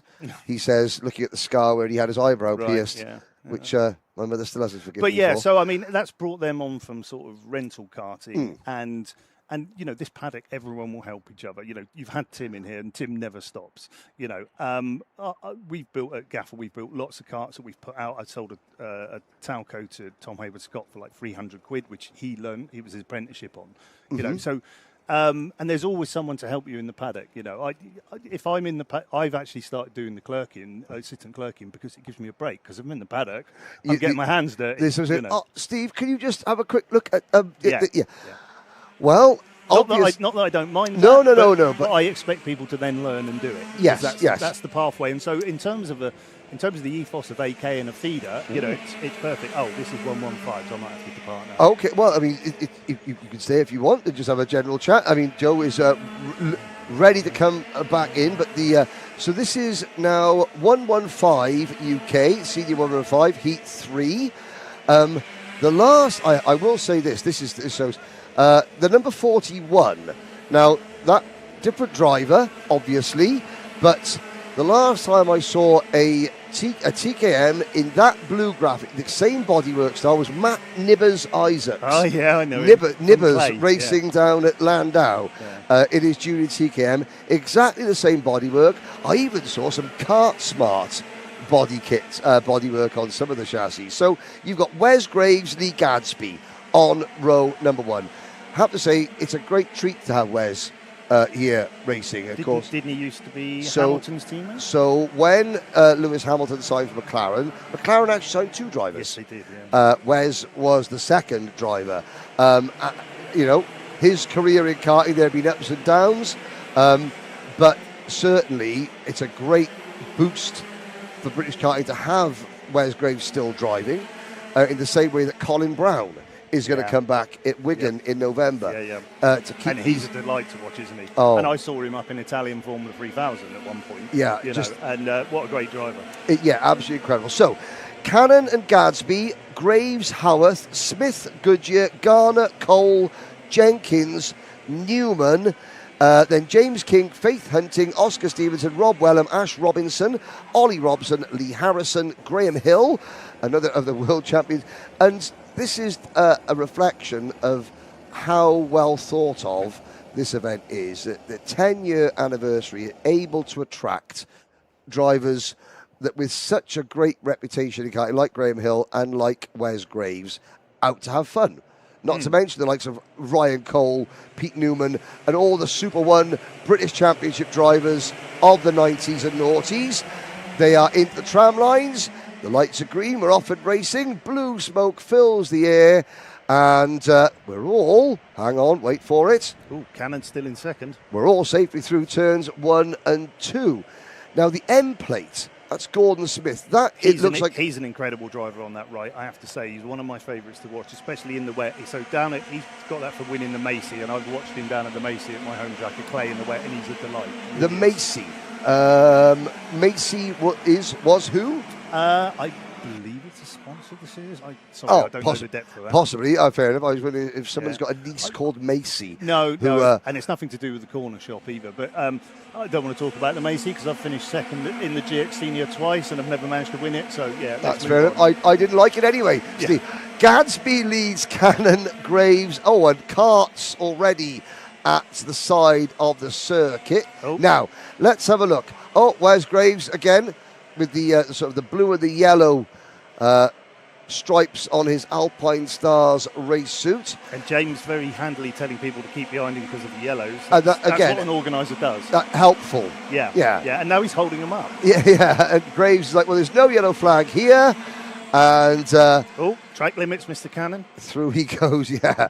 This is a poacher turned gamekeeper or gamekeeper turned poacher, Steve, because you are assisting at Clark at the coursing.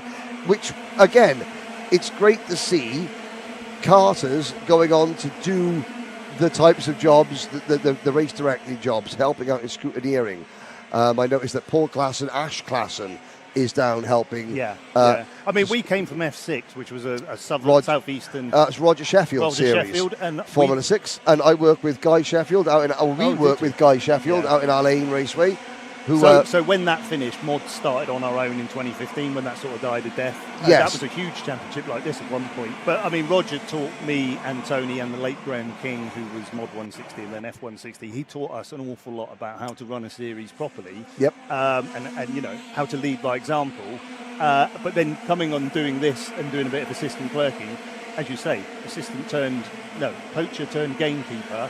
We've done all the naughty things so we can see it. So you know what is a racing incident, Yeah. and you know what is... And you generally know the clean drivers. Gordon, the end plate, I know he's hard, but he'll never punt anyone, you know? And so if he does it, it's a surprise. Yes, yeah, no. Down there is Gadsby, followed by Graves. Nice angle. This shows you, look at the contours of the circuit.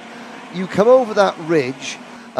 What were you driving the first time you came to Buckmore Park? The first time I came over there would have been Honda Challenge in 2011 or 12, and I came over there in practice, and the young lady in front of me snapped her axle as we went through there, so I had to duck. I think my second time through there. But that downhill sweep, there's nothing like it. No, there is nothing like it. We're looking at Graves leading Smith for second. Gadsby is 2.2 seconds up the road. Behind them, we've got a nice gaggle between Jack Goodyear, Paul Garner, Ryan Cole and Pete Newman, who are all fighting over... Well, here they are. At the back of that group, I think Pete Newman in the 79 car. Then is Lee Harrison. Ash Robinson has moved up well. He has... he's ninth now in the number 5 car. Then it's Adam Jenkins, James Cannon, who... wasn't James Cannon series organiser in second at one point? He was, and then the West broke up. Now I see why he's a series organiser more than driver. Yeah. No, he's a fine driver. He's stressed. No. Busy. No. Tired. No, more like me. Well built. Well built. Yeah. Stout. Yeah, that's like the word. us. Yeah, a yeoman. Yes. But, Graham Hill is not out there. I've noticed Faith Hunting and Graham Hill not on track. But now, obviously, a chassis is one thing, but generally with the Honda engines and these TKM engines, I was watching one of the earlier TKM races where in the 100 class, I think Paul Sinister. Oh, and who's that slowing down? Oh, it's Gordon. Oh, that's Gordon slowing down. Yeah, he's done a chain probably, is he? Or, no, he's still going. Something happened going into turn number 1, which is about the worst place you want anything to happen here at Buckmore Park. Well, ask Keith Lesser to that. Yes. Is that kart still going in the sky? So it's like Chris Waddle's penalty at Italia 90. The ball is still somewhere over the Turin night sky. Yeah, there's another name, Keith Lester, not here, ex-sidecar racer, and somebody who is not in the spring of youth, no, but who still enjoys racing, enjoys tinkering, exactly, and comes up and has fun. Yeah, and then it is willing to put the parts on he's tinkered with when they fall off. Ah, really? Yes. But I just say we got a couple in here. The nice thing about this event is it's allowed some of the GX seniors and juniors, but GX seniors to try TKM.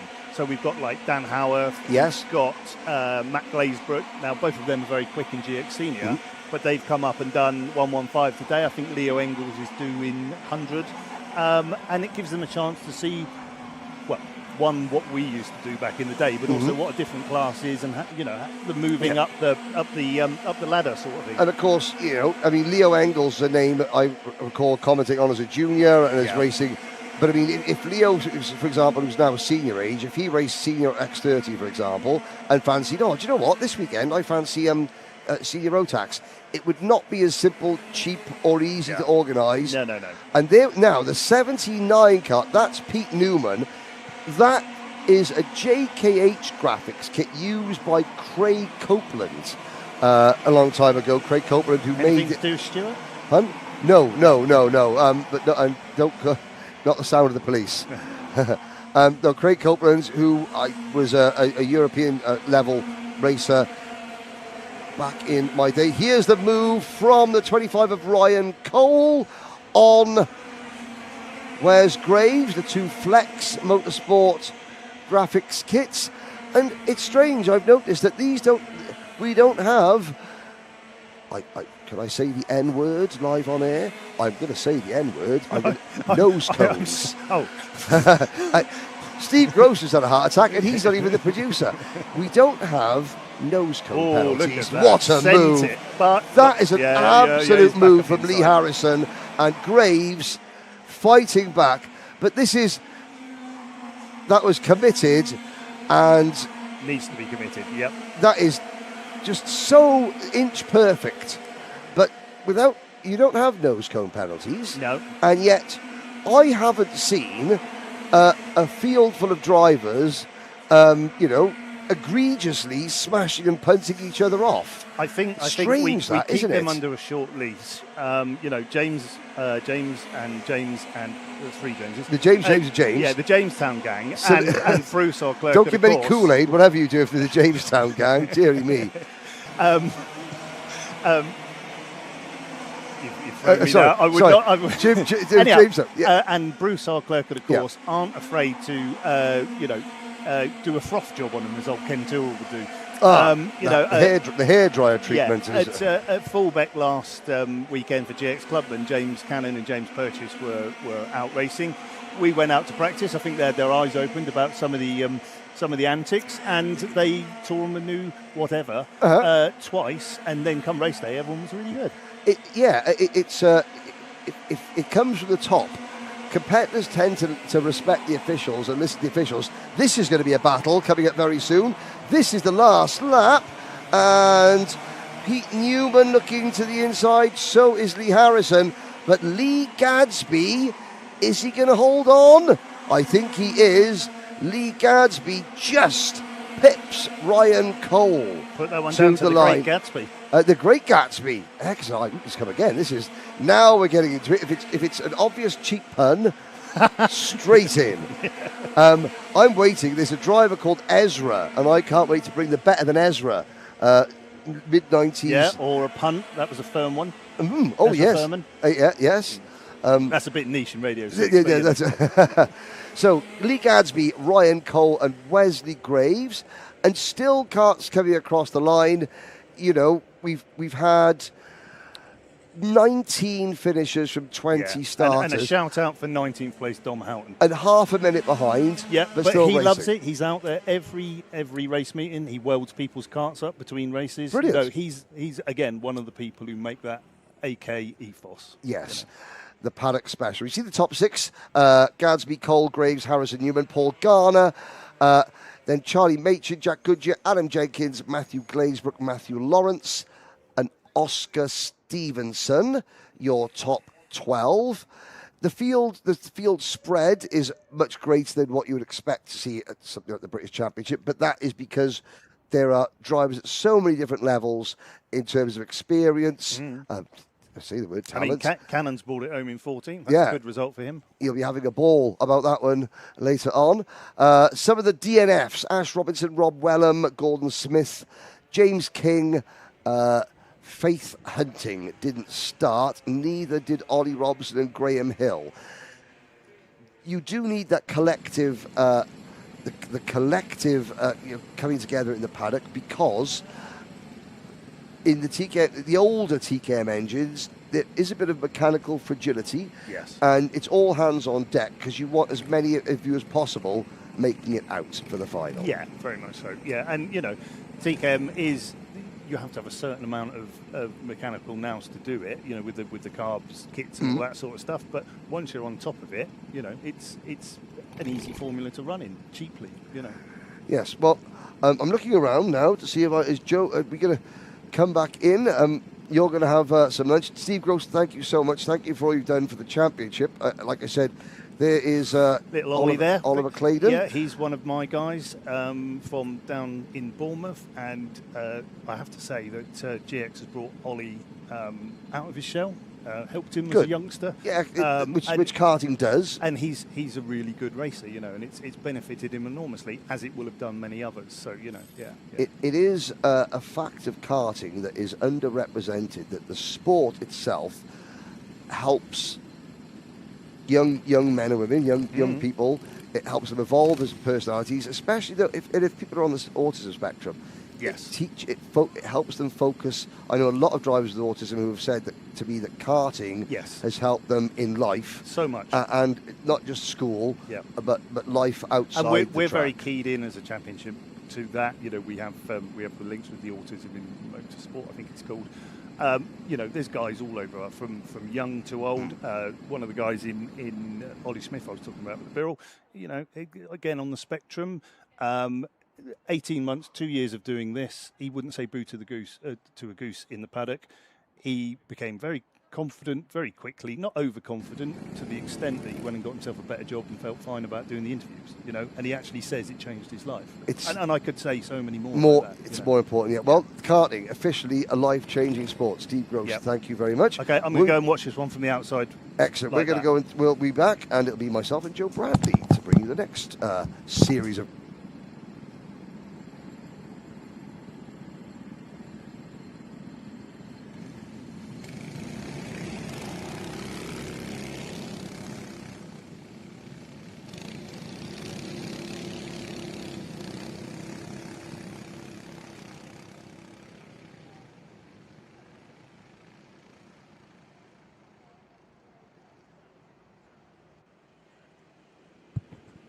GX Juniors are the karts that we've got released out on track for their third heat.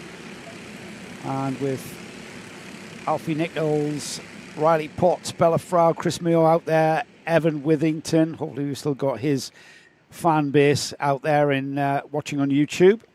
Joseph Hoare, Tom Mayo, Fred Pollard, Zach Andrews, Tyler Rickard, Sam Blamey.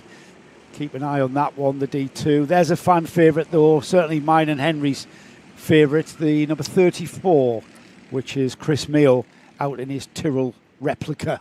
I think the only way to make my day better, which didn't start in the greatest, is if a retro or a tribute graphics kit wins at least one race. Now, yesterday we had GX cadets in qualifying. I haven't seen them today. Yeah, I think they only do time trials with access. We have started racing. I'm going to ask you a question after this race. Okay. Because it's going to be very busy. Yes. I'm going to ask you, if you had a GX, or you compete in GX, which is obviously an option, what replica livery would you copy? Not for now. No. Afterwards, because we've got a race. You do realise I'm not going to be able to concentrate on this race while I'm now going through 75 years of Formula One history. Okay.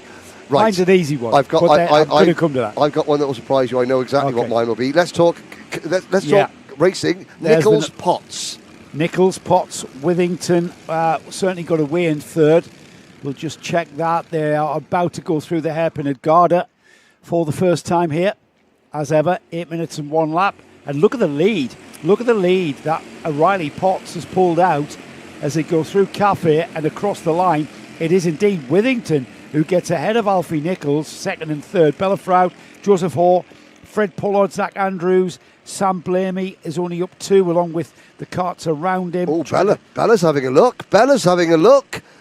There she goes, up into P3. And now, Bella was one of the drivers, I believe she came to the X-Kart Scholarship last year. Again, there are plenty of the X-Kart team in the kart championship. They took a driver, Jude the Duck Puddyfoot, who started rental kart racing, spent a lot of time racing at Brentwood Karting, qualified for the Saudi World Series finals, won that, and then entered the X-Kart Scholarship, won that, and is now racing in the kart championship, which is, a tier below the British Kart Championship, and he's winning in Junior Primo. It just goes to show that there are people who will help you along the way on your karting pathway. So there's one example of a driver starting indoor karting and now racing at a national level outdoor karting. Brilliant. And this is certainly a good way of starting. It's well named, isn't it? Access Karting Series. This is the 100-year celebration of 100 UK. 100 years of 100 UK. Sorry, 10 years. 100. You know what? I'll not be around for that. Well, I mean, so I'll get it in early. I was thinking, who 100 years of 100 UK. And there was 10 years. May it long continue. Yeah, may it continue for 100 years. That means you've still got petrol. in 100 years' time. Yeah, that's a good point, which is be a good thing. Now, Bella Froud has got the bit between her teeth. She's passed Morgan Potts. She's closed up on the number 46 cart of Evan Withington. Here she goes through the S's and just plunging down the hill. And of course, you've got those two interlockable white and blue barriers just on the inside curve as you come over the rise. That's because, now they weren't there always. The divot on the other side of that curb has always been nasty. And of course, your worrying thing is you want to use the curb because that's quick. But if you use too much curb and get your wheel over, here comes Bella Froud. Yeah, Bella's challenging Evan. Evan Withington's being supported by behind the karting wheel on YouTube, and it looks like Evan is under threat here. The number 46, having to slot in behind the number 57 of Bella Froud on the red, white and blue cart there. The white helmet of Bella now into second place, and it looks, if anything, Henry, as though Bella could maybe just begin to eke out behind Evan Withington now in third. We've got Morgan Potts and Sam Blamey. Oh, well, Bella's just been monstered up at Garda. She has. Wow, what happened there? Well, I look at the timing screen, I look up and she's lost 2 places. Well, it was Sam Blaney got onto the rear bumper of Evan Withington and just pushed him through up the inside. Bella wasn't defending. Bella then had to sort of like recover, but then by that time you had Morgan Potts and then going around the outside of her at what is the Senna chicane at the bottom of Herbert Rise. So that is the D2 plated cart of Sam Blamey, the red and white cart there. Just gesticulating to everyone now that he's passed them. Charge! Let's catch Riley Potts, who's got a gap of 2.6 seconds last time by. So it's a big ask, but if they work together, which they're certainly not behind Blamey, that's Morgan Potts and Evan Withington having a bit of a ding-dong, and that's allowing Blamey to pull away. Yeah, and here come the chasing pack up the hill through Cafe Corner. Rexy is in that group behind Alfie Nichols, Tyler Rickard, Noah Denham, Joseph Hoare. Then Pollard in Rexy is 10th, followed by Lucas Deere.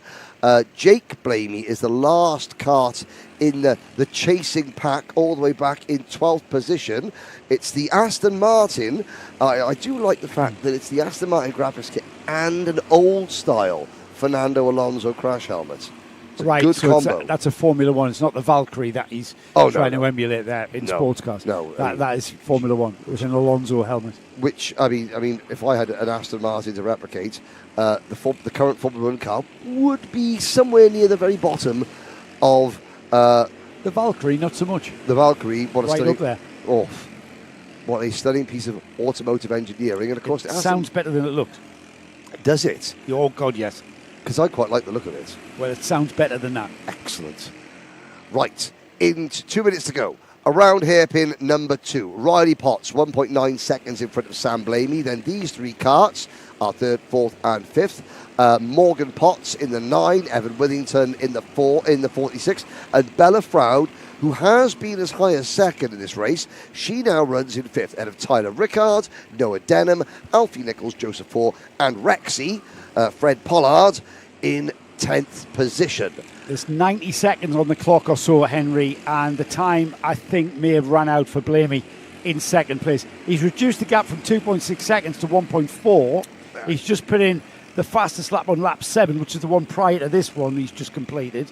So he is on a charge. However, I doubt very much whether he can gain a second and a half in just a minute and 17 seconds. However, he's trying. Sam, I know he's trying. He's probably going to prove me wrong as well. Great battle there, still continuing with Morgan Potts and Evan Withington, by the way.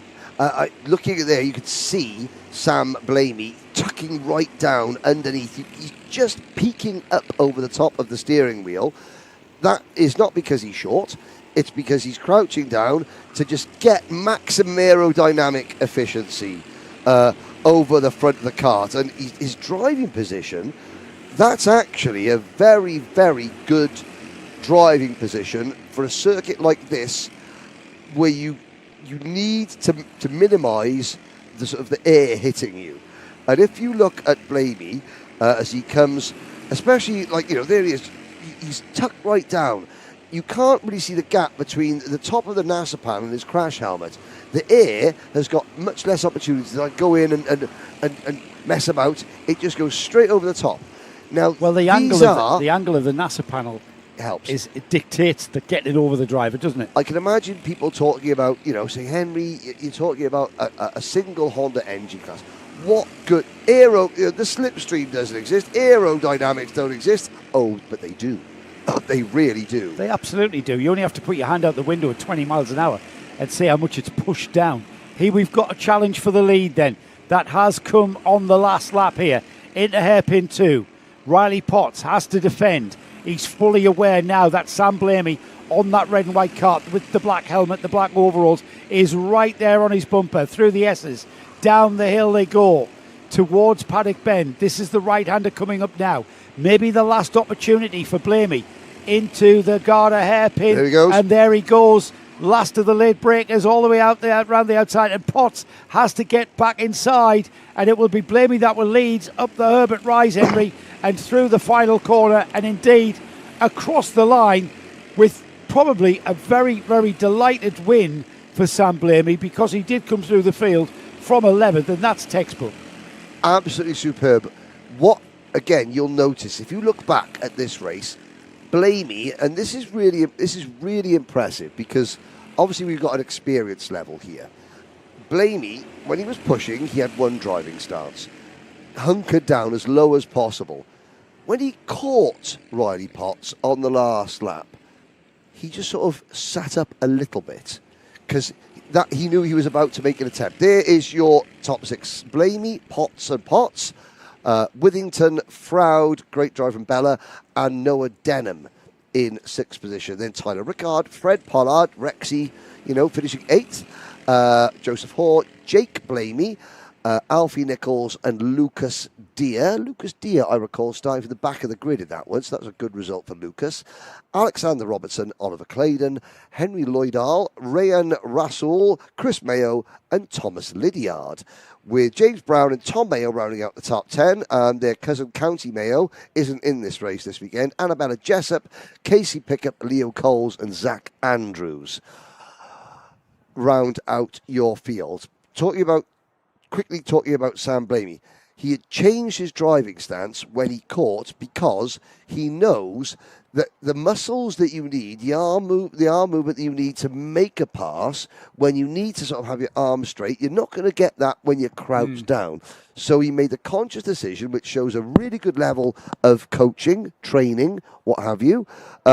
Changed up his driving style so that his body and the muscles he needs to make that lunge, and it is a lunge, and was a much easier to control. And the corner that created the opportunity, Paddock. Yes. That's a very physical corner, isn't and it? There's a dip, there's a camber, there's a lot of G through there at the speed they take it, and he needed to be quicker through there, or at least put himself right on the bumper so that he could go down the inside on the brakes. Yes, there is a look at the various.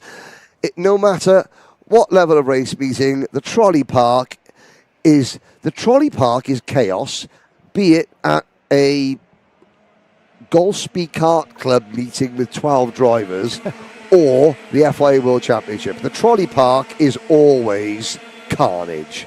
That's where the soap operas happen, as we've got karts out on the track. Now, this is the last time we'll see them in this format of heat racing, as this is the 5th and final heat for the 100 UK Seniors. This is the class that we are celebrating 10 years of, not 100 like I said earlier, but 10, which is quite an achievement.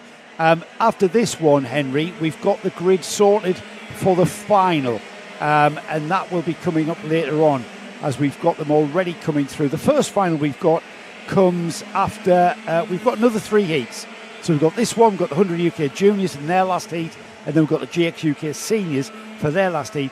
The first final comes up scheduled for in about an hour, 3:10. Okay. And that's for the Pro Kart class, or Pro Kart classes, I should say. Well, Marcus Gray and Callum Bergman on the front row. Daniel Mensah, Dominic Pine on row 2. Matthew Lawrence, Finley McDonough on row 3. Then it's Scott Williams and Thomas Hadley, Ross Goodwin and Daniel Bergman, Cody Pennington and Oliver Warner, James Phillips and Lee Hackett, Sean Taylor, Bradley Dyson, Matt Rivette. Did we get confirmation on Matt and Paul's connection, No. if there was any? All we got was that Matt Rivette also races classic Formula Fords. Well, we need to know, is it a Jamman? Is it a Ray? Absolutely. Does it have a Van Diemen? And has it got a Minster? Is or it a Merlin? Is it a Dulon? Yeah, I mean, we need to know these things. I can go on. Yes. Here we go, though. We're about to go racing, Henry, and we're nicely formed up here down the hill with Matthew Lawrence and Marcus Gray at the front of this field here. This is an all-important one for this group of drivers here. The 5th time we've seen a selection of the 100 UK seniors out this time, and I think everyone has made the start apart from I've said it now, James Phillips is the only driver that hasn't took the start there with problems, but up and over the hill they come. They will very shortly be into the tram lines heading towards the red lights. The red lights go out and we go green, and we are 3 wide towards the first corner at Conway's. They sort themselves out, and I couldn't see exactly who snatched the lead there, Henry. Well, it was the pole sitting. It was our pole sitting driver. The number 4, the timing. No, someone's got their hands up. Was that an angry hands up in the air, or was that a hands up to say sorry, or a hands up to say I'm about to break down? Well, it wasn't about to break down because nobody has. There we go. Number 100 UK senior on track, leading the way. Matthew Lawrence, that all-black kart. The Klassen, I think it's the Klassen team that are running Matt Lawrence. All black as well. Oh, so smart. Like keep the weight off for a sticker kit. Just waiting for the timing screen to behave itself because it's got a little bit awry. That's why we haven't got a proper timing bar there. Lead change, second place change. That's not E, that's the 38 kart. No, it's not. Sorry, take notice of that. Marcus Gray's in second on the 27. For some, I don't know how, but the timing screen's got a glitch. Yeah, so if you're looking at the top right-hand side of our screen, ignore the order. Okay, so in 7th place on our screen is Matthew Lawrence. He leads this race. Looking back at what an absolute snarling pack. There is 2nd place there. So the 27 second, slotting into 3rd has gone. Is that the all plate of Scott Williams that's come through? It is. Yes, the all plate is there. Dominic Pine is there. Brendan Williams. It was there. So is Ross Goodwin, Daniel Mensa. The 27 kart. The 27 kart, I think. That's Marcus Gray. Yeah, Marcus Gray's in 2nd. Or is he? No, he's been overtaken. Has he been overtaken? I think no, he hasn't. It's Scott Williams still in 3rd behind these two. There's Scott there. I think the 27 kart has gone backwards a little bit. Has he really? Yeah, so... is that him falling he back is, into the pack? He is in that pack. We've got a lot of black carts, Henry, that's the thing. We've got a lot of carts, we have got a lot of carts. Inside of 6 minutes, as the leader, Matthew Lawrence, across the line. He's gone across the line. In 2nd place is Scott Williams. Daniel Mentz is 3rd. Yellow flag waving, and the 38 just made a pass. Sorry, the 39. Normally as a commentator, you don't say anything that would make the race director's job any harder, but the yellow flags are waving at both the entry to turn 1 and the exit to turn 2, and I have to say that, are you saying that pass went into turn 1? It was going into turn 2 when they were still waved yellows.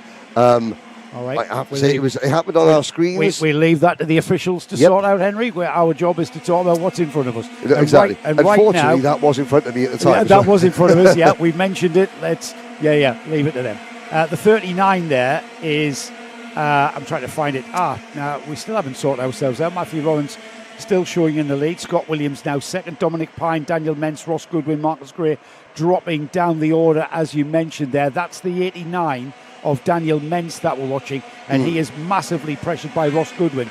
There's Ross Goodwin on the white kart with the black nose, white helmet, red overalls, down the inside, squeezes the kart between that barrier, that foam barrier. Oh, who's that? That's our leader. That's the leader, Matthew Lawrence. Oh, attrition becoming a factor at the front of this field, and that is a tragedy for Matthew Lawrence. Matthew Lawrence dropping down the order and out of this race because something has gone wrong. And that is exactly the reason why in karting you never give up. That's why we say there are lulls in these races. There are laps or a couple of laps at a time where drivers are just preserving their equipment, because the equipment, as easy and as cheap as it is to put together, it can blow up just as quickly. Yeah.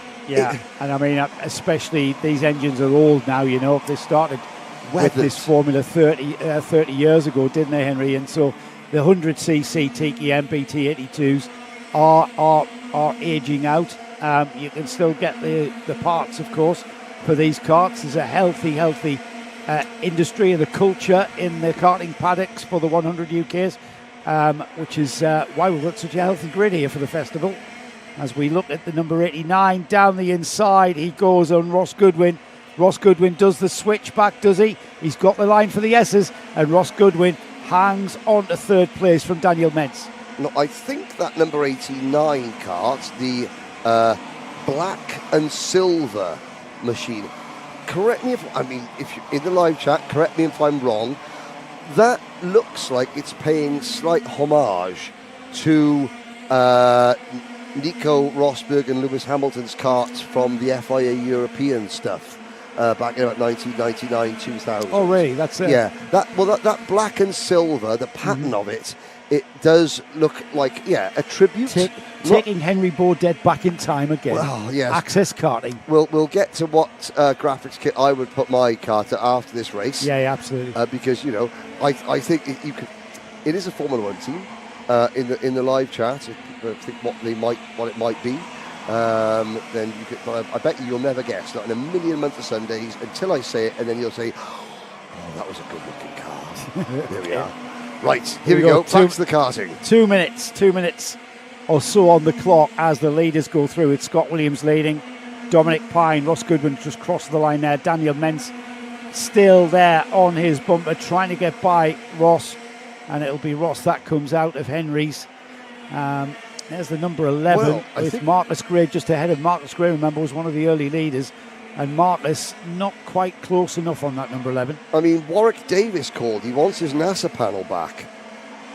I think that's fallen down. There's been a slight issue with that NASA panel. I don't know what, but there's the battle. So there's Ross Goodwin and Daniel Mentz. This is now the battle for third place. The timing screens have adjusted themselves. Williams, Pye, 4-second gap to these two. It's the best battle on track. Goodwin and Mentz. Marcus Gray, 3 seconds behind these two, running in 5th position. And Marcus has Cody Pennington, Finlay McDonough for company. That would be your top 7. Thomas Hadley, Ryan Gill, and Sean Taylor rounding out the top 10. Lee Hackett all the way down. We've just lost Dexter Bergman. So we've got 19 out of the 26 karts still running. Yeah, not bad at all. 19 karts still running, and we're inside the last 2 laps. When the leaders come back around, they will see the last lap board. There's the 89. That's Daniel Mentz, who was challenging, indeed got ahead of the kart in front of him. The white kart there with the black nose is Ross Goodwin. Now Ross has very shortly going to have him back for company, isn't he? Because Daniel's coming back towards. I'm not sure why he dropped off the rear bumper. They were having a right old dukem, these two. However, it settled down as we pick up the leader there, just coming through the Simmons sweep, the Symes sweep, I should say. And then up the hill towards Garda, the hairpin. And then look at that. The apex of that corner is right on the brow of that hill. And then they plunge downhill. They come back up Herbert's right. And we are on the last lap, Henry. Yes, indeed. Williams, 2.2 seconds in front of Dominic Pine. Then we have this battle. Ross Goodwin in the 48. Leads Daniel Mentz in the 89. Mentz having a little look to the inside now. Goodwin has to defend. That's going to stall his momentum through this section. But the 89 of Daniel Mentz are not close enough to even have a most audacious of lunges into this corner. Nope, Paddock goes past that incident. Up Damon Hill. Now Garda. and very civil through the Garda. Yeah, he's lost that connection to challenge for that position, and there it is across the line for third and fourth. Ahead of him though, Scott Williams took the win, with Dominic Pine taking a relatively lonely second place. We then had Ross Goodwin, Daniel Mentz, as we saw, Cody Pennington, Finlay McDonough, Thomas Hadley, Ryan Gill, Marcus Gray. We've got the Norfolk Tech. Marcus Gray leading the pensioners race, doing a good job for an oldie. We want to know how old he is. How old is Marcus? Behind Marcus, Lee Hackett, Sean Taylor, Philip Tristram. And then in 13th place, we had Aidan Taylor from Ollie Dobson, James Purchase, Callum Bergman, Leo Engels, Bradley Dyson, 18th. 19th was our last finisher, Chris Prescott. And then we lost Dexter Bergman, Oliver Warner, Matt Rivett, Matthew Lawrence, Brendan Williams, with Evie Scaplehorn going out early. Right, before you say anything, yes, AFF Motorsport, correct, has taken a punt at yours being the yellow Jordans. No. Think earlier. Nick Damon's gone for the Leighton House March team. Use the microphone. No. Your words. You never know you want me to speak. Well, yeah. I mean, if you're going to join in with this, so it's not the Leighton House. So what year are we? We're talking 1985. Ooh, 85. 1985. Big team or small team? Small team. Ah. Are we looking at Minardi's or something? Nope. Too early for a Real? Too early for a Real? Okay. I mean, go ahead. Who are the drivers? Well, one of the drivers sadly didn't see the end of the year. Ricardo Paletti. You're talking about De Angelis? Nope. Manfred Winkelhock. For the Ram Hart team. The Skull Bandit one. If you look up the 1985 Skull Bandit Ram Hart, driven by Philippe Alliot and Manfred Winkelhock. We let's talk about Skull Bandit. And then, it's Skull Bandit was Smokey the Bandit's brother. Ah. Yeah, yes. It wasn't a chewing tobacco product. There's a Snickers logo. There's a cart with a body. Hang on. I'm sure that looked like a... No, it's not. It's Adrian Game. It's not. He thought it was Snickers. Do you want to hear my livery? Go on, yes. Mine's easy. It's Everybody an Eagle Westlake. It's Martini. Oh, the Martini. Whether it's the Brabham from 75, the 917 Porsche, but you want the white the Lancia, the white base with blue and not purple. The red base, which they had in the not the red Alphas. base, no, not the Well, Alphas. there we go. If we look the at white base. The audience can have a little vote. The 1985 Ram Hart or the 1977 Martini Brabham. Nick Damon is going to put his nomination in. The Williams FW07. The Williams, the 1990. But no, with the Leyland sponsorship. The Leyland. Because, frankly, if it's sponsored by Leyland and didn't break down, pretty impressive. So the 1979 Williams with Leyland sponsorship, the 1977 Brabham, or the 1985 Ram. If you had a choice, ladies and gentlemen, to graphic kit your cart up like one of those. We've got Tom who's going to jump in for the got the GX. best taste? Not yet. Can I just for the point GX. out, though, my choice What's fits yours, Tom? really well because, of course, it's side pods and side pods, you see. 1998 Yes. Jordan. That's the yellow one. Marvellous. Yes, the Bitten and Hisses. Yeah, so Tom Kansas, who'll be joining us for the GX race. The Norfolk Tech informs me that Marcus Gray is 59. Ah, yes. A round of applause. He's also requested that the ambulance bring oxygen. He's a youth, a young man. Well, yeah. The fountain of youth. AFF Motorsport wants the Hesketh, which Hesketh though? Because the penthouse livery. Harold Hurt, the Rupert Keegan one. Harold Hurtle drove a gold Vostina one. James Hunt's Hesketh was quite plain, wasn't it? No one voted for the 1976 Surtees then. That allegedly took the Grand Prix written off the BBC. Yeah. Yes. Well, yes. This is good. We did a championship, the kart championship. Can I just say it's been the most anorak 3 minutes we've ever had? Yes. Is it as anoraki, though, as talking about our own car's first registration number? No, LBO 435X. I'm just thinking, we're talking about our memories of liveries of cars. And I reckon 70% of this grid wasn't born, perhaps 80%. Absolutely. And if we were at any other kart meet, it'd be 99%. I've just gone back to 1971 with a Porsche 917. At least, well, there is a Gulf liveried cart about to go out. Saw that. This is we've got 100 UK juniors. These are the 100cc TKM engine. This time the juniors get to finish off their heat process. This will form the grid for them going forward. We've got one more heat to get through after this one, which will be the GX UK Seniors. It'll be their GX UK Seniors third heat. Again, we've pared the grid down to 30 karts qualifying or being allowed to race this weekend. We could have doubled that, but we just didn't have the space. And this is a festival celebrating this class that's on our screens at the moment, which is the 100 UKs. Absolutely. Now, there is a Leighton House, aquamarine blue livery kart, number 234 in this class. So this would be 100 UK Junior, number 234, Ben Jafari. There's Ben Jafari pinfold. That's Leighton Housey. Same colour. There is can't see. The number 25 is a little bit like the Gulf livery. Now there we go. There brings back memories. We're gonna fire her up. Are you allowed to have painted toenails on a dummy grid? I'm not sure. I think you are. I think that's a much more civilised way of starting. Because I didn't paint my toenails, especially because I knew I was coming in. I didn't think I'd be allowed in the dummy grid. You are wearing sandals though with socks, so that's a violation. Of all things. Humanity. We're getting this underway. The trickling up the hill. And they're praying. Please fire. Please, am I going to jump up and down? Oh, she goes. A little bit of gravity. And that was the number 32 kart of Lucas Kelly, who we're expecting to be a major player. He's a front runner. Yeah, yes. He's a front runner, is Lucas. So thankfully, he's got that kart away. He's down in 17th for his starting position.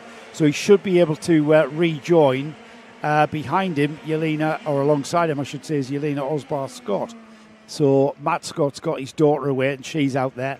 Oliver Borg has some fan base. Oh, it's Mandy Littler. Hello, Mandy. Long time we haven't seen you. Alfie Littler's mum, Littler, who was racing at Le Mans last weekend. Yeah, I think so. He's got a Senna crash helmet. Has he really? Come on, Ollie Borg is what she's saying. I don't know. Is Mandy Littler Alfie Littler's? Well, got to be. We're going to find out when she responds to our question in the live chat within the next 12 seconds. Yes, please tell us. So we're going to keep going now. Zach 23 are on circuit. Logan Pedge, Mason Pennington, Tom Marshall, Cosmo Cameron, Seth Jones, Kai Turner, Oliver Borg, Dominic Leon, Jensen Horton, Harry Platten, Jessica Williams, Alfie Allen, Jaden Solo. The top 20 rounded up by Yelena Osbar-Scott, Leo Stern, Zach Lowe, Louis and Guy, Milo Purchase, Thomas Platin, Ben Jafari, Pinfold, better than Ezra Grove, Lucas Kelly, and Zachary Benz. I think that's Mandy Littler's Seb Corking's mum, to be honest. Oh, sorry. Yeah, it's a bit her. It is. As we get racing, green lights, come on. It is the Mandy Littler I know, Seb's mum. And we get racing through turns 1 and 2, which is Conway and Henry's corner, into the hairpin for the first time. We've got side-by-side action with Mason Pennington and Logan Page finally sorting that out. The number 40 kart knows and the first. 44. Jessica Williams. Now, the accident actually happens some way in front of Jessica. She was pinched in the middle of a 4-wide situation with the driver on the inside. I didn't see the number. A victim of circumstance. No, the driver on the inside, he grabs the inside line and then runs all the way out to take the racing line. There are 3 karts on the outside of you. Where would you like them to go? Well, one of them, it's the barriers, because they have a choice. But yellow flag. Yellow flag, and that's an overtake for the race lead under yellow flag. I think what happened there, Henry, is the blue helmet there, Mason Pennington, lifted for the yellow flag. And Tom Marshall, the 65, did he go ahead? He kind of inadvertently went ahead. Whether he'll rectify that, it doesn't look like he has. I thought that coming out of... It's the 23, actually. It's the 23. Mason, oh, dear. Well, that's one way to solve the problem. He's given all the positions back. Let's have a look, see what happens here. 23. Just what happens there? He just somehow locks the rear axle there. He looked like he was slowing down just coming into that. Because he didn't get punted from behind. I didn't That think was so. no, Nick, no, he Nick didn't. seems to think there was a little nudge, But just a slight nudge. He was slowing down already. Now you see, right about there, the kart seems that snapped sideways. I think that was under braking. There was already a slight issue where he was unbalanced and just grabbed the brake. The brake grabbed, and yeah. Yeah, it's easy to do that because you're turning and braking at the same time, and that back end's already slewing round to your right, and then you apply the brake, and it's a bit unfortunate. Lost the 23. Meanwhile, out at front is the Macy plate holder. Kai Turner taking over. Oliver Bald is second, so Mandy Little will be happy. Logan Page is third, Cosmo Cameron fourth, and then up to fifth has come Tom Marshall, and behind him Jaden Solo settling into sixth. And we've got raised hands. We've got an incident, so the karts are slowing. I'm looking. We got a red flag out. We've got a red flag. Yeah, we got red flags out. I don't know. Now there's karts off at no, that's a Marshall post. No, it looks like you've got a kart off at Henry's Corner. Right. Is it Henry's Corner or Henry's Bend? Henry's being turn 2. Is that right? Yeah, turn 2. Yeah, Henry's Bend. So karts slowing down and coming around at a very, very slow pace. We'll be sorting out that incident. Discretion, always the better part of valour when it comes to kids who are racing. So we will bring the race and neutralise the race so that we can do whatever. And you can't be overly cautious, can you, in situations like this? So there is, by the way, there is James Purchase with the orange bib. He's one of the series organisers behind Access Karting. And what a success it's been. It's been such a success, Henry, that they've got another championship running, which they've called the Clubman class. Really? Yeah. Well, there's a school of thought that says there's too many classes and too many championships in karting. There's another school of thought that says, well, if there are drivers to fill these Clubman championships, then that means that there are more people that want to do karting, which is a great thing. So I'm all for lots of classes and lots of championships in karting, as long as they're all very well supported and they all know their place in terms of their step on the ladder. Yeah, I know. It gets clustered, doesn't it? You mentioned the one just earlier that kind of like has found its place or has it, kind of thing. Yeah. Tom Kansas is sitting there to join us for the GX, but he comes in nicely. When there's a red flag, that opens up the conversation. Tom, the success of Access has been phenomenal to the point where we haven't got enough time in the day to run everyone who wanted to enter. So James came up with this idea of running the Clubman Championship. Have you got anybody running in that? Yeah, so we've been doing a series of rounds for the GX classes because we were completely oversubscribed on entries. So I was at the first round we did, which was at Hooton Park, and then we did Fullback as well last weekend. And what are you doing? Are you piggybacking a club round there, or are you running your own meeting? At Hooton, we were part of their IKR normal rotation, and then at Fullback we basically did the exact same thing. We were there with the same thing. So, again with their IKR. Yeah. So it just gives an extra chance for the series regulars to get out, put some more miles on their karts. Get a bit of racing. It's a much more sort of relaxed environment. Right. It's sort of more how GX used to be when we first started it, whereas things have got a bit more serious. Are you finding new people coming into the class? Yeah, are finding their feet there before they then try and. So how do you get an entry for the Access Karting Championship Series that we are familiar with? How do you transition from that Clubman meeting into the championship? To enter into the Access Karting Championship. There's obviously so many entries that are allowed each year, and I think it's opened up to 75 entrants. We can have a maximum of 62 at any race weekend, and that gets pretty much filled up within minutes on Alpha Live. We've crashed Alpha Live for the last 2 years when entries have opened. And you sort of have to be fastest finger first on getting your entry in. I know it's a massive headache for James Purchase and Cannon. And so officially, it is harder because I had the same problem trying to get Oasis tickets, but I got through. So it's harder to get an entry for Access Karting than it is to go and watch Oasis. Yeah, official. I think we're close to getting more entrants than people who want to go and see Oasis. So the Clubman rounds were basically devised to give other people a chance to come and race. They can buy karts, come and race, and we've had pretty full grids in every single round we've done there as well. I mean, at Fullbeck last weekend, So what grid did you have? We had 28 karts, I think, really? on the grid. Yeah, Wow. so considering they're all standalone events, and only, I'd say 10 of them were series regulars. The rest were all people who are new to the series and want to just come and have a go, basically. So it's really nice to be able to do that, and me and a few other guys rented a few karts out as well, because obviously our kit's not being used, so other people can come and have a go and come racing. Well, you talk about the camaraderie. You've mentioned a couple of times. Hang on a second. On screen, yes. How much is it to hire your kit, Tom? Yes, we'll talk later. Okay. I noticed James Ogden out there as well with a high vis on, helping. You know, let me remind you, James Ogden is the Access Karting champion. Yeah. In Access Karting's Premier Class. Doesn't that just epitomise the attitude out there? And yes, he's had a stinker of a day, as James. He's not started 2 of his 3 heat races. Did very well in the other one, as you would expect. And yet, let's get out there now. I can't see him in this camera shot. He was on one of the earlier ones. He's still got his race suit on.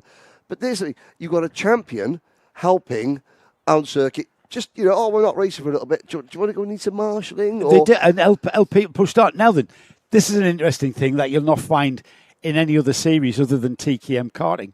So we've had to move the karts from the right-hand side of the picture there. Do you know why?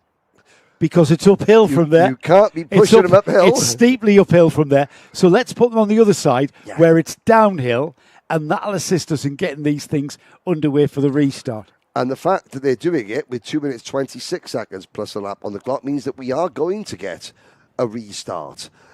I actually think, Henry, there was more time on the clock. That ticked by and then it stopped. So I think were we even at half distance at that point? Sorry?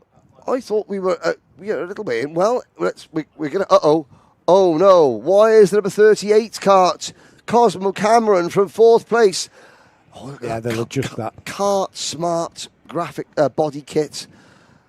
That really simple, basic shape that became synonymous with what a go-kart should look like.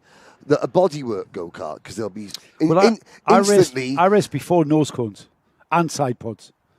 I had a little bit, for protection, you had a little bit triangulated metal either side of in front of the wheel. But the kart weighed, 50 kilos back then? I weighed 50 kilos back then. The kart and the engine combined, 60 kilos? I can't remember the actual weight. Okay, obviously... I'm not even sure we were weighed. But 95 kilos, roughly now, a Rotax, a full-size Rotax, senior Rotax is. No driver, just kart and engine. About 95, 96 kilos. Right, yeah. It is frightening because, the combination of allowing kids into senior racing in the year of their 14th birthday, which means you're going to get a 4'11", 13-year-old going into the OK World Championship, in theory, and racing against, the likes of Joe Turney, who are twice their age and a paid professional. Tim has already acquired a bit of a fan club here. Mrs. Bacon R. Or is it Mr. Bacon R? I'm not sure who it's that Mr. is. Mr. Bacon, spelled with a Y, B-A-Y. I think I do know who that is, actually. Have we got Tim back on comms? Yes, we have. Yes. Might get a full-time job for the next season. Rowra is the best track to start for TKMs. That's the Norfolk Tech. And AF Motorsports says gravity is our friend. Yeah, you can kick him straight down the hill for the pit exit. Yeah, you can. It's excellent for that. What you must not do at Rowra, though, is fall over. Yes. What's better than a Gulf orange and blue graphics kit with matching helmet? A Gulf orange and blue graphics kit with a checkered flag, obviously it's for racing, but I think that's the specials. I think that that's their two-tone scar tribute in association with Steve McQueen and Le Mans. Tim, we're pushing these juniors back into the paddock. That is the likelihood, in your experience, that we will call that as I'm guessing it was? It looks like, they're going to just call that as a result. But we have got a curfew here, haven't we? Yeah, so they try and keep all of the heat to the maximum time to give everyone the best chance for getting a good result in the final. Then if they have to, they will compress the finals a little bit. But obviously, because we've got quite a few races still to go in the schedule, and we do have a curfew at the end of the day, so I guess they're going to call the juniors race there. But it's funny what you're saying earlier about everyone helping everyone. You know, there's quite a few faces I've noticed on the stream there. That's Nick Barnes' brother, pushing number 2, 3, 4. There's a lot of sort of cross-pollination between the different categories. A lot of guys help people in other categories, and that's a large part of why Access Karting is so successful. It's not just the fact that the racing is you know, affordable to do. It's also that the whole paddock atmosphere, everyone here is here to help everyone else, and everyone does help everyone. It's not one of those series where people hide setup information and things like that. Can I ask you a question though? Because when I was karting, everyone wanted to help you until you got quick. And the moment you start getting quick and beating them, then that information drive. Well, I suppose the need for information sort of dwindles, doesn't it? Because you've done your apprenticeship, you've learnt the ropes. So yes, but is it a bit like that? Yeah, it is. I mean, there's a lot of even the quick guys in GX Senior though who will, you know, still help each other. So the top 10 in the championship are constantly between sessions chatting to each other and, you know, sharing setup information and basically making sure that they all get a good race against each other. Yeah. Come Sunday afternoon. So there's a lot. You know, everyone's very friendly and, you know, we're just doing it to have fun really more than anything. Absolutely. Tim, if you want to take over Henry's headset rather than just a microphone, because we are moving swiftly on, as there in the collecting area is our next heat. In fact, this is the last heat of the day, last heat of the weekend. We have got the GX seniors out, GX UK seniors out for their last heat of the weekend, and as we've discussed, we capped this class. It's one of the popular classes in Access Karting series, but because this was the 100 UK festival, it seemed rather apt to allow them to have more entries, and we've capped this. Usually, as you mentioned earlier, Tim, we see 60 plus, and I mean that has got to be karting success story of the last 3 to 5 years. Hang on, I haven't switched you on. Sorry, mate. There you go. Massively. I mean, when you think that, you know, 4 years ago, none of this karting category existed, none of these karts existed, they were just sat in sheds up and down the country. So it's been a great success story in recycling old karts that have come out of retirement and been used. But also, it's fantastic that we've got so many people who have come either out of rental karting or some people have come down from... there's our onboard. That's the onboard camera. Yes, Brad Philpott's How much car. does that weigh? 600 grams. Oh, okay. No, that's not too bad. So it shouldn't make too much of a difference to him then. No, not to Brad. He did when we went to Brad because he's a techie with his own cameras and stuff. Because that's an experimentation. Big thank you to Karting North East and Matt Hunter, by the way, for helping the development up at Warden Law when they allowed me to go around. So Brad said, "Yeah, put it on, and I'll go to the weighbridge and weigh myself." That's how That's how sharpening the rear. He's not carrying an extra gram on that cart without knowing about it. And I said, "How close do you run?" And he says, "Well, what is it? What's the weight on these? 140? 162 for a senior. Oh, 162, right? Yeah. He said he runs to 162.2 if he can. Yeah. Most of the guys out there have all got a line on their fuel tank that says exactly where their fuel needs to be at the start of the race for it to go down. Because these things barely use any fuel anyway, so it's only a tiny amount, but you do need to account for it. Yes. But everyone is trying to max out what they can, because obviously, you know, we've got very low power, so all these little things do add up and make a difference. Well, it's the old Sky cycling team, isn't it? The small gains, the marginal gains create large gains, and certainly when everything is as equal as we have. And you mentioned getting carts out of sheds and reliberating carts out of sheds. If you look at the standard of preparation, what we saw on that dummy grid there, these carts are now immaculately prepared. There is some lovely sticker kits and painted helmets and all that sort of stuff on show, which sort of goes to show that even if you make the cheapest karting series in the country, people will just spend the money anyway on stickers. Yeah. But it does. Their cars look good. It makes a lovely looking grid though, which is nice to see, especially on a nice sunny day like this. It is looking brilliant up Herbert's Rise and towards the start. Here we go. Then the green lights come on.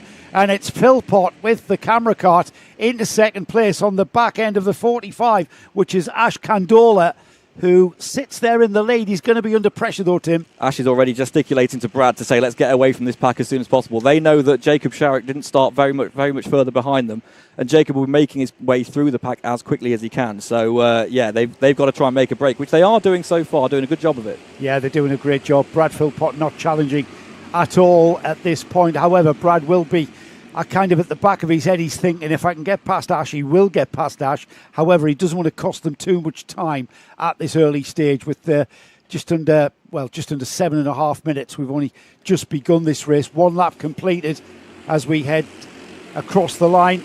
Let's have a look at the order then.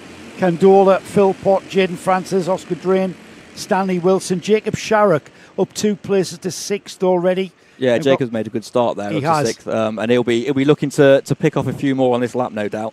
Ash is going a little bit defensive so far, which I think might be upsetting Brad slightly because he's going to know that that's going to cost them time if he does that. So, I mean, it's the posture of the kart in front is what you're looking out for in this scenario. So you want to know that he's not going to hold you up at all. If they're driving a normal racing line, then you'll just sit behind them and push them along.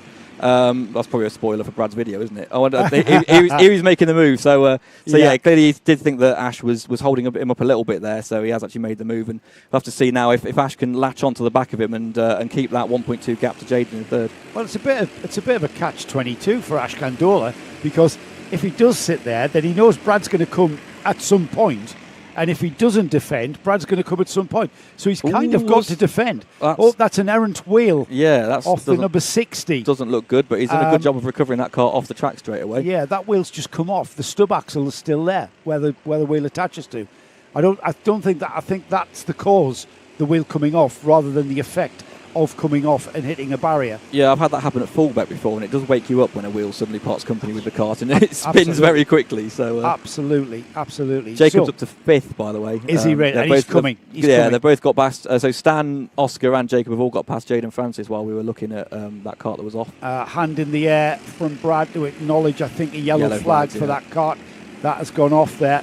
Green light going into turn 1.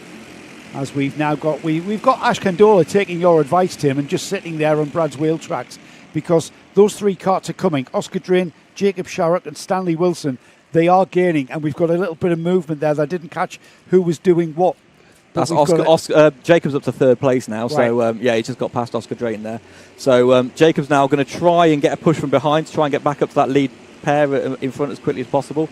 It's one of those really painful moments. You know that yellow flag's coming, and you know you've got to lift off for it, but you want to lift off as little as possible because you want to make sure that you're. I never used to lift. I just used to put my hand in the air. There is a lot of people do that. Yeah, just driving with one hand. Absolutely, just one hand in the air. Yeah, I'm lifting. Honestly, we've all done it. Not that we'd normally admit to it. No, of course, I just have to the world. Yeah. But I don't race anymore, so who cares? Yeah, I still do. I probably shouldn't have said that, should I? We'll be watching you right front next time. Tim. Into hairpin 2, on board with Brad Philpott in the lead of this 3rd and final heat for the GX UK Seniors. It'll be the next time out we will see these drivers, and it will be for the all-important final for the Access Karting Festival here at Buckmore Park. So it's all to play for. This is paddock turn up the hill you towards... You can see how little sort of steering inputs Brad puts into this kart to get it minimal. To turn. That's all because you're trying to not lose any momentum where possible, so you want to keep your driving wheels as straight as you can, whereas if you had this camera on a TKM or one of the Pro Karts, you'd see them sliding around a lot more. But yeah, Brad's trying to drive it as straight as possible off all the corners, make sure he's maximising every single corner exit, and that, Tim, getting that slight gap to Ash behind. Yeah, that comes from setup that these drivers have been working to. You've got to get your kart balanced so that you need minimal steering input, because if you're fighting oversteer because you've got an unbalanced rear end, you've gone wrong with the tyre pressure or the settings. That's not what you want to do in this class. Yeah, the best karts out there feel like they're driving themselves around the track. You basically just sat in there as a passenger and the kart's doing all the work for you. That's the best way to have it set up in this category. You want to be barely doing just the tiniest little steering inputs as you turn into the corners, and not really leaning on the tyres too much, because the slightest slide that you get, the engine just bogs down straight away, so you'll lose time. And you can see Ash is now gesticulating to Jacob that they need to speed up and catch Brad, but I've got a feeling Jacob's going to probably try and make a move fairly quickly here to get past him. Just a bit of technical insight. The reason why when you input the steering wheel the engine bogs down is because of the lack of a differential on the rear axle. Yeah. It's a solid axle that goes through a corner there. The outside wheel's going through a longer arc than the inside wheel. On a road car, that's matched by a differential. That's taken up by a differential. On these things, you're sapping engine power because that solid rear axle is twisting and taking engine power as a challenge. Jacob's made the move. Yeah, he's made the move down the inside of Ash Candola. he bided his time a little bit there, Tim. I thought he was going to maybe try and get past. I mean, not an easy task getting past Ash Condola, but he bided his time for at least 2 laps. Now we've got a race. I think that's the benefit of a bit of experience from earlier in the season. Jacob has made a few rushed moves on people and probably regretted it afterwards. So I think he's learning a bit more patience now, especially this season. Last year he was very good at it, but yeah, this year he's had a few issues. But he is now closing on Brad as well. And this is probably going to be a bit of a preview of what you're going to get in the final as well later today. Yeah, you've took the words out of my mouth. I think these two are going to be forming our front row of the grid with little sort of calculations that I can do in my head right now with how they've gone in the heats. Now, the big question here, Tim, is there's one thing catching a driver in front of you, i.e. Jacob Sharrock catching Brad Philpott. It's going to be a completely different kettle of fish trying to get by Brad Philpott. And as I say that, he makes that look easy. This is great for the camera, though. Yeah, that was entirely done basically from the run from the last corner there. Coming up the hill, you saw Jacob just got a better run, and he was able to pull out of the slipstream. Brad didn't fight it because I think he knows if he defends too much, then they'll both just go backwards towards Ash. So Brad, I think, is probably just happy to let him go. He'll follow Jacob along for a little bit and then work out where he wants to make the move, possibly on the last lap. We might see a different mindset going into the final as we sweep down the hill at Symes Sweep into the paddock turn here, the right-hander, back up the hill here, Damon Hill, and then into Garda, the hairpin. This is where Brad will want to maximise his speed up the hill and through Cafe Sharrock, looking over his shoulder. Yes, he's there. See, Brad's got the better run this time, but he's just going to push him along at the minute. Jacob's gone a little bit half defensive, which he probably didn't need to do, but it has actually worked for him there. He's gained a length or two. He's going defensive there into the first hairpin as well. Yeah, Jacob can see now that Brad's wanting to make the move. He's checking behind him. Look at this though, Tim. Look at this. You've got Ash Condola and Oscar Drain. We've been on kart with Brad and we've kind of lost sight of the karts because these two are not optimising their line and not optimising their lap time. Therefore, as Brad goes down the inside, it's side by side up towards the Garda hairpin, and Philpott has got the line. But look at this, Ash Condola into second, Sharrock back to second. Yeah, Condola side by side with Oscar Drain. Up and over the hill. It looks like it's settled down though, Tim. It was good that they all managed to get back into line without too much contact there. But incredible. Yeah, Jacob's now having a look around the outside. Brad's fully parked it on the inside because he knows that there's nothing Jacob can do, and he's doing the same here. So, I mean, they're 3 wide into the hairpin, which is very interesting. Oscar's gone for the outside line, and Stanley's gone for the inside on Ash. They've both got Ash Condola there. But yeah, like any one of these 5 could win this. This is anyone's business. We've got 2 laps by 0.5 of a second or so. They got across the line in time. Sharrock desperate to get past Philpott now because he knows there's a massive amount of pressure from 3 karts behind him into the Garda hairpin. Sharrock has to defend from that third place kart of Ash Condola. Sorry, it's not Condola at all, is it? It's Oscar Drain now in third place. It's changing literally by the second. Yeah, Jacob got a bit. Didn't get the run he needed onto the straight that time. So you can see he's now having to defend from Oscar as opposed to actually attacking Brad. Brad can see that he's got a little bit of breathing space. He's working his way back towards the outside of the track because he knows he's not got to defend. But that said, Jacob's now one corner later right back on him. So now Brad's white lining it down the inside again. Yeah, and now we know Jacob Sharrock needs to maximise his exit speed because Brad Philpott isn't. He's having to defend. Down the hill they sweep through that daunting right-hander into the left at Symes and then into Paddock. Look at that. Stays on the inside line. This is where he's most vulnerable. Philpott defends Oscar's the inside. Going to the outside. Incredible. If he makes that stick, that'd be an incredible move. Nearly, not quite. Has to slot back in behind Sharrock. This is how they'll finish across the line. Cafe Corner is not an overtaking spot, but doesn't this. That's a lovely. Thank you, boys. Nice rehearsal for the final. Yeah. That's what the final's going to be like for the whole. Is it 10 minutes, the final? We'll find out. I think there should be 10-minute finals, but it depends on if we get shortened by the red flag at all. But yeah. That was very, very good race. I'm going to go and find a good vantage place to watch the final. Absolutely. Tim, been a pleasure. Yeah. I'm going to take you up on our offer of a tryout at Warden Law. Not a tryout for a drive, but just a try of the car. You can do if you want. And then absolutely, I need to talk money when it comes to hiring a kart for one of those clubman events. Thank you, Tim. I'll leave you to get back into the paddock. pleasure to have you up here for that insight. There's Brad Philpott, the winner. Jacob Sharrock in second place. Oscar Drain in third. Ash Condola, he'd be disappointed with fourth, I no doubt. Stanley Wilson fifth. Philip Richardson is sixth. And then the rest of the field. Russell Endine ended up down in seventh. Jaden Nichols was eighth. Ninth was Ashley Mason-King. Jaden Francis 10th. Alex Horn. Jack Lanford. Down in 13th was Leon Bindle, Matthew Davis, Simon Dean, Oliver Smith, Nicholas Barnes, Gareth Wells.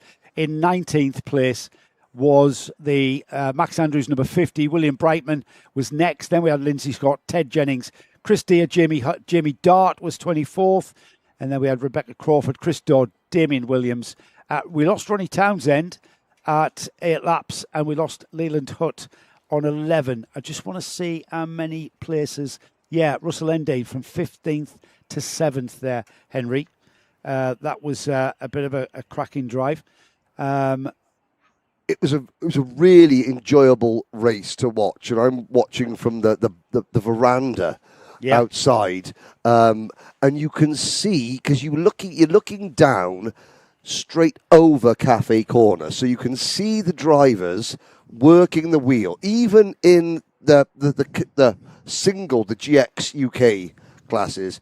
The karts are still unstable, unsettled, and you still got to, get the kart to turn left at Cafe Corner, but then as you crest the rise, stop the back end from getting round so it doesn't sort of fishtail you across the curb. All the way out to the exit, aren't they? Yes, yeah, and you've got to get it just right. So if you go over the curbs, then you're in a world of hurt. Yeah, brilliant racing. Bodes well. Let me tell you what the programme is going forward from here then, because we're about to get going with the first of our finals. We have got coming up next the Mod 160 Pro Karts, along with the UK Pro Karts. We've then got the 115 UK Elite final. That's the TKM class. The GX UK Juniors final is after that. We've then got the 100 UK Seniors Festival final is after that one. Then we've got the 100 UK Juniors Elite final. The GX UK Senior 2026 Festival final. And then we round off with the 100 UK Senior Super Gold Cup final. So the 100 UK seniors get two finals. Yeah, pretty much. Or is one of those a B final but with a different name? Because we've got 59. Well, Mikey Cook starts at the front of the 100 UK Seniors Festival final. Right, Mikey Cook with 57 UK points. Super Gold Cup final is Scott Williams. So I think you've sussed that one out. The festival final is a B final. Split into two groups. Yes. It's what we would normally have see as a B final. Yes. But it's not, and that's great to call it the festival final. But the Super Gold Cup... But the Super Gold Cup is better than the old Wigan Gold Cup, which was silver. The Gold Cup, which was silver. Yes. We got the Wigan World Cup coming up in November. I think some of the TKM drivers are going to be there. They've opened that class up. Looking at so 60 to 70 kilos for the TKM karts, as opposed to a standard iArmy or X30 or Rotax kart these days that weigh between 95 and 98 kilos. 60 to 70. The Norfolk Tech is saying between 60 and 70, from stripped down lightweight ones to standard ones with sticker kits. And still, the 20 kilos. So drivers could afford to have a little bit more, should we say, meat on the bone? Still be on weight. Yeah. At the Premier level. You and I would, although you've lost a bit of weight, Henry. I'm working on it. I've lost a lot of hair this weekend as well. Is that because of it? That's because some idiot ran into my hire car this morning on the roundabout. You're not going to be able to eat for the next 2 months, so you're just to pay for pay to get the kart masters. So you're going to lose. No, I thought you had an inkling to get back on a pro kart. Well, there was that. Yes. There's the Rotax Racing Club. Pro Kart is my spiritual home. Yeah. My karting spirit animal is a Stratos Clubman, Pro Kart or a 7-kart Mark 1. Mark 2 was just as good. But yeah, instantly you get back in a race kart, and after I stopped racing in 2008, I did a couple of demonstration runs. I did various things for various people at various, I did a demonstration run down Bay Street in Nassau for the Bahamian Prime Minister, believe it or not, in a Red Bull Formula 1 race suit. So that was when I was thin enough to get into an ex-David Coulthard race suit. It was a David Coulthard. It was a David Coulthard race suit. He's like a racing snake. And my colleague Cam, running Edu-Karting, he had the white Red Bull race suit. They did a white race suit one year, didn't they? For a special. There was a skinny bloke back then. It's nearly 20 years ago, mind. It is nearly 20 years ago. Yeah, But yeah, then I thought I was okay with racing. Then I tried an E20, which I know was electric, but it's got a boost button. And I went out the pit lane at Portimao and pressed the boost button. And by the time I got to turn 2 at the end of the main straight, I realised I was not done with karting. Just because that's good. It's the speed. You sit behind the wheel of a go-kart, at a racing cart at any speed. If you are a racing person, instantly you're transformed back. Even yourself, you have apparently what is known as a race face. Oh mate, I'm horrible. Nick Damon is. I'm horrible. Nick Damon has. He is the most awful human being. As soon as he gets on the race, even if it's one of those cheap, rental cart ones, he becomes basically the son of Genghis Khan and Hitler. Can I say that at Alain Raceway, I didn't notice the Joe Bradley evil. Do you know why Joe it was? Bradley. Well, because I was 1.4 seconds quicker than him. I don't think on weight as well. Henry. I think it was 1.6 actually. I'd like to point out that he adjusted the weight.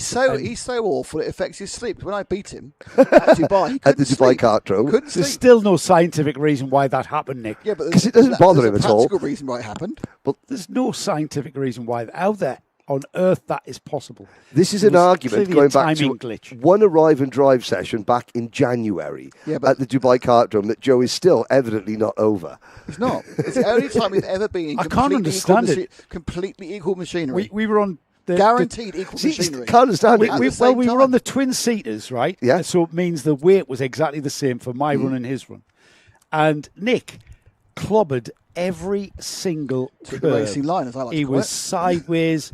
He was lost momentum, and yet he was 2.6 seconds quicker. I mean, 0.6. I'll still be losing sleep. But 2.6. The thing is, I couldn't fathom where to find 2.6, and that's what kept me awake. Where do I find 2.6 seconds? Anyway, we're moving on. I think that is a TKM class. Here we go. That's a TKM class. We're not ready for the finals. Is this the festival final? No, this is the 100 UK juniors coming out for their last heat. Oh, remember right. the one that was truncated with a red flag? So we are good. Well, there we go. We're going to give them. I mean, we're here all day anyway. It's a brutally Mason Pennington, Logan Pedge, and this isn't necessarily the starting lineup. This is the order in which they all managed to get out of the grid. We'll worry about the starting lineup shortly. But again, you've had a red flag. It's a long day. I mean, I'm not saying that people were complaining about lack of track time because they got plenty of it, but the organisers go, do you know what? We had that red flag. We'll do the whole thing again. Yeah, because it was an unfortunate incident that brought out the red flag. It wasn't silliness that some junior classes can be become responsible for. So we're going to give them, as far as I can see, it's a full 8 minutes and 1 lap. So a full rerun of this third and final heat for the 100 UK juniors. They will get another formation lap off this one. So we're not ready yet. In the background, the driver with the red and orange Karting crash helmet, again in having issues. That was the number 32 kart, I believe. It looked like, who is that? That's Lucas Kelly. Am I talking nonsense because he's not in this class? No, it is. I'm not 34. talking nonsense. It is Lucas Kelly. Yeah, it is 34. We're still waiting for the timing to sort itself out. Hopefully that'll happen very soon. Well, the front row of the grid, you've got the number 41 kart of Logan Pedge. And then in the similar Flex Motorsport. No, is it a Comp Kart graphics kit or is it a Flex graphics kit? It matters not. The number is what matters, and I can't see that either. We are going racing, though. The green lights have come on, the red lights have gone off, and we are heading down towards Conway, into Henry's Bend, and then springing out of there into the hairpin already. It looks like we've got the 41 of Logan Page in the lead at hairpin 2, leads into and out of, indeed. Yeah, and that is the number 65 kart of Tom Marshall grabbing second from Mason Pennington. It was Pennington, the other driver, the number 23 kart, so I could identify coming through Cafe Corner. There's a move behind. That was Harry Platten going for a move. Now, the other Harry Platten, who Kart Masters champion, vice champion in the British Senior X30 Championship, Miami Warriors final, podium finisher. He had like a proper quiff haircut, so we called Harry Platten Hair Force One. Hair Force One, prepare for takeoff. And our Harry Platten is now into 7th place in the number 44. And we got a new leader. Yeah, the new leader is the 65, Tom Marshall. Where has he come from? Blue and black cart side by side for the 41 and the 23, was it? Or was that Oliver Borg in the 34? Down the hill. Borg is in 3rd in the red cart. Right, yeah, it was P3. Borg. Yeah, it was. So Tom Marshall leading, Logan Page in second. Borg's just gone through for second. He's demoted Page to 3rd. They cross the line. The timing will sort it out and tell us what the order is. It is indeed Marshall, Borg, Page, Pennington, Turner, Cameron, Jones, Horton, Allen, and Harry Platten in 10th. Jaden Solo's coming up. He's in 11th at the moment. Yeah, now there's yellow flag waving at the start of the lap, and I can't see what it may have been for. As we go past the Marshall post there, no yellow flag. So, and of course, marshalling here at Buckmore Park is quite tricky because of the amount of blind corners. They think blind about that because Kai Turner had his eyes wide open as he sent a move to the inside at Garda for what would be now 4th position. Some of the Marshall posts, now of course the stadium section, yes, you've got a Marshall post there that straddles, sort of like the Marshall is doing the inside to turn number 2 and the outside of turn number 2. You've got another Marshall post to the left of the circuit there, but then the critical post is the one they just flashed past there, because that tells the driver who are going around a wood of trees that there's nobody strewn in the middle of the track on the other side of those trees, because when you pass those trees and you begin plunging down through Simon's Sweep, there is no time to react. And Buckmore Park, it has a wonderful history of karting, but there are some, one in particular dark and tragic moments here at Buckmore Park many years ago in a Club 100 event when a driver lost their life in an accident, a freak accident where blind spot, driver, stationary, and the rest is sadly a piece of karting history. The signage around the circuit at every circuit in the UK is motorsport is dangerous, as the M plate holder. What a beautiful Kai move that Turner, was. Takes Logan Page into the Garda hairpin. He will take that 3rd place now. Logan Page now has Mason Pennington, Cosmo Cameron coming. Jaden Solo up to 7th place with Jensen Horton, Seth Jones and Alfie Allen in 10th. Thomas Platten's coming as well. Lewis and Guy, the number 4, is up to 12th, and he is coming, gaining ground. But the M plate of Kai Turner has a bit of real estate in front of him to navigate through before he gets to the rear bumper of what is the fastest kart on the track at the moment, and that's Oliver Borg.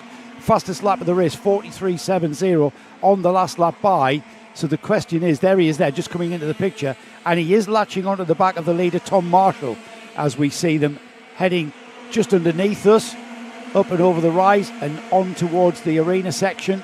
That's the battle for 3rd and 4th there. Just ahead of them is the leaders, and they are beginning to come together. So we might want to pick that up, Nick, just ahead of these two, just coming out of hairpin 2. And they've got traffic. They've That got is the novice, traffic. Ben Jafari, Penfold in front of them.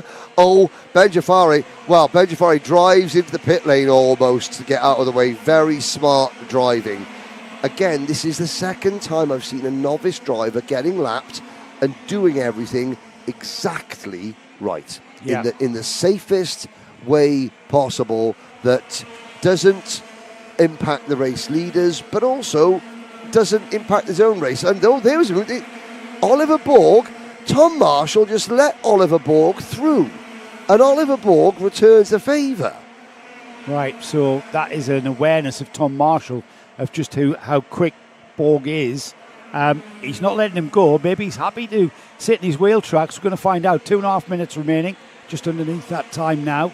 Down the hill they go towards Paddock, through the left-hander at Symes, and then through Paddock, and then up the hill towards the Garda hairpin. And already we see Oliver Borg pulling a gap here. And Marshall knew full well, didn't he? He knew that Borg was quicker, and hence he didn't spare himself any time and waste any time. He let the guy through, he let the driver through, and he's now chasing him around, trying to hold on a second. Kai Turner, I'd be interested to see Kai Turner's lap times, because he has dropped Logan Pedge. He's 3.7 seconds behind these two. That's not close enough to have any effect on the overall outcome of the race in terms of the race win, unless, of course, Borg and Marshall conspire to take each other out, which I can't see, because the one thing that... Are we going to curse the commentator? What were you going to say? Go ahead, Henry, say it. I've got to say it. The racing for the lead has been really respectful, really professional in every single class. Well, he says now crossing fingers, toes, and everything else. We've got the finals coming, haven't we? Where there's a trophy, the winner gets the trophy, don't they? And who doesn't want to win the trophy for the Access Karting Festival? That's the thing. The intensity and the controversy might just ramp up a little bit. And there's another thing. No one's racing because they want the trophy. They're racing because they want to win this event. Absolutely. The tin trophy, or the other materials are available. Yeah. But I have to say that the events we do, the trophies are getting better and better. They're using a lot of Corex now. Moulded trophies. Plastic trophies. But they're very nice. Yellow flag. Yellow flag at turn 1. That is. There's a kart that has stopped in between Conway and Henry's Bend. That's Henry Surtees' bend, not Henry Baudet's. As the number 34 continues to lead the field around. That is Tom Marshall. Now behind them, Kai Turner has been joined by Jaden Solo. So the carts behind these two, as the leaders go on, they're heading towards the last lap board this time by. So not much racing to get through. And Jaden Solo, not sure if he's going to make up that 1 second gap in what is just one lap remaining, as we've got the leaders now over the rise. Traffic, Joe. This going to play a factor. I think this is Zachary Mentz.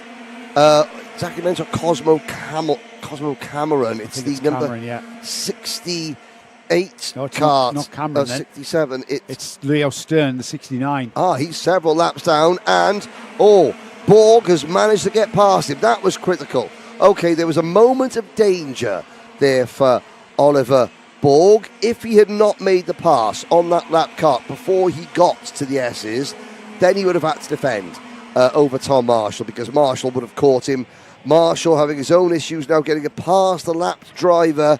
But it's going to be another win for Oliver Borg in Junior 100 UK. Yeah, brilliant win for Oliver. Came through, had to overtake a few, didn't he? And Tom Marshall assisted in that. But Tom, a great drive from Tom. He knew how much quicker Oliver Borg was, and he didn't force the issue, didn't cost them any time by fighting over it, and allowed him through. And he took a very solid second place. Kai Turner takes a solid third place. Jaden Solo finished 6/10 behind. There was a second going into the final lap at the flag. It was 6/10 of a second. So great driving from the top four. As the rest of the field then complete their third and final heat, we will be going into our finals. As we said last time, it's going to be the Pro Karts that will kick off the finals. But before that, the 100 UK Juniors, that is the overall, the official result, with Oliver Borg, Tom Marshall, Kai Turner, Jaden Solo, Logan Page, Mason Pennington 6th. In 7th place, we had Jensen Horton. And in 8th place, Thomas Platten. Lewis Nagai was 9th. 10th was Seth Jones. Alfie Allen 11th. Jessica Williams 12th. Yelena Osbar Scott 13th. Then we had Harry Platten, Dominic Leon, Zach Lowe, Milo Purchase, Ezra Grove, Zachary Mentz, Cosmo Cameron, Leo Stern, Benjarif Penfold, and Lucas Kelly. Sorry, I was calling Benja Giraffe. No, I want to get this right. It's Benja Giraffe Pilfold, not Benjafari. And there is said cart, the Leighton House Blue You livery. got the R in the wrong place on the F, Yeah. didn't you, just by looking at it? I was about Benjafari, Yes. cousin of Rastafari. We've got GX UK Pro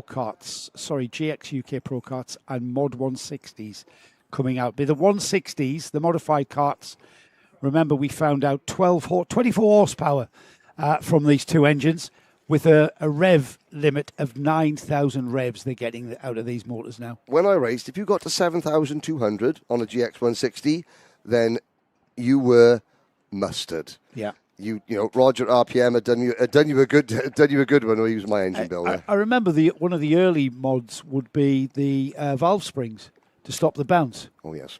Yeah, stiffer valve springs, and obviously blueprinting and matching them. And there was an oil. There was an oil that you put in your engine that smelt of bananas.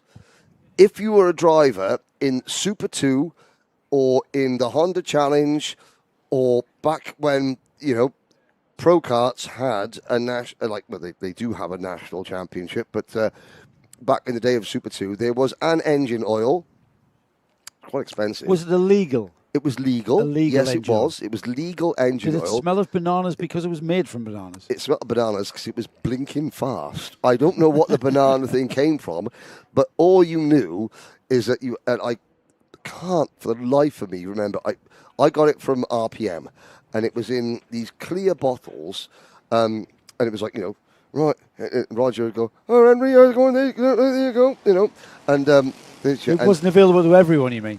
No.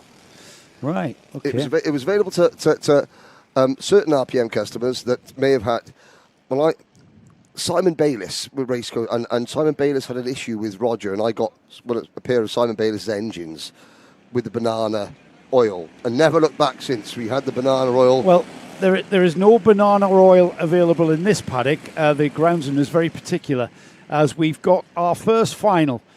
12 minutes and 1 lap, the duration of our finals, as we've got a non-starter there. Not quite sure who that is. Looks like Tony Whitehead. Steve Groves, who was here last time. Tony Whitehead, 68 years young. Incredible. Tony, I recognise the overalls now you said that. So there's there's Tony there. Oh, no, there's Tony there. It was another MS kart. Yeah. Apologies, Tony. Tony was having that issue at the start of the first race, and it's number 5. It's Barry Lambert. No, he's Barry one of Lambert the pro karts. Now that's very rare that a pro kart hasn't started, because they usually rope pull, aren't they? Yes, well, I mean, but the Honda engine is the Toyota Hilux of kart engines. Here we go. The Mods 160s getting underway first.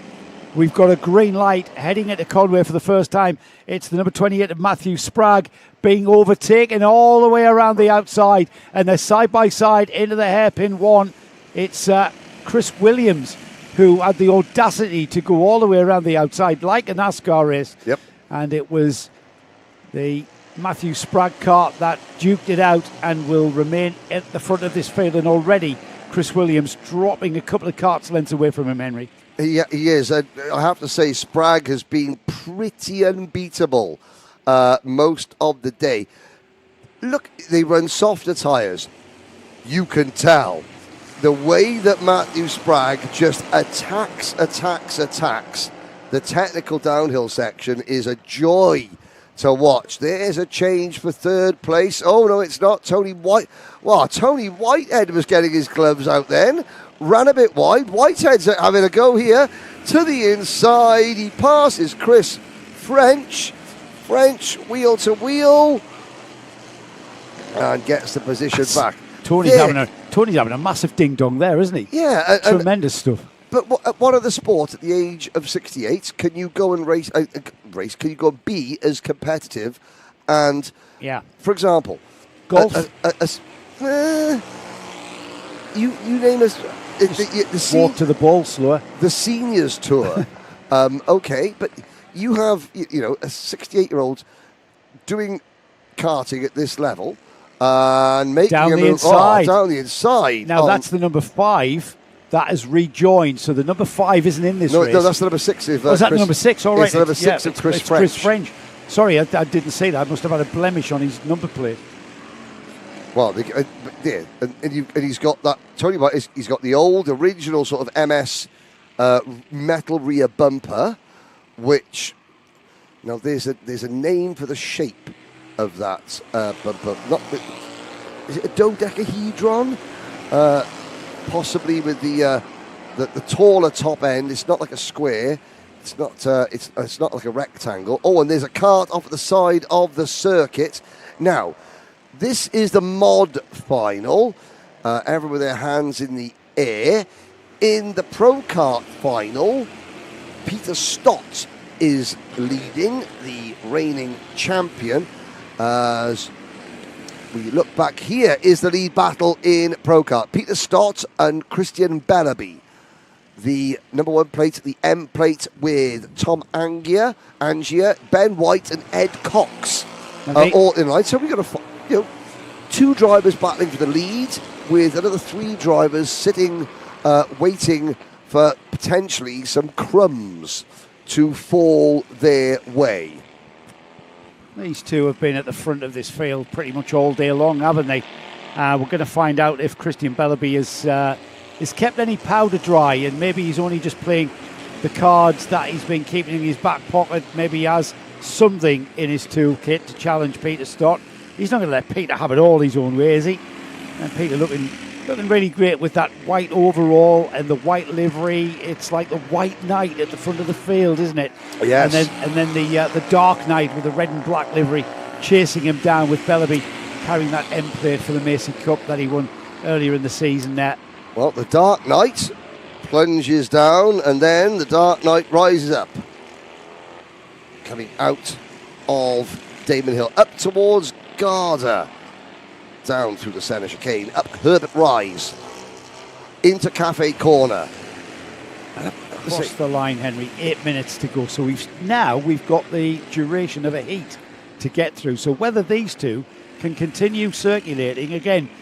Are they playing a waiting game? Is Christian Bellaby just playing a waiting game to maybe challenge towards checkered flag time? Because he knows how quick Peter is, and if he goes too early, Peter's just going to come back at him, hasn't he? Yeah, I think that these karts are still a handful because they weigh a lot. I think they're about 100. Let me see. The karts are about. Well, we raced to 175, 180 kilos. I was 80, the kart was 100. That's in this class, in this category. Somebody will know out there, maybe Dom knows, because he's answering a lot of questions. Thank you, Dom. Dom, more information for the TPM when we get to TPM, because right now we're all about pro karting. This is the twin-engined class of karting here in the Access Festival, and Peter Stott is the man to beat. He's been the man to beat for certainly last season and into this season, as he carries the number 1. And there's the challenge.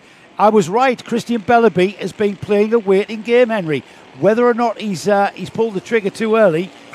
Beautiful move here, by the way. It is a great move. There's no time to react. You have to instantly make the decision. Once you've made the decision, you cannot back out of it. Because if you back out of it, then you are going to ruin your next lap. You might ruin both your races.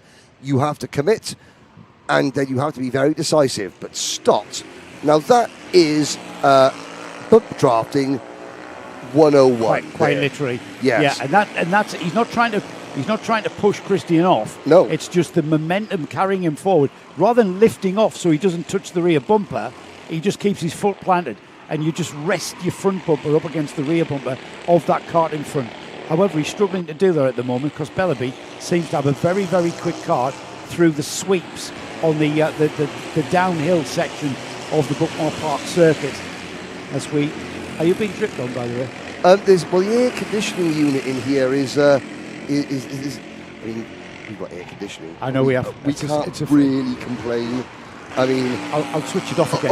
Old air conditioning water. I mean, I'm good for Legionnaires, actually. Here we go. Battle for the race lead in Pro Kart. Bellaby leads Stott through Symes Sweep. Different lines into Paddock Bend. Now up Damon Hill towards Garda. Stott gives Bellaby just a slight little token of his appreciation via his nose cone. Again, it's just not wanting to lift or brake to stop yourself doing that. So, but I mean, Christian Bellaby be perfectly at ease with that little nudge. He's expecting the little nudges as they corner, as they go through. Is he defending there? It was a tight line there at the hairpin too. He's aware that Stott is coming. He's aware that Stott has got momentum. But this is the section of track where Bellaby really has good performance from his kart. And look at that, already pulling out a gap through the sweeps there. Bellaby's kart transitions really well from that right-hander. The bit that Bellaby makes up all his time is turning left. As he turns left, the kart bites quicker, hits its marks, and he gains 2 kart lengths rather, in the space of 1 corner. But this section of the track here, this is where Stott comes in. Yes. If these karts had aerodynamics, I'd say that Bellaby's kart was set up with less aero, and Stott's had more ground effect. To be honest, but that's not the case with Pro Karts. Here we go. Look at Bellaby extend his lead there through that corner. Look at that. Yeah. He gains a kart length through that 1 corner alone. It's all about how quickly that chassis can get pointed and weighted and under power as you flick direction heading downhill towards a heavy brake zone. That's why so many people love Buckmore Park, because you've got lots of different areas that challenge you, and then you've got one area that, quite frankly, can scare you. Yeah, but that's what racing's all about. It's not supposed to be easy. Pushing your limits. Absolutely. I do get a feeling that Stott is playing a little bit of a waiting game. I'm not sure if he does have the performance. In fact, I know nothing. I don't know what's going to happen here, because Bellaby is absolutely rapid down there. Stott has got good performance in the slower corners, as we see again, just latching onto the rear bumper, up the Herbert Rise, up over the hill through Cafe, and then on towards the arena section, which is a sweeping double apex right-hander at Conway, and this part here, Henry's, and then onto the hairpin. This is where Stott really gets all over the back of him, but doesn't look like he's got maybe a performance advantage to maybe have a challenge into the hairpin. Certainly hairpin 2 is where Bellaby is fully alert of the advances of Stott, and it's just great to watch these karters absolutely nailing the lap times, nailing their laps, nailing every single corner, and are absolutely on the edge with these Pro Karts right now. 2 minutes and 20 seconds plus a lap to go. This is for all the dice. And it's going to be a head-to-head fight between Peter Stott and Christian Bellaby. James Mayeri has just, I believe, retired the Mod 160 number 46 kart. So we're down to 4 mods now. Still, Peter Stott cannot find a way past Christian Bellaby. No, absolutely not. And I mean, looking at the way that he slides the kart coming out of the second half of Symes Sweep, the number 1 plate of Peter Stott, you can tell he wants to make that lunge up the inside into Paddock Bend. But because Bellaby is so quick through through Symes Sweep, and just because of that unknown, you don't know what's around the next corner. So do you fully commit, even though there's not a yellow flag? You trust into the marshals? I think if it's going to come. There it is.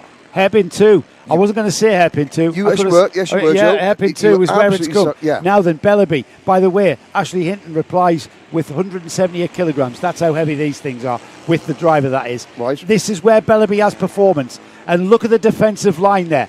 They've still got at least 2 or 3 laps as Stott goes defensive into the Garda hairpin, up and over the brow, side by side, down towards the centre chicane. They are wheel banging up the hill through Herbert's and into Cafe Corner, side by side and across the curb. It's Bellaby that shows in the lead, or does it? No, Peter Stott showed in the lead by, and we've got a contact warning for Stott.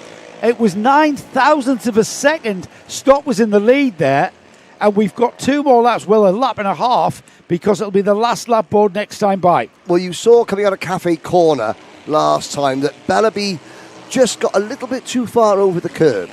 He got over the curb, the cart grounded itself out just for a split second, but in that split second, the steering wheel jackknifed, and Bellaby came back across, and you couldn't have fitted a cigarette paper between the two of them as they started that lap. Oh, here we go. Tom Angier joining in as well. No, that's the leader of the mods. Oh, the mods are coming up on the back of Peter Stott. I was going to say, if that's Tom Angier, then he might want to have a little word, but someone might want to have a word with Paul Klassen in scrutineering. Yeah, here we go then. That's Matthew Spragg.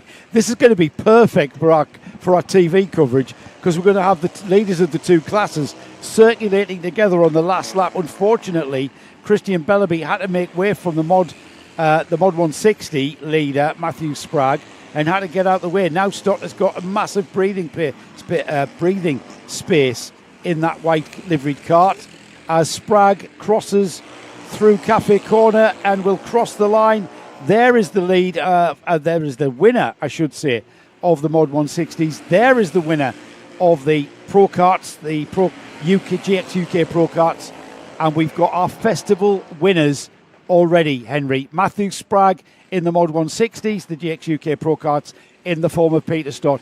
And wasn't that a fist fight for that one? Oh, yeah, again, bodes... Well, the first final, of course, it's an event that everybody really wants to win.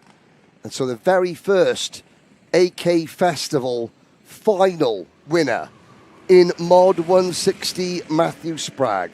He finishes 7 seconds ahead of Chris Williams, who got the jump off him at the start but couldn't hold on. Tony Whitehead and Chris French locked in combat towards the end. They finished 3rd and 4th. Then, 5th overall, first in GX UK Pro Karts, Peter Stott, followed by Christian Bellaby.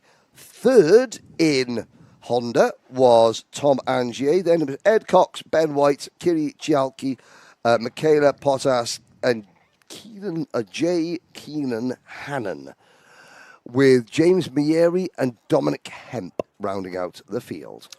Great stuff. That crowns our first champions. Next out, we have got our next grid of carts already there lining up. And there's that M&M's tribute to the late, great Kyle Busch. Novice driver number 11. That would be... Now, is that... Is it a tribute, or does he just like M&Ms? It's no, that is a... I've got a pronunciation announcement. Okay. Thanks to Malk8614, Ben's dad. We were saying Ben Giraffe, or Ben Giraffe. It's the J sounded as an H, like in Spanish. So it's Ben Haraf. Ben Haraf. Ben Haraf, okay. Is how we say it. Thank you very much for that, Ben Haraf. Thank you for keeping us right on that one. We've got the UK one, sorry, the 115 UK Elite out next for their final. It's their Elite final, and this is the 115, the more modern TKM engined class. As we've already got them out, they'll get 2 formation laps, Henry. So at least 2 formation laps, and we've got them being released out onto the track. Pete Newman, Matthew Glazebrook are on the front row of this one. Lee Gadsby, Paul Garner will share row 2. Then we've got Ryan Cole and Graham Hill. Now, who is that? The number 20 kart in Seth Jones. Did he That's Junior. James King. James King, I apologise. James King. Now, James, one of our senior drivers, races in TKM class in other series, one of the stalwarts of the class for the last few years, and thoroughly enjoys his race. Now, he likes to tinker. Yes, he likes to play around. He might not admit that to me openly, but I can tell.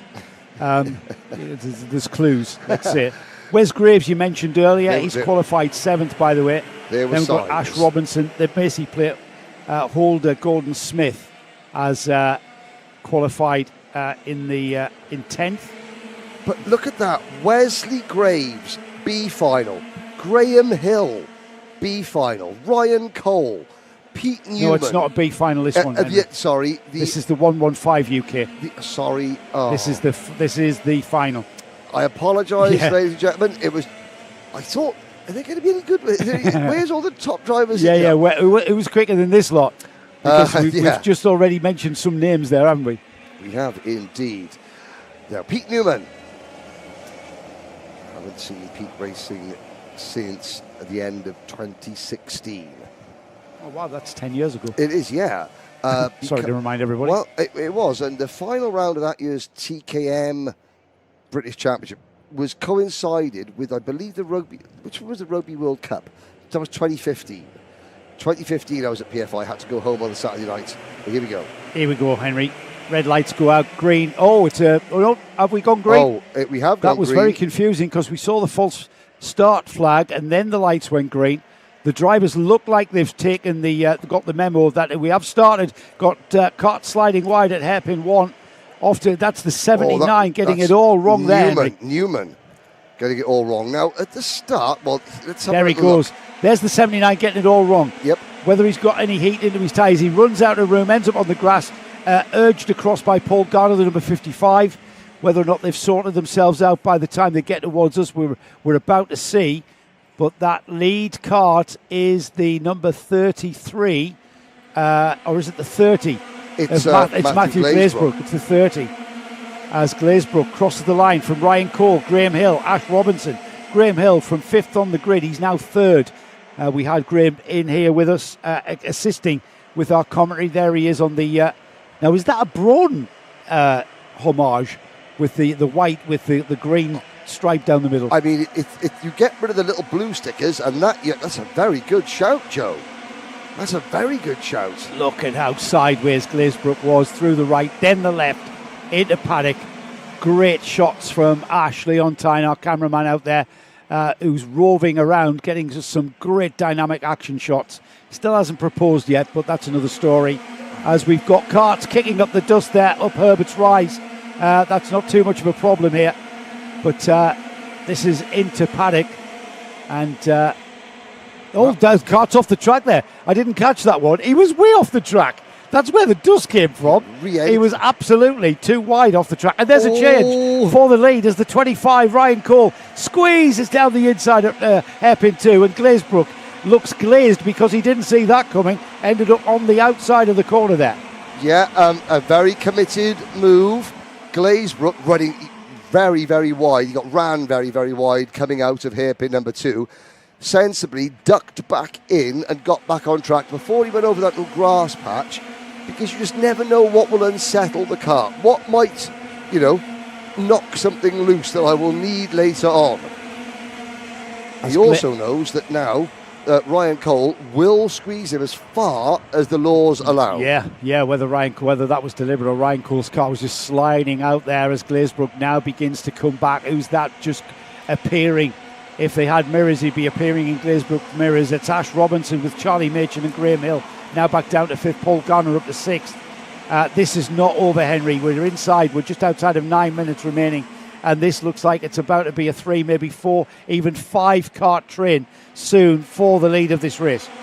It's the race that everyone wants to win. And certainly, with still 9 minutes to go, all the main players... whether they've had a bad time during the heats, they're in the final. This is where the best drivers come to play. Cole, Charlie Machin's up to 2nd, up to 3rd, by the way. Charlie Machin got down the inside, I think, at turn 1, and he's ahead of Ash Robinson. So that's the number 2 and the number 5 seed in this 115 UK class. So we know how quick they are from their previous championship positions. As we've got 3 carts there being recovered, that looks like a collection.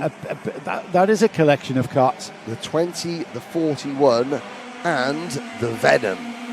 The 20 being only yellow flags being shown, by the way, at that section of up through Herbert's after the centre chicane. But this front row battle continues. Ryan Cole in control somewhat as the carts get really loose in this section here. Look at that fabulous driving, flicking them to the right, then the left, and then Paddock dipping into the dip there. The compression there, you will really feel that as a driver. You'll sink into your seat there. Your head will dip into your shoulders, into your chest will bury your chin as they go up through Cafe Corner. Ryan Cole continues to lead now. 6 laps completed, Henry, with 7.5 minutes remaining. We're not even at half distance yet. Yeah, and you mentioned about the crests and the rises and the falls. Which circuits, in the UK, apart from here at Buckmore, has the best incline and or decline? There's the next question. I mean, Daytona Milton Keynes has got a nice run down the hill to a bottom hairpin next to the railway lines. But yeah, apart from the Sime Sweep, the up and downhill nature of Buckmore Park, what other circuit in the UK matches it for, elevation change? We've had some information in from Tom Lipscomb. One of those carts involved in that incident did a rollover. It's gone over, so hopefully the driver is okay. We've got some great driving now from all 3 of these leaders, with Charlie Machin. He's not going to be long before he starts pressing on Matthew Glazebrook. Glazebrook having a great run here, and in second place, hanging on to Ryan Cole, into Paddock, and then up the hill, up Damon Hill towards Garda. No change here, Henry. Still Ryan Cole from Matthew Glazebrook, and Charlie Machin now getting involved. But he's come up to the rear bumper of Glazebrook, but he hasn't. It's whether he stifles that momentum that brought him there, whether he stifles that and sits behind him, or whether he just keeps going forward. Well, it depends. If he feels he can, at 100%, is enough to stay with the race leader. There, he may not have a choice, though, as up to the inside goes Charlie Machin. Oh, and Glazebrook fights it out, side by side, duking it out, wheel banging there. I've just found out of Dom that very impressive from Matt, sticking with Ryan in his first DKM race. So Glazebrook is in his first race in this class of karting. That is very, very special. Where's he come from, Dom? What did he race before? To jump in at this level and be on the pace, it doesn't matter how much experience you've got. Every single car, every single engine, every single tyre has a certain way of, maximising its potential. Here is a look back at that was a... Well, Matt just... Let me in. Yeah, okay, Matthew, you let me in, thank you. Matthew on that Intrepid just forced the issue there, didn't he? You're going to let me back on the track here, as now we've got Charlie Machin now on the rear bumper of Ryan Cole. This is top-level TKM racing here we've got this afternoon. The 115 UK is part of the Access Karting Series, but this one's not anywhere involved in the championship. This is all about the race. This is all about this race. It's the festival win. That is up for grabs here. And we have got a new leader in the form of Charlie Machin, as the clock still just over 4.5 minutes plus a lap to go. Plenty of time, and don't count out the likes of Newman, of Hill, of Robinson, who are all... Yeah, they're coming, aren't they? Yeah, they're there. Pete Newman, Graham Hill. Is Ash Robinson still in? No, there's 2 drivers coming, which is Pete Newman and Graham Hill. They're about to get right on the rear bumper. They're spacing out at the front now with Machin, Cole, Glazebrook. That will change on the timing screen when they go across the line this time. And this is the calmest we've seen this race. I say calmest, it's not calm in one of those seats, is it? No, not at all. We've got the most comfortable seats in the house. Second floor with the cinema screen to commentate on and drive there at the side of the circuit. the leaders 5 in a row, all pass successfully. There is Machin. Dom's just reminded me, Glazebrook is a name we've come across before. He's in the he's raced in GX, one of the front runners in GX UK. So making that transition to two-stroke driving a bit quicker as well, these TKMs, than the GX karts.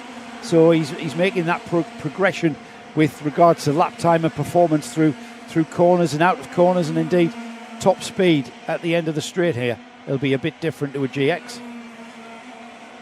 But fundamentally, Henry, the racecraft is very, very similar. You need the same set of skills as Machin, just keeping Cole, Glazenbrook top 3. Yeah, they haven't caught them, have they? In fact, we've had a change. Is that Graham Hill has gotten ahead of Pete Newman. Graham Hill ahead of Pete Newman as we watch the 22 there through that corner there. Wesley Graves. There is the leaders across the line, and there is that change. That has been registered now. So Charlie Machin pulling away now. He's got a second to second place Ryan Cole from Matthew Glazebrook in third. Then we've got Graham Hill getting ahead of Pete Newman. And whether or not that white helmet just on the right of the screen, is it red? It's a red helmet, isn't it? Red and white from Graham Hill. It's the we didn't know when he was in. When he was in, we should have said, why haven't you got the London Rowing Club? The London Rowing Club colours. Well, he is in kart number 111. Just flashed through the screen. Then up to 4th. Let's have a look. How about Wes Graves runs 9th. Sorry, we haven't. Oh, we've lost Sam Cope. We've lost, quite a few drivers. We're down to. Let's see where we are down to. We are down to. Down to what time-wise? 18 runners. Ah, right, yes. That's not bad, is it? That's not a bad attrition rate. We're inside the final 90 seconds. That's the number 2, the vice champion from 2025, Charlie Machin, leading this festival. The 115cc TKM class, the 115 UK Elite Final. And that's Machin going on his way up the hill. And we have indeed got Graham Hill catching Matthew Glazebrook. The gap is 0.8 of a second. The lap time was exactly the same for Ryan Cole and Matthew Glazebrook. They both just put in a 43.48. And Graham Hill lost a little bit of time to those two. As now we've got the 25, Ryan Cole being challenged and being overtaken by Matthew Glazebrook. So Glazebrook up into second spot now. And look at that. Look who's coming here. I love the collective of drivers watching with intent from the sideline, whose karts have given up the ghost. 30 seconds remaining. Machin and Cole. Glazebrook have been caught by Graham Hill. 2 laps, Henry. 2 laps. 2 laps to go. So yellow flags at turn 1. Last lap next time around. Yeah, and we've got a yellow flag for the outside of Henry's Bend. We've got a kart that's been abandoned there. We've got massive situations going on here as Pete Newman goes down the inside and back into that position of 4th place from Graham Hill. They are right on the bumper now with the number 25 Ryan Cole, who's lost out to Matthew Glazebrook. Look at that. Fantastic as Cole goes down the inside and Paddock knocks him off the track there, and Glazebrook's going to have to come round the outside. It's a contact for Glazebrook. He is absolutely distraught. That's a tragedy for him there on the outside of Garda. He got contacted and knocked sideways. Let's have another look at this. Through there, look at the sideways action from Glazebrook into Paddock. He lost a bit of time there. That allowed Cole through. And then the charge up the line. Pete Newman positions himself on the inside going into Garda, and that was contact with Glazebrook, who's dropping down the order now. And Matthew Glazebrook, I'm not sure if he's actually retired, as we are on the last lap now, as we have got just 1 or 2 corners to get through up the hill for the final time. Then Charlie Machin will take a very dominant and fine win. The 115 UK Elite Festival winner is Charlie Machin from Ryan Cole, Graham Hill, Pete Newman. And my heart goes out to Matthew Glazebrook. what an absolute disaster and what a drive that was. Until that point, he was showing he's not just a front runner in GX, he's now a front runner in TKM.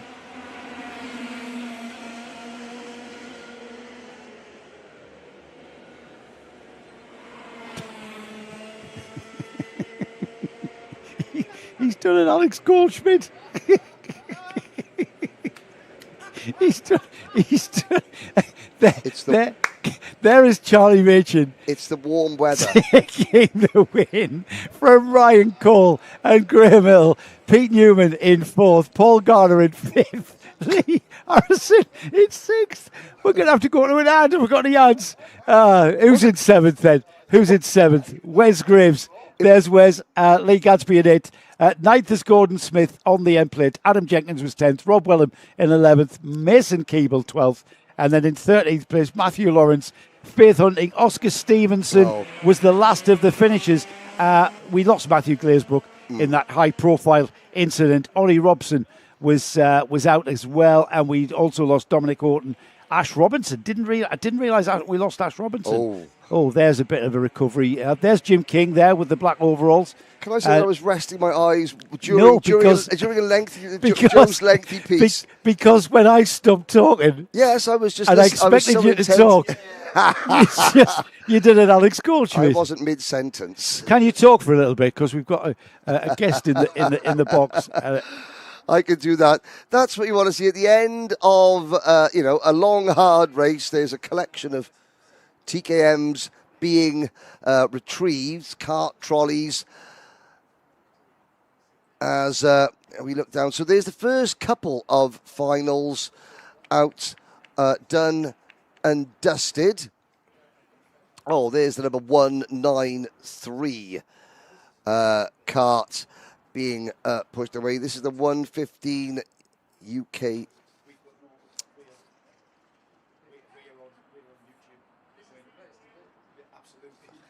And the 193, that was Charlie Rowe being pushed away. There is James King's cart being pushed, and we are looking down at...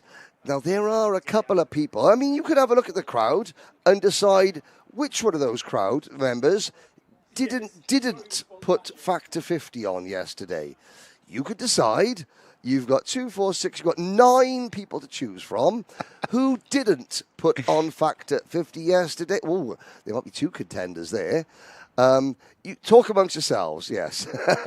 Henry, it's my fault, mate. No, not at all. No, I'll tell you why. Because I forgot the coffee. Well, I forgot the coffee. There is that. I'll take full responsibility. And the fact that I went downstairs to get some sugar earlier and it's closed. I've got some sugar lumps. Yeah, I can feed them out of my hand to you. It's called me Red Rum. Yes. I'll snuffle them up to my... little power nap for Baudet there. The competition winner for who forgot to put their Factor 50 on yesterday. Oh, go on. Who's that then? Why, Mr. Adidas T-shirt. Yes, absolutely. Yes. Brilliant. We've got the first. They'll be stopping traffic on Strood High Street later. Have we got any biscuit? Have we got any biscuits for Nick Damon's eating all the jammy Dodgers. He has it, all the jammy Dodgers. You know what? I've had 2 out of that new packet, and he has sat there and ate them all. You really have. The jammy Dodger eating. Right, okay. Oh dear. It has been a wonderful day. Now, of course, there is a recovery process to I think we've got a second place in the Factor Zero sun cream, sitting down there in the black shirt. Oh, yeah. We've got Dom saying, we don't think we'll see Glazebrook in a GX again. He's one of us now. Yeah. Again... Sorry, Dom, I missed your message. Sorry, Henry. Dom messaged me to say on the YouTube chat, Robinson is out from the top 5, and I missed that. I missed his message, and I missed Robinson going out as well. I tell you what, that was fun. I mean, I know it stagnated towards the end when Machin got off and ahead, but that was phenomenal racing, wasn't it? Although you didn't see any of it. You didn't see the finish, did you? He's got no idea. I watched 5 minutes on. He was at Land of Nod as far as as far as he was concerned, there was unicorns and sunflowers going on. It's another thing. I was counting sheep 1, 2, 3. I love 5, 6. Isn't that just See you later. Isn't that 8. just a filthy dream in Wales? yeah. That's a Welsh Leisure Centre. Oh, God. We have got 5 more finals to bring you. GX UK Juniors are the next on the grid. Where's Ash? Where's Ash with our grid camera? Is he? He's done it. Well, really? Is that Ash there? Ash is engaged. Yeah, he's not Has engaged. he dropped off?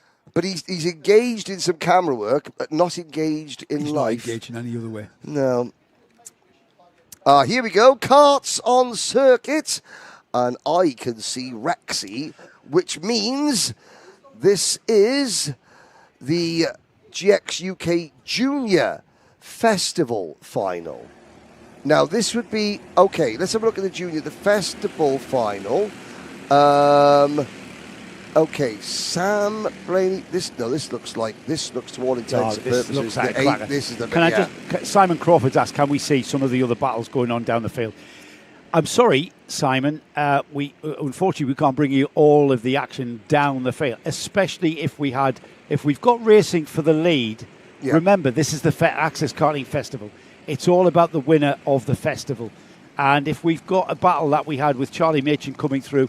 Once he took the lead, we kind of look for the next sort of podium battles. If they get strung out, which I doubt very much these lot will, then we look for a battle down the field. We look for close quarters combat down the field. But understandably, it would be remiss of us to miss out a battle for the winners of this festival. There we go. 12 minutes. Sam Blamey, Riley Potts, Morgan Potts, Fred Pollard, Tyler Rickard, Lucas Deere. The top 6 lights are green. A full field of GX UK Juniors. Head through turn number 1. Oh, and somebody mounts. Oh, Rexy almost got... Well, what's the word for a baby dinosaur? Because someone mounted Rexy there when Rexy didn't want them to, and Rexy is there in 4th place. Yeah, nearly ended up having to lay an egg. They've dropped away. The top 3 have broken away because of that incident, that wheel banging incident from 4th place down as we go down the hill towards Paddock Turn. That's the right-hander after this left-hand sweep. Great shot there. It is a fabulous shot. Really does show how on the limit these karts are. Blamey has a massive job in hand here. The number 5 is Riley Potts. The number 9 is Morgan Potts now. And look at that, right on the rear bumper, Henry. Pushing him along through turn number 1. Now, the Potts brothers.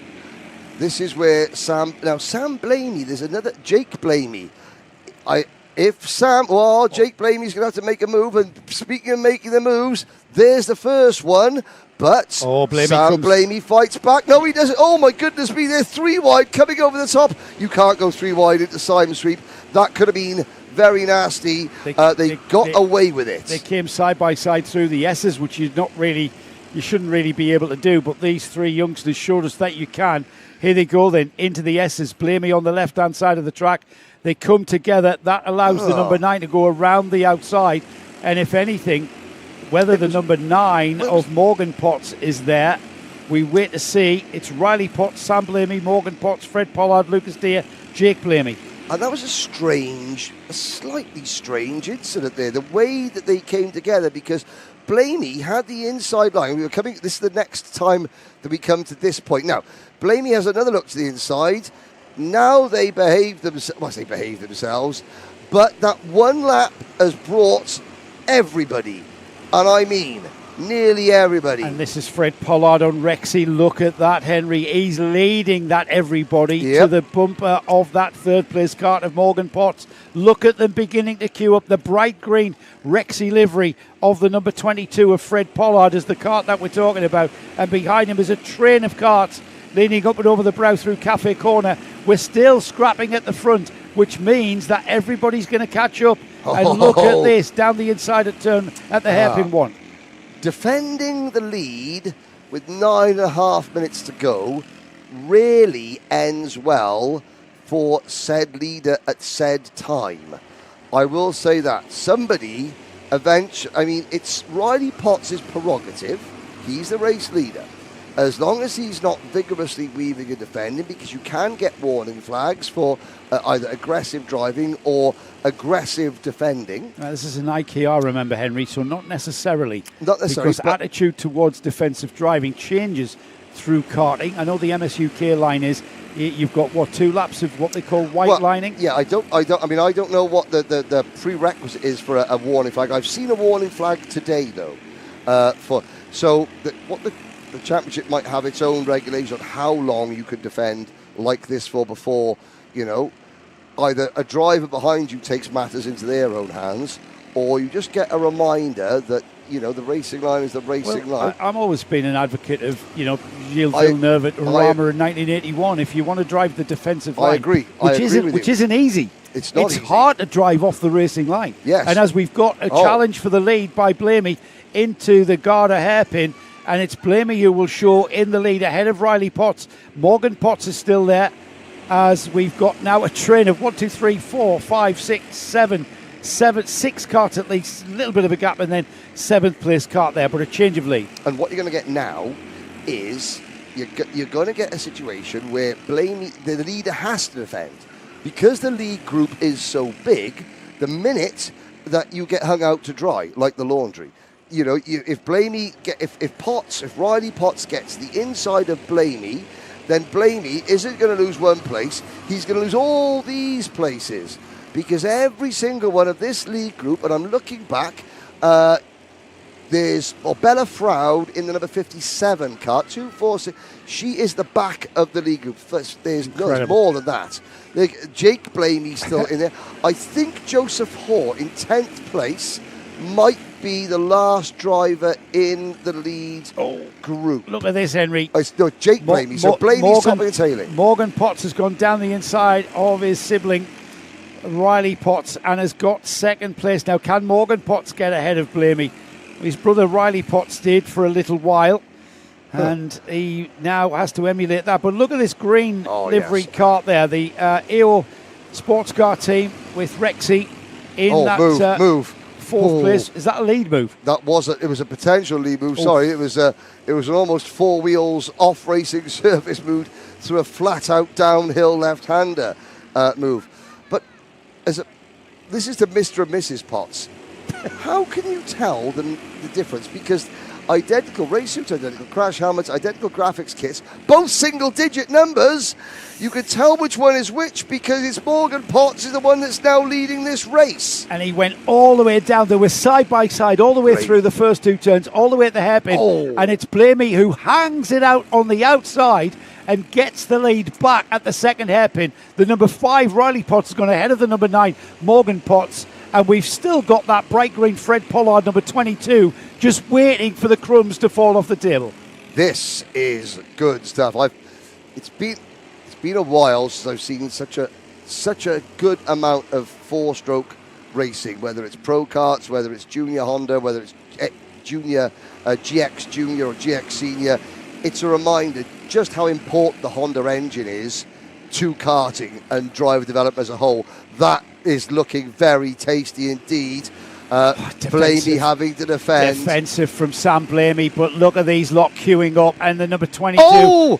They've taken each other out. Rexy's in the air. The leaders have all taken each other out. That's the top 6. Sorry if I'm peeking the microphone. Let's analyse this then. The number 5 goes wheel to wheel with Blamey as he comes across. That just triggers a massive reaction. And we'll have to wait and see who on earth it is at the front of this field. Pick the bones out of that one. With 5 minutes on the clock, we've been left with 2 carts out in the lead by an absolute mile. They come across the line now, and let's see who it is. It's Lucas Deere from Jake Blamey. Then we've got Morgan Potts, Evan Withington, Bella Froud, Joseph Hoare, Tyler Rickard, Oliver Claydon. That's your top 8. But the gap is 1.4 seconds between the leader, Lucas Deere, and Jake Blamey. Here we go again. Now, it's look for the front left and right rear. They jackknife across the circuit, and the white car, Lucas Deere was just in the right place. He was outside Fred Pollard in Rexy. Rexy got popped right at the rear. And as Rexy went in the air, Lucas Deere was just able to sneak around the outside. We've got a full course caution. Yeah, we've got a slow board out, which will bring this field back together. We've got 4 minutes of this race. So the slow board comes out. You might have heard of the virtual safety car. The karts are concertinaing up, and some people are hitting the rear of the karts in front because they haven't read the rule book. What the slow board means is exactly that. You go slow. You don't continue at racing speed. The lead kart there, the white kart, the number 31, it dictates the pace. Yep. It takes up the effectively the form of a safety car, and it's half racing speed. And you've got some drivers, some youngsters out there, Henry, who don't know the rules because they didn't slow down for those slow boards. Because they see other people with a waved yellow flag. You put your hand in the air and lift off for a fraction of a second.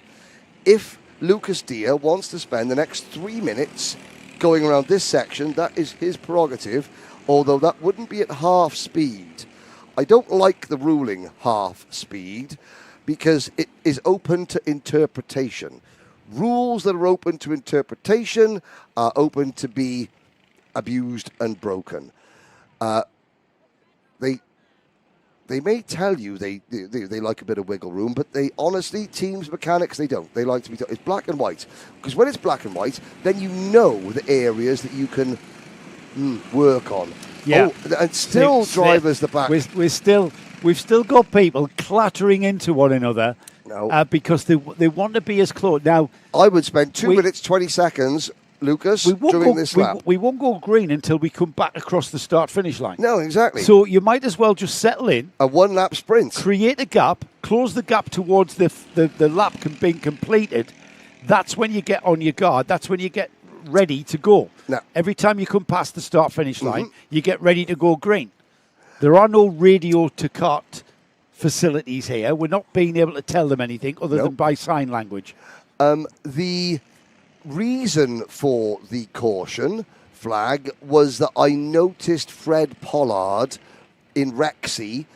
Fred was very, very gingerly getting out and walking away. He wasn't hobbling per se, but the marshal was walking him out, and you could tell because he got popped in the air, and why are we speeding up and slowing down? Let's just keep maintain our speed, because of course the leader speeds up then slows down. It's the drivers in 15th and 16th place that crash. I think we're going to go green here. That was James Purchase, the organised, telling the driver. So get on with it. But so when is he going to pull the trigger? There's a lot of sign language going on here, and I'm not sure the interpretation from these youngsters is potentially the correct one. Here we go, through Cafe. If it's going to go green, you need to start accelerating. He's going to get swamped. We are still... It's gone green. Yeah, I didn't see a green flag. I did not see a green flag. But we have gone green. The slow boards have been taken in. Yeah, they just took the slow boards away. 30 seconds to go, so a 2-lap sprint for Lucas Deere to hold off Jake Blamey. Sam Blamey is 9th.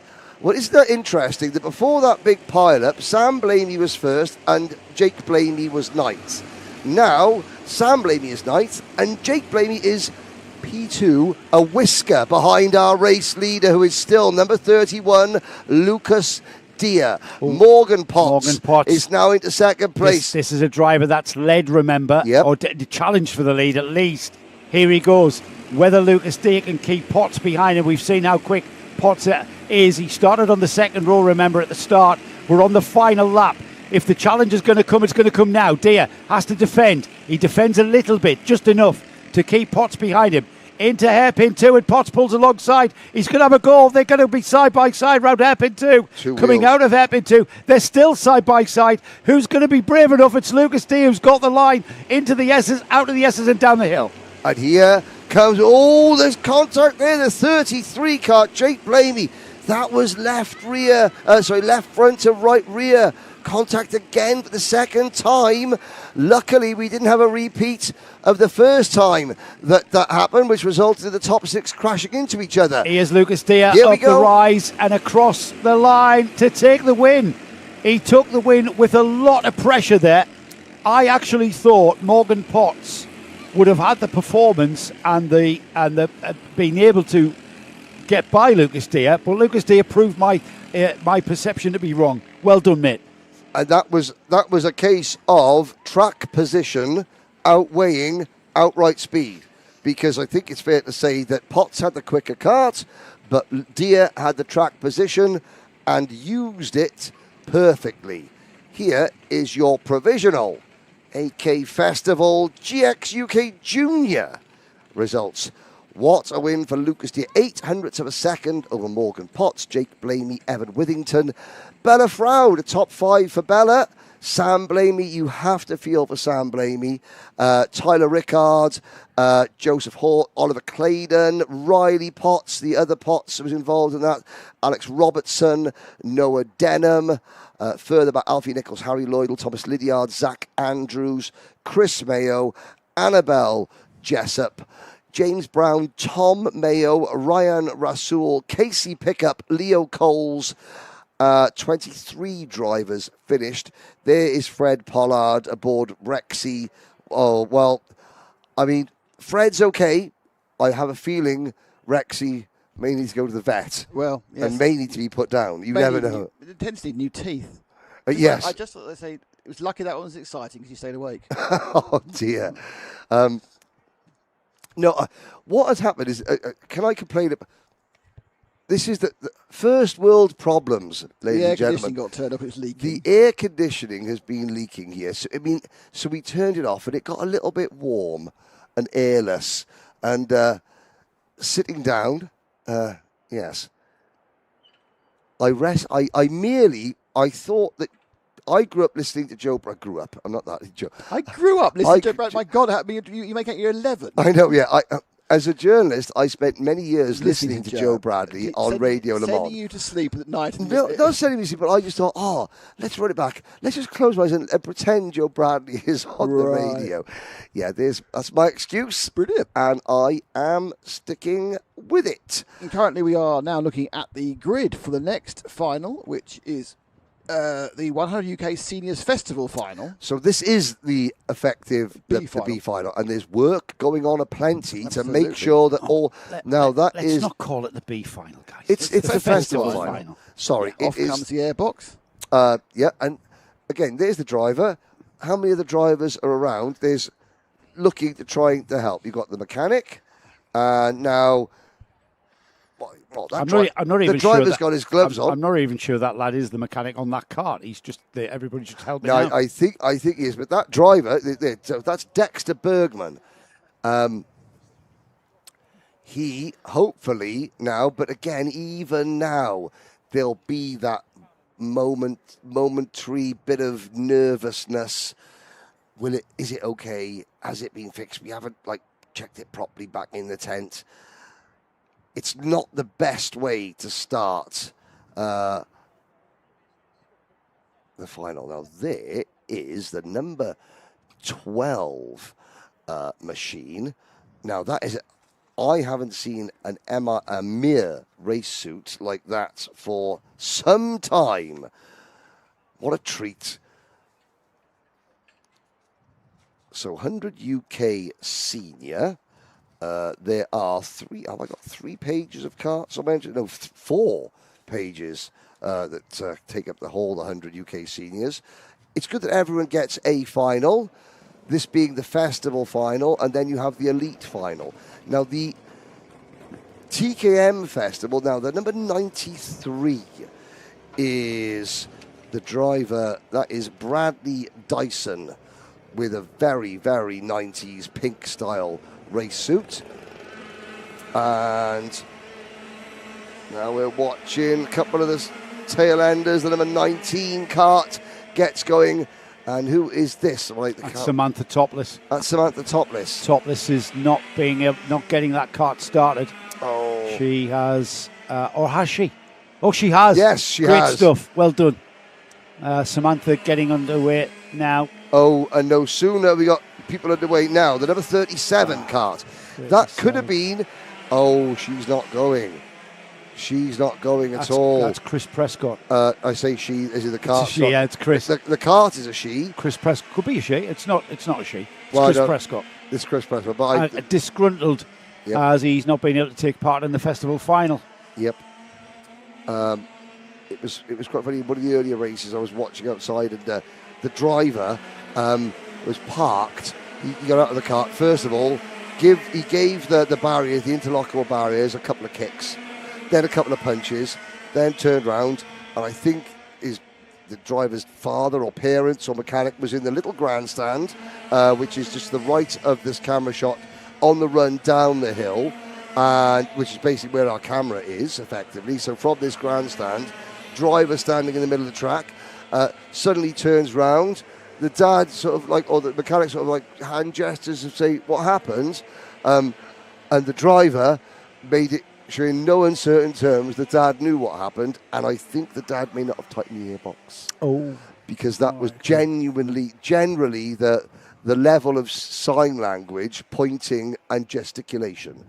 Nick is pointing and gesticulating. I don't know what he's pointing at. 15 minutes, is it? 15-minute final? Is that what you want to tell me? For these 100 UK seniors. 13 carts have come out. Chris Prescott, we've lost. Oh, we're about to lose to another go one. green. We're about to lose the 74. That's the pole man. That was the pole man. Goodness. Being in the lead of one of these races this afternoon is not the best place, because we've had the lead battle explode in the previous race. The pole man does it. Oh, they've Adam all Kelly. stacked up there. There's 1, 2, there's 4 more gone. Well, at the moment, there's 5 more out. And this is the tricky bit, getting it push started. Oh, they're going to clatter into each other whilst pushing. Oh. No, it's so hard to do, I've got to say. Cool runnings in a go-kart. Can't get his kart restarted. So we've lost a lot of drivers. Most of the field. Now, we have... there's lots of carts strewn around the place. No lights are green. We've got 4 carts left in this race after one lap. I think there was a yellow flag. We've got 4 carts that have gotten off in the front. We've got yellow flags here, a hairpin 1. We've got a clear hairpin 2. Oh, Samantha Topless, after all the struggles getting Samantha going. Hasn't started, actually. Oh, no, another one's gone. That's James Phillips. Okay.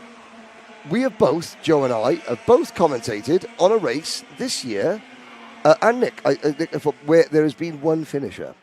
For you, it was at Fullback. For me, it was Motorsport Country Club Cincinnati. Mm-hmm. And at Motorsport Country Club Cincinnati, our in-race reporter, Nate Dean, actually tried running alongside the track to get an interview with the driver as they crossed the line, just for something to do. I'm not quite sure that we can send Ash out there to do that, although Ash is really good at engaging with drivers, just not his girlfriend. He's really poor at being engaged, isn't he? He's not very good at with regards to engagement. Well, we're going to have a great podium battle. Yeah, we have. So I'm trying to fathom. We've still got 7 carts running, have we? No, I think we've got 6. We've lost James Phillips. Bradley Dyson is showing that he's still running. So out of 13 carts that tried to start, we're down to 6. So that's just the first time we've ever seen that sort of attrition. Yes. All day long. Yes, Adam Kelly out before. We had 40 or 30s. We had the one driver that didn't start. That was the number 37. Did not take the start, Chris Prescott. Then we had the pole sitter, Adam Kelly. Literally, the cart cried enough as they rolled to the start. So we were down to 11. Then we lost 4 at hairpin number 2. That was Samantha Topless, Matthew Scott, Finley McDonough, and Evie Scapelhorn. Is that a change in second place? Yeah. That's the number 14 of Philip Tristram up into second place. Tommy Rowe leads the race. So after the first corner, the second corner, we then lost James Phillips to a mechanical on lap number 2, leaving a total of 3 drivers that have not been delayed by an accident or an issue. They're battling for the podium. The 194 of Tommy Rowe, the 14 of Philip Tristram and the number 66 of James Murray. Incredible attrition in this festival final. 100 UK seniors. These are the drivers that didn't qualify for the 100 UK. I'm just going to get its full title up. The 100 UK Super Gold Cup final. These are the qualifiers that qualified for the festival final, and of which we have got. Did we say 6, Henry? We've got 6 still running. 6 still running. The top 3 untroubled. Oliver Warner and Dexter Bergman. Well, we saw all the consternation and all the efforts to get Bergman's kart started, and he's in the top 5. Then Bradley Dyson at the back. Harry Webb saying he's been supporting Dexter Bergman. Callum and Dexter Bergman. Where's Callum Bergman? I don't see a Callum Bergman in this one. But Dexter, he says, come on, podium on the cards for you. Well, you're right. Dexter is 5th. He's about 6 seconds. Oh no, he's just got 5.5 seconds off James Murray on that podium. So if he can continue recovering, because it is a recovery drive for everyone else other than these 3 who made their way through that incident at the very start. Yeah, and it's that old white race suit. Oh, and the Philip Tristram, they're getting a bit crossed up under braking. That white race suit. Robert Gilmore, a driver from Lesmahago in Scotland, who was a part of the mid-2000s in karting, was a time where Scotland produced a huge amount of elite junior talent. People like Ross Dugan, Joe McKean, Robert Gilmore, who didn't progress. One driver that did out of that group was Ross Wiley, who is still a professional sports car driver. But a lot of them raced for either Saltire Motorsport, Duncan White's team, which is now sadly, Duncan has packed up and Saltire has ceased. But the rest of them all seem to run for either Saltire Atlantic Racing or on a Wright kart. And those, they almost look like sewed overalls, those Wright race suits that... but yeah, Robert Gilmore used to quilted, have I think, one. is the term, Quilted, yes. Quilted, yeah, old school.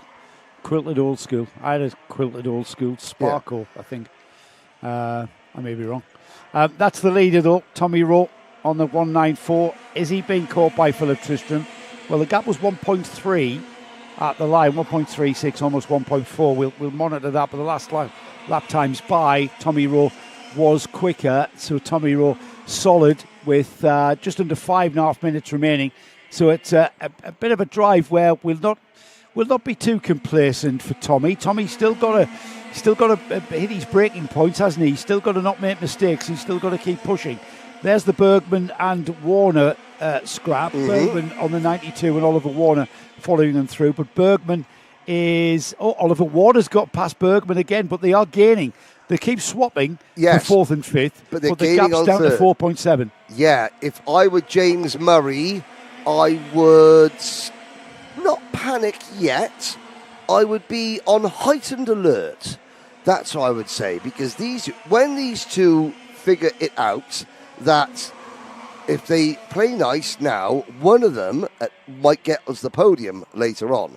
If they don't play nice now, then it'll be a really good battle for 4th place. Yeah, we're going to watch it for a little while, because they have for a little while Dexter Bergman with the orange fairing there at the on the kart. He did get ahead of that kart in front of him, Oliver Warner.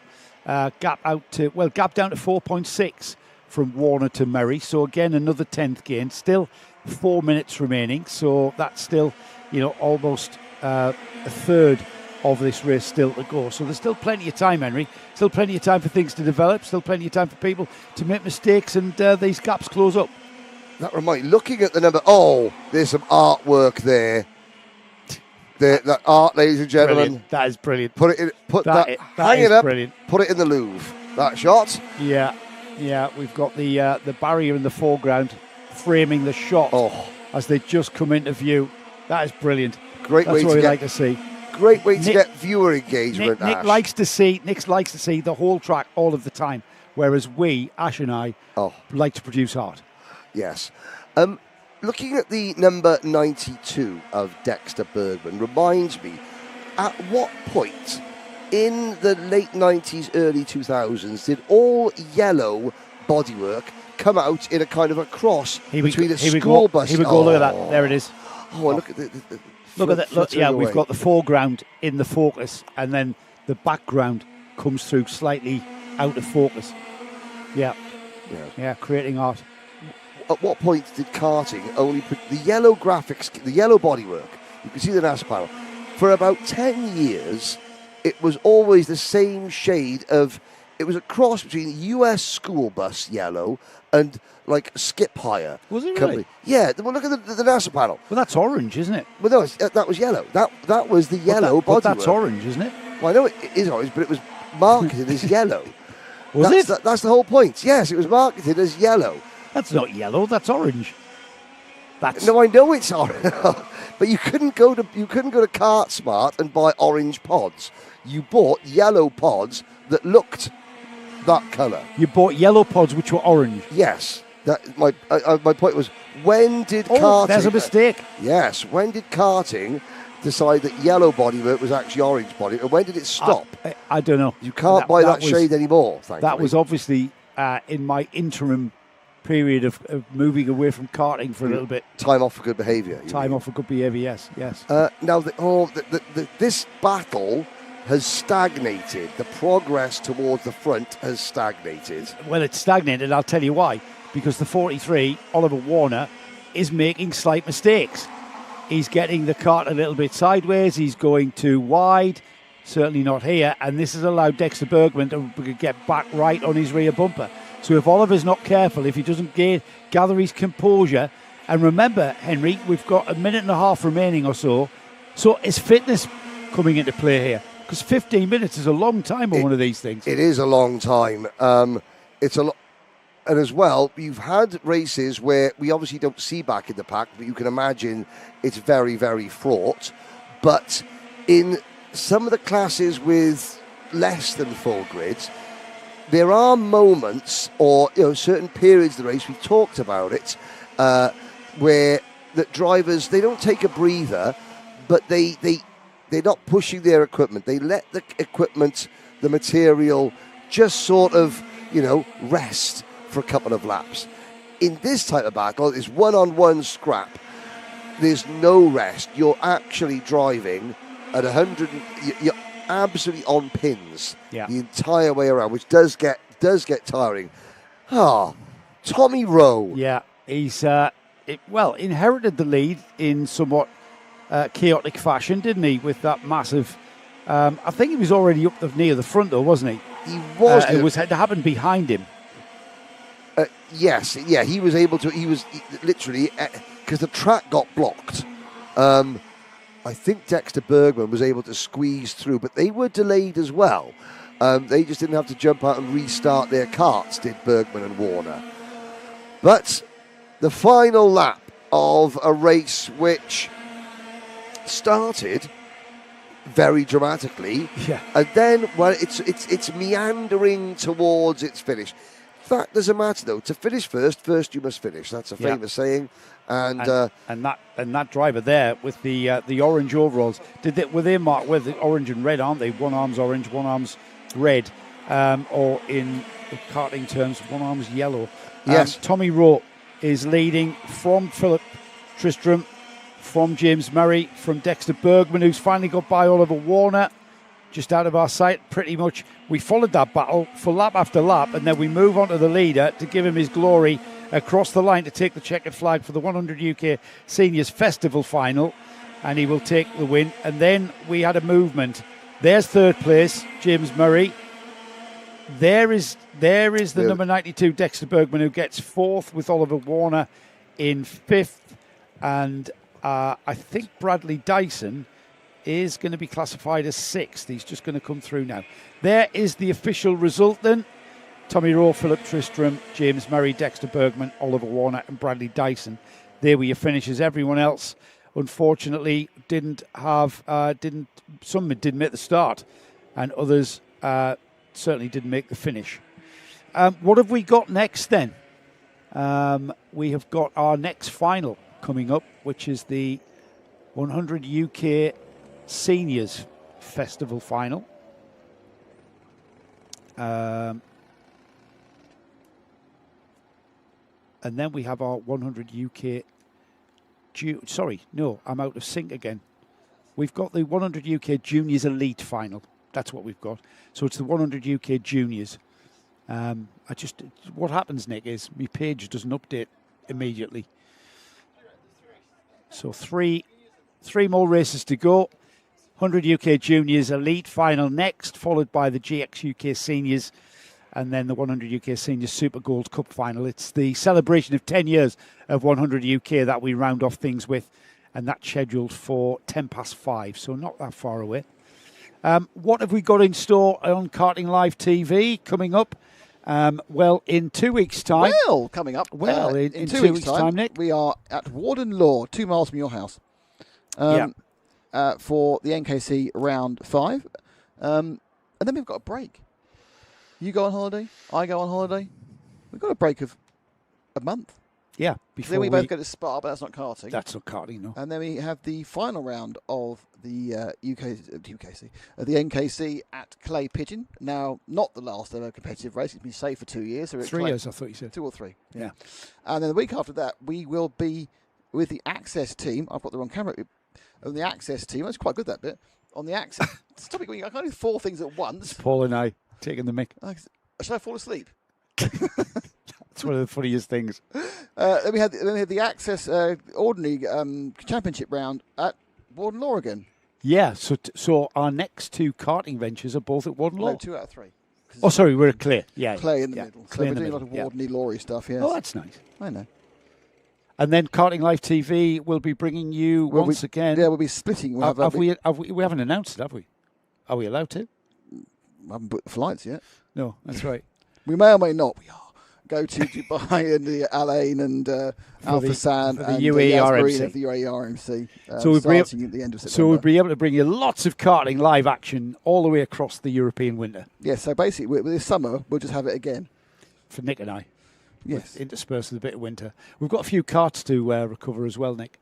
Yes, a few. It's half the field, isn't it? Yeah. Well, the sort of a lot of them. Yeah, there was a few karts that need to be recovered. We've got the UK Juniors. UK Juniors that are coming out next, and it's a bit of a hopefully we'll get everybody started. That's always a big ask. The grid is Jaden Solo and Tom Marshall that have qualified on the front row of the grid. Lewis and Guy and Jensen Horton are on row 2. Thomas Platten and Lucas Kelly are on 3. Oliver Borg and Seth Jones are on row 4. Mason Pennington and Jessica Williams are on row 5. With on row 6, Cosmo Cameron and Yelena Osbar Scott. We've got Logan Pedge and Kai Turner on 7. Dominic Leon and Harry Platten are on row 8, with Ezra Grove and Leo Stern on row 9. Milo Purchase lines up alongside Zachary Mens on row 10, with Zach Lowe and Alfie Allen on row 11. And then Ben Haraf Pinfold on row 12 with Harry Bowler. There are 2 types of TKM pushers. Those who have been to the chiropractors and those who will go to the chiropractors. You could tell those 2 gentlemen have been to the chiropractors because they have the push bars. The push bars. One of them looks like, they didn't have them in my day. A 3-prong push bar. Yeah, look at that. So they push them along, the wheels are off the ground, and then you release it and keep pushing. I got to say, the push bars, those 2 push bars, you know. The thing is, when you're a pusher, you've got to then get out of the way for the carts behind you. Yes. There's the 222 not starting there. Oh, no, and that's why I said the most nervous person in the world in the 90s, when we had full TKM grids, was a pusher. Thomas Platten. I think they're getting the cart to a position where they can point it downhill and let gravity do the rest. What a great idea. Here we go. What a great idea. And get that push down who's the that hill. helping to push the cart I'm not starting? quite sure. Who is that? It's a result. Is it? It's not James Purchase, is it? No, Is it's it? not James. He's got a red pink T-shirt on. The gravity Here we gravity go. will help. Yes. Yes, it has. Oh, Now- it's fired. We've got a she's- bit of oil smoke. She's gonna go. She's gonna go. She's gonna go. She's gonna go. No, Oh, she's no, not going. No, Thomas. That is an Oh. absolute tragedy. No, hang on a minute. Yeah, I was We gonna have say got a to false Thomas, stay. get out of the get out of the way because there are carts coming around, and that is terrible misfortune. We're going to try again. Now there's James. Yeah, James. Oh, he's changed his T-shirt. He's got a purple T-shirt on now. Yeah. 12 minutes and 1 lap, by the way. This one. This you're looking and you're looking at. They're the championship organisers. I love on this, track, Henry. helping a driver get in the race. There's none of this. Sorry, mate. You're out. Yeah, no. This is like we will try our damnedest to get you out there, and you can join on the back of the grid and enjoy your final. I'm sorry, but regulations state that once a marshal has touched your go-kart, you are not permitted to rejoin the race. Yeah. Whereas here we're like, come on, get you out there, go on. There she blows. Knowing James, he's probably brilliant. Yeah, that's round the of one. applause. Well done. Well done, Mr. Purchase, There to are get that so done. many refreshing things about this paddock, this championship. You've that enjoyed this, haven't you? I really have. Transport-wise, not great, but We go green into turn 1 at Conways. We've got a lot of two-stroke blue smoke to get through What a as we're beautiful already sight. it is, and smell it. Oh. Smell it too. We're Drink already it out of in. hairpin 1. Drink it in. Into hairpin 2, and is that the 65 of Tom Marshall? Oh, we've got some people tripping over one another. The 34 of Oliver Borg was one of them. did Sorry, see that. Joe. Yeah, I did see that. Number 34. And I'm trying to identify who was that broken free from literally everyone and is off and into the lead. Tom Marshall, I believe. The 65. I think it is Yeah. because it was Jaden Solo and Oliver Borg who came together by the looks of it. And you saw Borg frantically jumping up and down to try and keep the kart running. And we're looking down. Borg crossed the line 20th. There's the move. Kai Turner down the inside of Jensen Horton for second there. The end plate holder now chasing off after Tom Marshall. Let's have a quick look at the top 10 after one lap then. Tom Marshall, Jensen Horton, Kai Turner, then Jensen Horton, Lewis and Guy, Lucas Kelly, Mason Pennington, Jessica Williams, Yelena Osbar Scott up to 8th. 9th is Cosmo Cameron, Zach Lowe rounding off the top 10. Lot of climbers there, 6 places, 4 places for those drivers there who took advantage of that incident. Yes, indeed. And it would be interesting to see in the next 10 and a half minutes how far up the order the likes of Solo and Borg can make it. Solo was 11th at the end of the previous lap. He's now 8th. Borg was 20th at the end of the previous lap. Now he is 17th. Now then, can the M plate of Kai Turner catch the leader, Tom Marshall? The gap was 1.2 seconds. It looks to me as if he is making a little bit of progress towards. Now the thing is, Jensen Horton and Lewis and Guy, the number 4 there, Lewis, they don't need to start scrapping. If they start scrapping, it'll leave Tom Marshall to get away. Let's see what the gap is, Henry. It was 1.2. Cross the line now. It's still 1.2. They have made no impression whatsoever. But this is the first lap, but they've sort of settled down and sort of now they're running in clean air. It looks Kai Turner has got a really good run through turns 1 and 2 there. The black cart ahead of this train. Then you've got that bright green number 11 of Jensen Horton and the number 4 of Lewis and Guy make that number 4 into P3. But he's coming back at him. The number 11, Jensen Horton, was very quick to react to that. However, ran out of space and time, didn't he? There's the gap, very opportunistic there. And that's a really dicey move. The kart is so unbalanced there, Henry. What I like, so that was a really good interview. Oh, the number 14 is out. That is the Philip Trist. No, that's UK senior. This is the juniors. I do apologise. No, I've got that one then. A wheel fell off of it. A wheel has come off. What number was that? The 114? It was 14. It was the 14. Guess who that is? That's Milo Purchase. That's Milo Purchase, James' kid. So Dad. Sacked the mechanic. Yeah, sacked the mechanic. Yeah, wheel fell off. Yeah, Milo disappointed to end his final prematurely as we race across the line then. Tom Marshall, gap out at 1.45 Henry as the number 32, Lucas Kelly, regaining ground. That orange helmet, the orange and black overalls, gaining, and now he's challenging Lewis and Guy. The number 4, under pressure, has to go defensive at hairpin 2. Kelly is absolutely on a charge here, and with just under 8 minutes to go, whether or not he can get past maybe Kai Turner for second even. Well, we don't sleep on Lucas Kelly winning this race. Why do I say that? In the first race this morning, Lucas Kelly contended for the victory. We then didn't see him in the next two, primarily because, number one race he didn't start, and the other race he started slowly at the back and eventually ground to a halt somewhere mid-race. So he's only had one clear race today. Now, we're not talking about tyre wear because the tyres are lasting forever.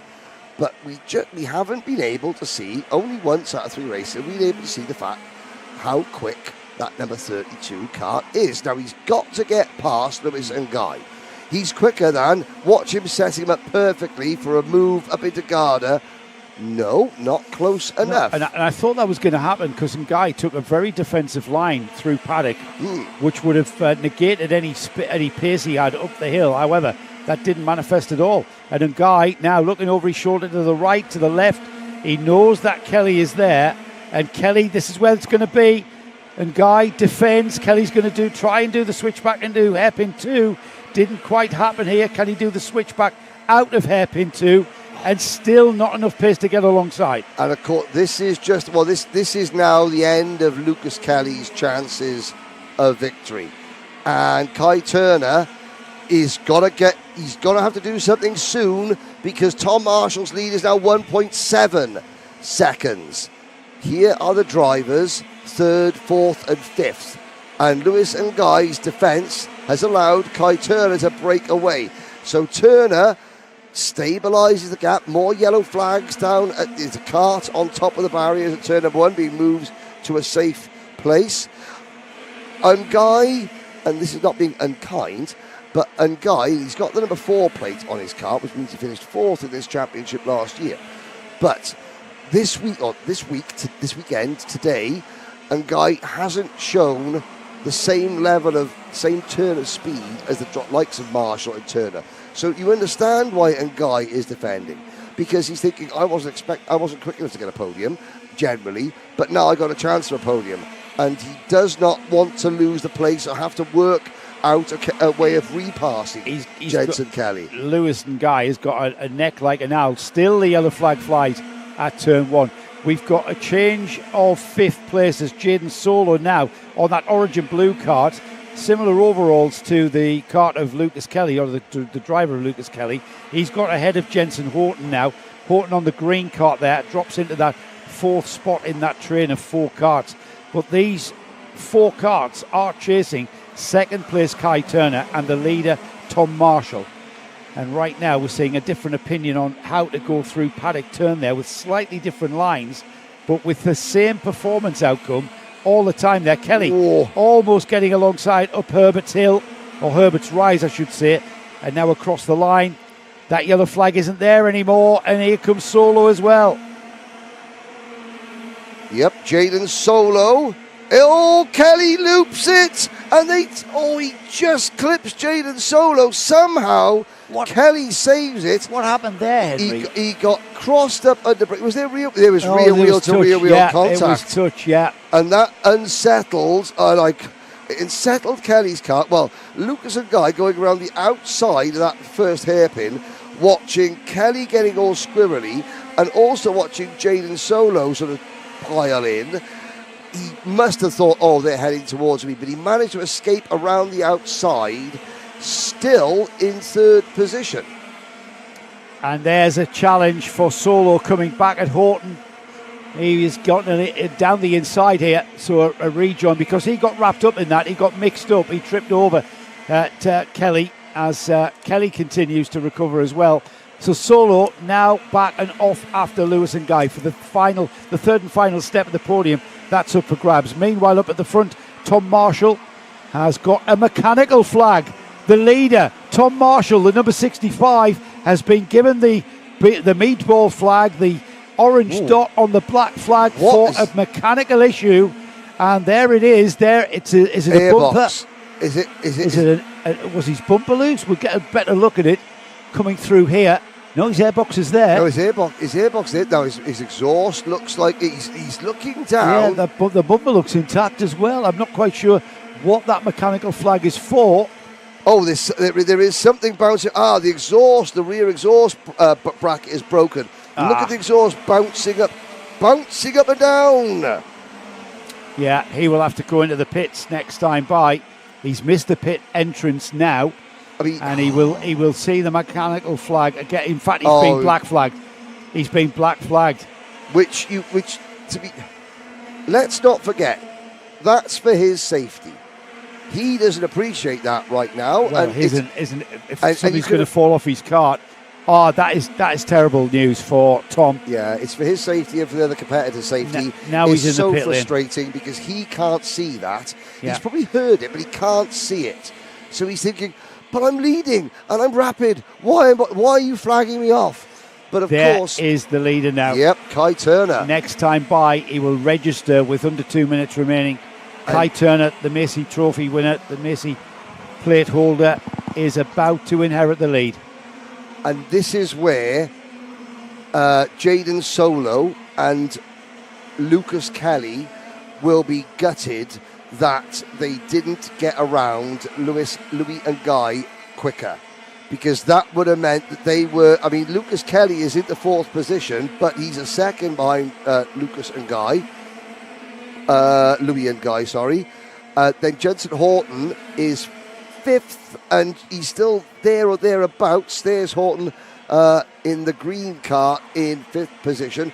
Thomas Platten. Well, after all that drama, at the start, Thomas Platten is sixth. Yelena Osbar Scott seventh. Jessica Williams in eighth. Seth Jones ninth. Zach Lowe rounds out your top 10. This is inside of the final minute then of this 100 UK Juniors Elite Final, and it will be Kai Turner who continues in the lead. He's got a gap of 2.6 seconds to these carts here. Jaden Solo on the number one now has Lewis and Guy on the... Sorry, that's Lewis and Guy I'm looking at there, the number 4. Lucas Kelly with the orange and yellow cart, the orange helmet, is now challenging for the final step of the podium. So it is worth fighting for, is this, the final step of the podium, the third place trophy for this elite, the festival, the Access Karting Festival trophy for third will be worth winning and worth fighting for. Side by side, out of Garda. The crossover, brilliant crossover. Has he got Tried the pace? it. No, Yeah. not quite. You could see what he was up to there, couldn't you? And yellow flags again at turn number 1. We wait to see where the carts that is caught. There it is. Oh, and that is, I think that's the Gulf liveried machine. And Guy needs to defend like there is no tomorrow. Here he goes, defensive line through the S's, down the hill towards Paddock Turn here, through Syme Sweep and into the right-hander now. This is where Kelly's going to try, is it? He tries to get up the inside, but a Guy has the pace into Garda. He has the pace out to Garda. It's going to be the last lap board. Kai Turner has just gone through to receive it. So the leader onto the final lap. We'll see if Kelly can get by Guy, but Guy's going to have to defend the whole of this final lap. He's already down the inside, and he's already ahead by the time they get the braking area for the hairpin. And there was a yellow flag at the entrance to the hairpin. The pass was completed before that. Here is your runner up at the moment, but there's your leader, and look at how quickly Jaden Solo has eaten into Kai Turner's lead. But it doesn't matter, Joe, because Kai Turner will add the elite final here at the 10th anniversary festival for Access Karting. He wins Jaden Solo is second, and Lucas Kelly does take the last podium position from Louis and Guy at the last lap, and Guy fourth, Jensen Horton, Thomas Platten. Good drive for Yelena Osbar Scott, Jessica Williams in eighth, Seth Jones, and Logan Pedge rounds out the top 10. There is a glance at the time differences. You can see behind Yelena there was another good battle between Williams, Jones and Pedge, then another gap. Then Lowe was on his own, Ezra Grove on his own, and then Leon, Stern, Pinefold, Platten. We sadly, 16 finishers. We lost Alfie Allen. Obviously, we lost Tom Marshall. We lost Zachary Mentz, Mason Pennington, Milo Purchase, Oliver Borg, who didn't manage to recover. And then at the back, Cosmo finishing last. Right then, everybody, stand by for action, because this is where the action is at. It's the GX UK Senior Festival Final. And on the pole position is our camera cart of Brad Philpott. He scored one more point. It's because it's the luck of having the camera, you see. Well, the last thing we want is a cart at the front with the camera, because that's where, if he's just going to... Yeah, good point. I tell you what, though, Nick, don't worry. Brad Philpott is not going to drive away from these drivers that are around him. Jacob Sharrock, for instance, he's alongside him. Then we've got Russell Endine and Stanley Wilson on row 2. Row 3 is Oscar Drain and Ash Condola. Row 4 is Leon Bindle and Ashley Mason-King. Then we've got Max Andrews and Oliver Smith on 5. Jack Langford and Matthew Davies on 6. Philip Richardson and Nicholas Barnes are on 7. Jaden Francis and Jaden Nichols are on 8. Gareth Wells and William Brightman on 9. Alex Horn and Ronnie Townsend are on 10. Row 11 is Simon Dean and Lindsay Scott, with Jamie Dart and Ted Jennings on 12. We've got Chris Deere and Chris Dodd, the first of the novices, on row 13. And then on row 14, Leland Hutt, the second of the novices. Rebecca Crawford, also on a novice, is on the row alongside Damien Williams, who's on a row all by himself at the back. Damien in 29th place. So, pick a winner out of this lot. I'm afraid we cannot, because this is going to be an absolute ding-dong. Yes, it is. The number 74 cart there. That is... Sorry, did I... Sorry. No. I've got it. There it is. The 74 cart, which is looking further down on the second row. Well, those colours... Jaden Francis. Jaden Francis. They were the colours used by Jack Constable, TCR UK race winner this year, Jack Constable, and in previous years, where you've got... It's not quite the Welsh colours, because the green isn't... Well, it's like a green grass of home. There's a bit of... I mean, he's got a Welsh coloured crash helmet. Can he be Welsh? Can he just be my honorary Welsh person? Jaden Francis. You're Welsh. Well done. I'm going to say you have a ton of Revile. There's Reese, number 91 cart. Reese Luscombe. Gareth Wells. That sounds Welsh. Carl Evans as well. Welsh. Here we go. 12 minutes plus a lap. I'm not sure our blood pressure can take I'm the not full sure. 15 minutes. I really am not. I mean, this is for our safety, not the drivers. Yeah, absolutely. I tell you what, stand by, everybody. This is going to be an absolute cracker. We've seen how close the GX UK Seniors race. We've seen how close they can get to one another. We expect a full train of karts for pretty much the whole of the 12 minutes, and it's not trundling for sure, is it? There was going to be a lot of racecraft. You've got the O plate holder, Brad Philpott, alongside the current champion, the reigning champion, Jacob Sharrock, who took that number 1 plate in the 2025 Access Karting Series. So it's a quality front end of this final grid. Absolutely. A full field, how many starters? 30? 29. Or 29 starters. The back driver, number 21, looking to try and make progress. That would be... the 21 is on my entry list. Damien Williams. Damien Williams. Here we go then, up Herbert's Rise. through the final turn and onto the tram lines they go. The red lights will turn to green, and they do indeed. Philpott off into the lead into turn 1, and it's the second row of, I think that's Jacob Russell Endine who gets into, no, is that Russell Endine in second? It is. Endine's into second. Sharrock's been hung out to dry a little bit, and I think he's managed to claw back third. So as they come through hairpin 2, Philpott will want to get away as quickly as possible and start to build on that lead if he can. I mean, I was watching, because we've had guest commentators come in, and quite rightly so, because it's a celebration of 10 years. So we wanted you, the viewers, to hear from some of the voices that are important to the championship, that are significant in terms of their role in British karting and why they're here in the paddock. But while that's been going on, I've been able to watch some of the races from outside. Brad Philpott's kart has some power. It has got waft. Watching him pulling away from people on the straights is, like I said, he's made a video, a YouTube video about how he's built the kart. Well, you've seen the meticulous way he goes about building his karts with, the friction reduction in the bearings and the meticulous way that he sets the thing up. All those marginal gains make for large gains at the end of the day. And Brad's a very experienced driver as well. Yeah, and of course you're talking about those friction pads. That's a couple of nanoseconds. Yeah, but then there it is. You do that to you then make sure your brake's not binding at all. Make all the other little things that might be worth a nano of a second. You do 50 of those things, and suddenly you've got 0.2 of a second worth of gains. That's right.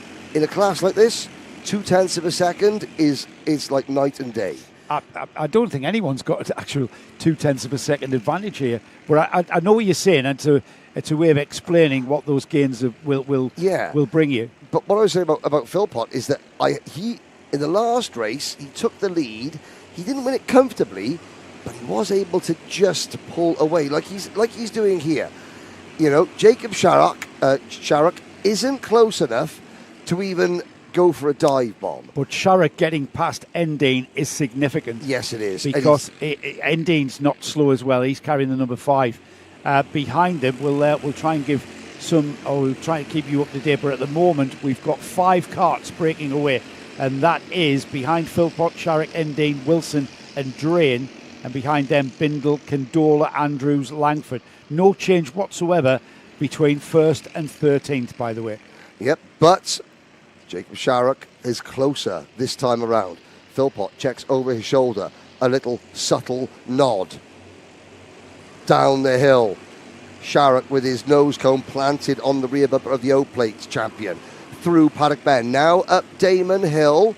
Again, another little look just from Philpott, just to make sure that there was no attack on the inside incoming. If you're Jacob Sharrock, are you going to have a go at getting in front of Brad Philpott? Unless you feel like you've got a massive performance advantage, which he doesn't, which I'm not sure he has, then he doesn't want to show his cards too early because he knows Philpott's just going to come back towards him, and it's a bit like the Daytona 500, isn't it? Of when you make your move for the final lap, and I think that's what we're going to have here for the next 8.5 minutes. Well, I mean, for my 2 penneth, I think that Brad Philpott's had the fastest kart in this class today. Watching him, watching the way he was able to come through the field from his back grid position and his middle grid position was very impressive. And Jacob Sharrock will know that. So therefore, if I were Sharrock, I would be trying to pass Philpott right now, because then Philpott will start attacking, which means that you can defend your lead. And by the time you finish defending, all the cavalry, Endine, Oscar Drain, Stanley, Wilson, who are the first 3 drivers next in line, they will put themselves between you and your rival. As in this case, Sharrock has just checked. He's been very clever here, these two. He hasn't fought with Brad. Brad knows he's not going to fight him, and they've pulled the gap now to Russell Endine and Oscar Drain. Sharrock has just checked that, and I wonder, having checked it, and he's seen the gap is, to be scientific, the gap is almost a second. It's 9/10. He's seen what that gap is. He's got breathing space now to challenge Brad Philpott for the lead without losing second place to somebody like Russell Endine or Oscar Drain. So, but he's still following around because he wants that gap to be even bigger. Well, exactly, because, when Sharrock gets around to trying to pass Philpott, which he will try, he doesn't want to have any of his overtaking moves jeopardised or put at risk by the fact that the rest of the field have caught them. Philpott and Sharrock, then Endine and Oscar Drain. Stanley Wilson has joined the top 5, so we do have a 5-kart breakaway. Stanley Wilson there in 5th position. Then there's a gap back to Ash Candola, Max Andrews, Leon Blindell, Philip Richardson and Jack Langford. When is the move going to come, Jacob? Come on. When are you going to make that move? Because right now you're building a gap now. 1.1 seconds between Sharrock there on the blue and white kart and the 3rd place Russell Endine. And this is a very clever... what you're seeing here is some intelligent driving from these two leaders. Philpott is fully aware of the tactic that Sharrock is employing, and it's very good. If he's got a trigger to pull, if he's got a tool in the toolkit, Brad Philpott's going to need to pull a trigger or use any additional performance tools that he's got in his back pocket here. But on saying that, Henry, we have just passed half distance. So I think these two are going to be more than happy for the next 3 or 4 minutes to just circulate together and maximise their lap times. Well, I agree, because what Jacob Sharrock should be doing now, he should be, and he is, pushing Philpott away, pushing Brad Philpott into very, very deep waters. And then, with about 2.5 minutes to go, Sharrock will stop pushing Bradley Philpott into deep waters, and he will then say to Bradley, okay, let's see if you can swim.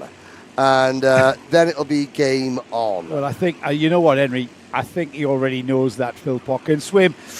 That's the first hint of a move from Sharrock. He's just tried that there, hasn't he? He's just had a bit of a research mission there into Garda Hairpin.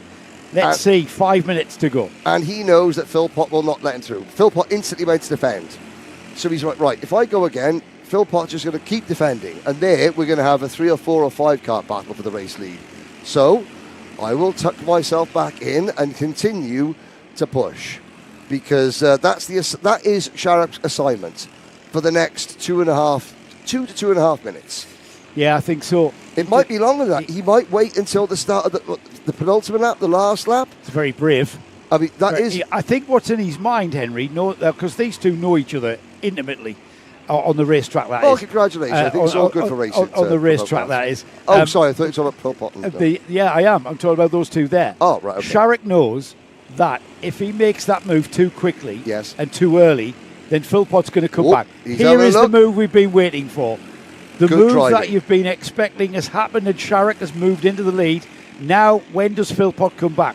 Is the move been too early, or has Sharrock got performance in his toolkit to pull away from Bradley Philpott? Well, this is smart driving from both Philpott and Sharrock. Sharrock realised, look, Philpott is not quick enough to push, to lead us away from Endine and Drain, who are closing in. They've decided, let's see if the tandem works better with Sharrock being the pushy and Philpott being the pusher. Although as of yet, Bradley Philpott has not been able to actually get his nose cone on the rear, but now he will. And so this is now an experiment. And these karts are still doing nearly 50 miles an hour. You know, this is an experiment. Does the tactic work better? Because Philpott is thinking, and Sharrock are thinking the same thing. How do I work with this other person to enhance my chances? Because I don't care about the other person. I want to win, and if I've got to use and abuse this other person to get what I want, then I shall do that. And that is what the karting mentality is. Yeah, at the moment, it looks as though a second is the difference. They're no better off with Sharrock leading this duo than they were with Philpott, but they're no worse off either.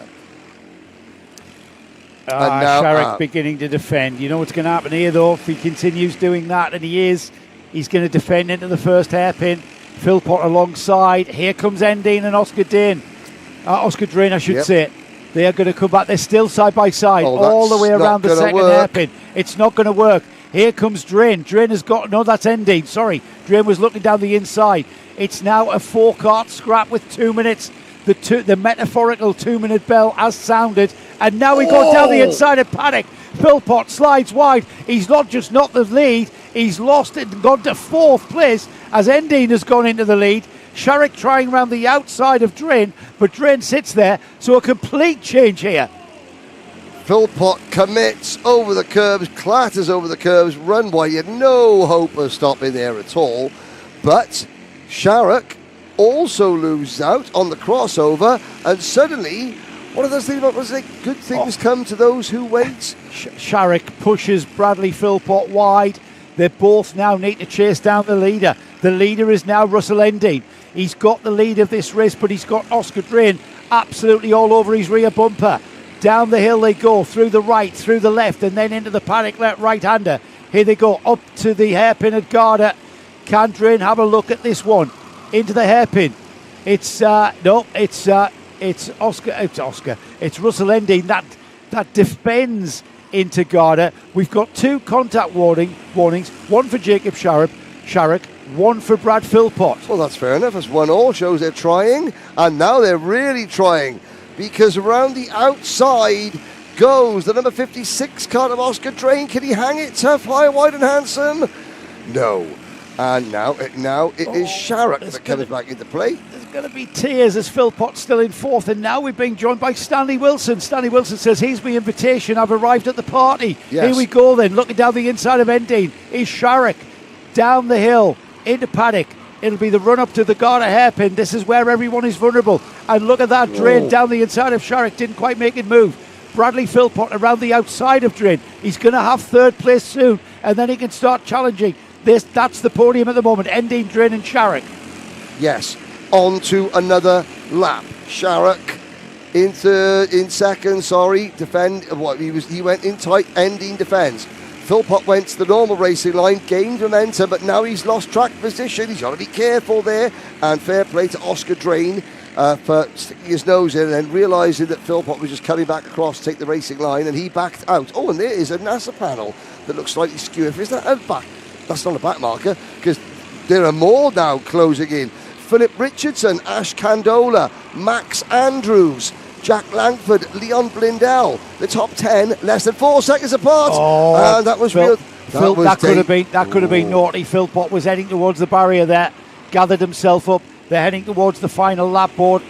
1 lap to go, and just look at this train of karts. 5 karts at least into the final lap for the lead. Endine leads into turn 1. Into turn 2, Henry's Bend. 5 karts towards hairpin 1. Endine is still leading from Sharrock and Philpott. Around the outside has gone the number 56, Drain. He doesn't make that happen as well. Another Jacob Sharrock contact warning. He's going to be careful. He's going to have to be very careful. They are nose to tail through the S's. On down the hill. 9 of them. Who's going to be the bravest one? Into Paddock here through the sweeping left. Into Paddock, they all stay line astern. It's going to be the last opportunity coming here, surely into the hairpin. Oh boy. And it's still Endine leading in and out, and it's side by side behind him. But what's the podium going to be, Henry? It's going to be number 5, Russell Endine, capitalising on an issue between Jacob Sharp and Brad Philpott. You've got to be in it to win it. Sometimes you've got to be good, sometimes you've got to be lucky, sometimes you've got to be both. And Russell Endine was very, very good, had caught the lead group, but then just took advantage of a little bit of misfortune for Sharrock and Philpott, who came together. There he goes to defend, and that is just, well, that's last lap antics. That's getting towards the end of and the access, the festival final. That is always going to happen there, and I think we were lucky that we didn't have anybody off into the barrier. Here is the result then for the GX UK Senior Festival final. Russell Endine takes the win from Jacob Sharrock in 2nd. On the 3rd and final step, the podium is Bradley Philpott. Fourth is Stanley Wilson. Oscar Drain is 5th. Philip Richardson 6th. And then in 7th, we had Ash Candola, Max Andrews, Jack Langford, Leo Blindell, Alex Horn, Ashley Mayston-King. 13th in the results is Oliver Smith with Jaden Nichols next. Then Then we had Nicholas Barnes, Ronnie Townsend, William Brightman, Matthew Davis, Simon Dean, Gareth Wells, Jamie Dart, Jaden Francis, Ted Jennings. Chris Deere was 24th. Then we had Damon Williams, Rebecca Crawford, and unfortunately we lost Leland Hutt and Chris Dodd. What were you going to say, Henry? I was just saying that there was an event a little while ago that Brad Philpott was in where he was very demonstrative with his hand gestures, and I called him to task over it because I don't think it's something that a driver of his stature should be doing, because he has a huge following and he's got the potential to... Oh, this is the previous event. He's got the potential to be a really big star in the Rotax Racing Club world because he's got this massive platform. And that shows there, driving superbly with both hands on the wheel. It just shows that there are type. You see, drivers do communicate. They should communicate with one another, because karting is the only form of motorsport, the only form of circuit racing where you don't have car to pits, pits to kart radio.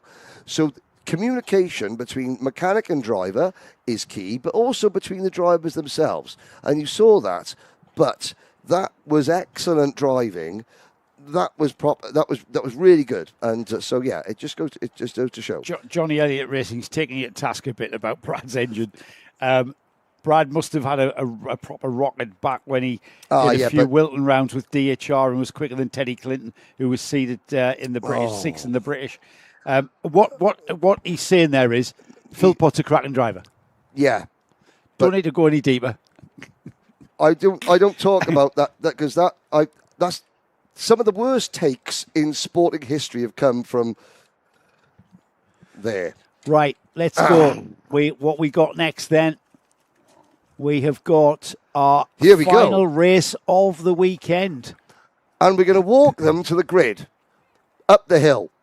Brilliant. Well, love that. This is the big race. This is the 10th year, the 10th anniversary of 100 UK. And we have got our Gold Cup, our Super Gold Cup final coming up. We're going to grid these karts. Yes, but you've got people smiling. Look at that. Great stuff as they're walking up the hill. This is going to be, and there's some incredible talent in this race, both old and new. Is that Wes? Wes Graves with the Flex T-shirt? It's the number 13. Yes, I believe that is, or is that Graves, or is that Ryan Cole? It's been a while there, and you've got the number 35 card. So this is the Super Gold Cup. They're just saying thank you to the organisers for making them walk up the steepest hill in British karting to get to the grid. At least we've got Ash down there. I mean, Ash is absolutely on the ball there. He's going to get all the atmosphere. Hasn't proposed yet, but he's getting all the atmosphere for us at the Access Karting Festival. Shall I have a look at your grid rundown and see how they're going to line up when they all get... They're just outside underneath us here. They're all going to... they're all going to get a lovely suntan on the tops of their heads. We've got the front row in the form of the O-plate holder, Scott Williams, with alongside him Sam Hill.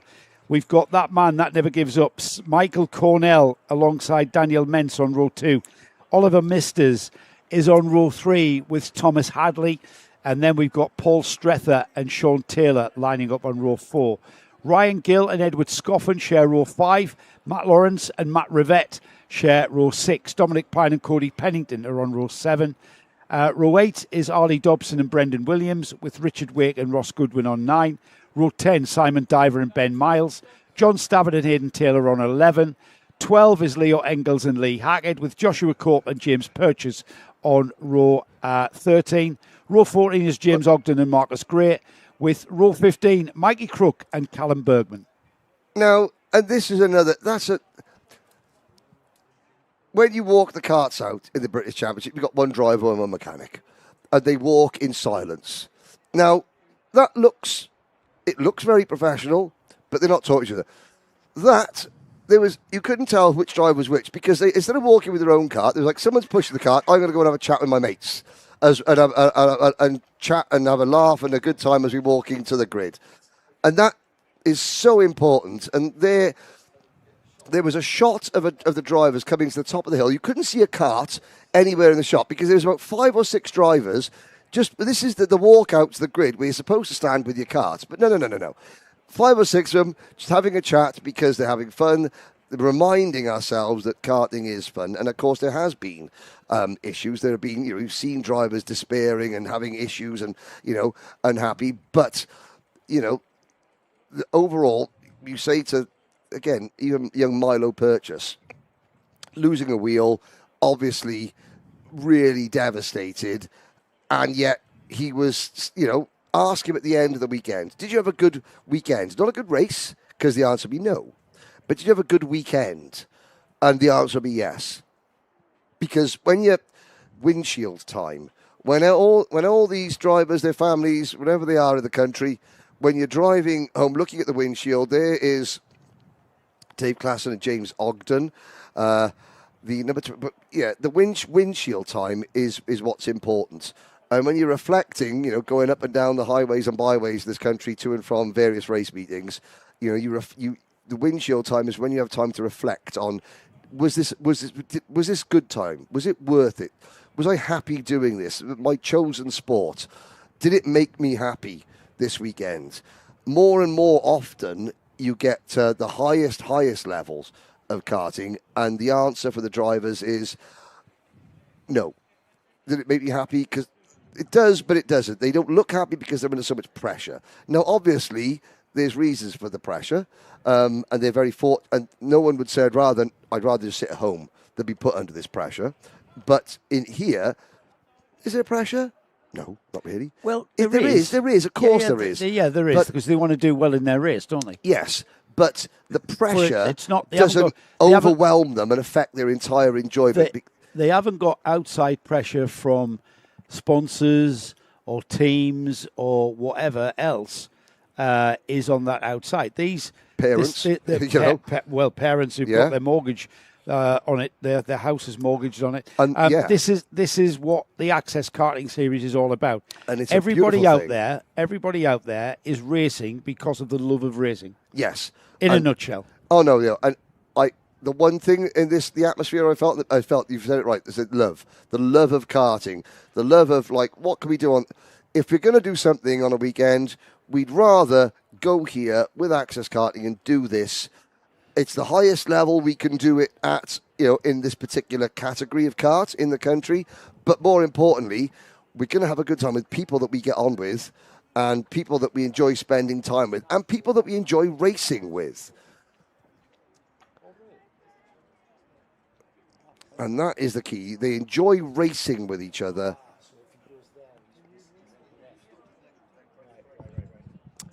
Now, the tension is mounting, isn't it? I mean, that's the number 20. Yeah, the number 20. Well, you can see that. I mean, as the drivers, as they stand there smiling, basking in the sunshine, is the tension. I mean, it is mounting, but you're not.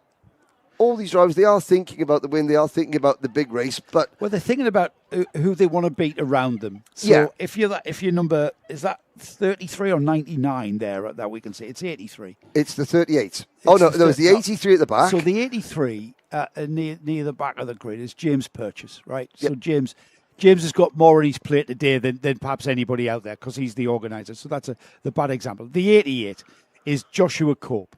Yep. So he's got Purchase on his left. He's got the number 17 ahead of him, which is Leo Engels, and he's got the 38 just ahead of him, Lee Hackett. He wants to beat Purchase, because everybody wants to beat Purchase. Yep. And James, and he wants to beat the two karts in front of him, and he even wants to beat the 87. That's what he's aiming for, isn't he? Yeah. He's aiming for to have a great race and race with the people around you on the grid. The guys at the front, well, they've got a completely different itinerary ahead of them because they are going for a podium presentation and a trophy.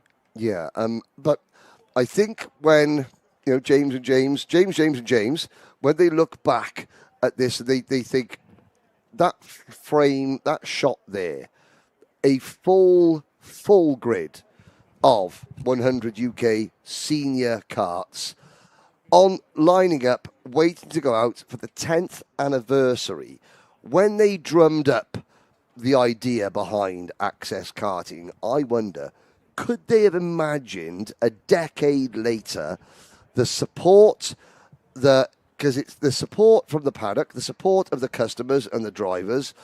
But there are drivers who will literally run through brick walls for the organisers of this series, and I can see why. When you have the organisers on the track helping to get a young junior started in their race, you know, they don't have to do that. That's not part of the organiser's purview. Stand on track and help get karts started. They don't have to do that, but they do. Because that philosophy, that ethos resonates throughout the entire paddock. And then everyone else starts helping, because if the series bosses are prepared to get out on track and help, then you think to yourself, okay, I will too. It goes, you know, it comes back. You know, a good boss never tells anybody to do something that they would not be prepared to do themselves. The drivers see the series bosses literally out on track helping to push start karts, so therefore everyone else thinks, let's do that as well. Yeah. And as a result, you have a much happier, less toxic, more smiles, more fun, still just as competitive paddock. Well, and there's a 3 karts at turn number 1 that haven't started, and you saw swarms of people running towards them to get them started. We've seen how intense the racing is with Access Karting. We've seen how close the racing is. However, there's still that attitude of sportsmanship, which is quite rare. And I've just seen Lawrence Curran on the thing who raced one of my karts 15 years ago. Oh no! Yeah, right, they couldn't get them all going. Yeah, we've got to shuffle those karts off to the track side. We're going to get. I mean, I saw Arlie Dobson was one of them. Yeah, that's a shame. It's common practice to give them 2 formation laps, so that there's nothing gained here or nothing lost here. We'll get rid of those karts out of the way, put them back into safekeeping. We'll go straight past the infield section and head down. Is Leo Engels another one? Yep, Leo Engels was Arlie Dobson at Leo Engels. So we started with how many qualified? 30. Down to 28. Now who's got the Nigel Mansell crash helmet and the yellow/orange bodywork? I'll get a number check on. Is that another homage to Formula One of the 80s or 70s? Or no, it's just the yellow-orange body kit. The and a papaya. Nigel Mansell crash helmet. Yeah, papaya. He's a Lando Norris fan with a Nigel Mansell helmet. Yeah, but he ordered canary yellow, but Karting gave him that. Here we go then for the final time. The lights go to green, and we are racing for the Super Gold Cup here in the 100 UK Senior, celebrating 10 years of 100 UK as a class of karting that has been entertaining for us as well as all of the competitors there. And it's Scott Williams who will lead out of hairpin 2 and out of the infield section for the first time, Henry. A blue haze of smoke as we go across the top. The sun begins to settle in the early evening sky as the O-Plate champion Scott Williams leads the venerable Michael Cornell into Garda. Behind them, the Tony kart of Sam Hill is in 3rd position. Little gap developing back to Oliver Misters, Daniel Mentz, Thomas Hartley, and they just listen. Yeah. What a glorious racket as we start lap number 2. That is a really good point, Henry. The sound of these TKM 2-strokes are just phenomenal. These are the 100cc's, the BT82, first appeared on the UK karting scene back in 1993, 94. They've been around forever. And look at the fun, look at the pleasure that we've got this 30-card grid. Well, not so much 30 cards now because some of them didn't start. But you know what I mean. It's absolutely glorious here at Buckmore Park. Down towards paddock. And apart, everyone single file, everyone behaving themselves. Long way to go. There's still 13 and a half minutes. Cornell, who I think Cornell still had a push start car in the British Championship up until the end of 2022. He was still lifting the kart up and pushing to get it going in the British Championship. I tell you what, he's a throwback in every sense of the word. There's old school and then there's too cool for old school. Well, he's so blooming quick as well as Michael. Michael has not lost any pace. He might be over 35. I'm not exactly sure how old he is exactly, but I know he runs in the Masters in another series. He's not in any Masters here because he's going for an overall victory, and he's quite happy here to sit in the wheel tracks of Scott Williams. Scott Williams' family, again, one of the main supporters of the Access Karting Series, Williams Catering, and it's great to have them along on board here. But they're giving us a bit of a race here, Henry. Yep. I'm not sure just how quickly Scott Williams is going. I know he's going quick enough to lead, but what I mean is, can he go any quicker to keep Michael Cornell at bay? He's using an awful lot of tarmac compared to Cornell. Cornell's kart looks a little bit more planted. You know, Cornell could brake earlier, get the kart turned in earlier, accelerate out of the corner using less track and still not lose momentum. So it looks as though Williams at the moment is trying harder. Williams is using more kit than Cornell at the moment to stay right where they are. Yes, he is. That dark horse in the black cart is quite familiar on Karting Live TV, with Michael running in other series, and we watch his progress in this 100 UK category with the Access Karting Series. It's all about today though, and it's all about the next 11.5 minutes, because it's all about the Super Gold Cup.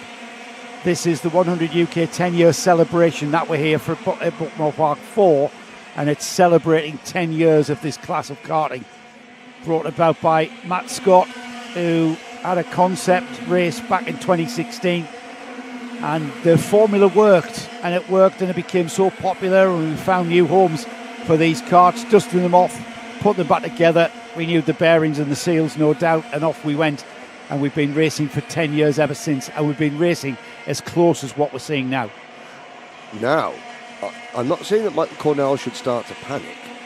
In fact, he won't. But Scott Williams is starting to look a little bit more comfortable leading. He's still using more track, but the kart, it's not dancing as much. It's not as on the edge, to my eyes, as it was in the first few laps.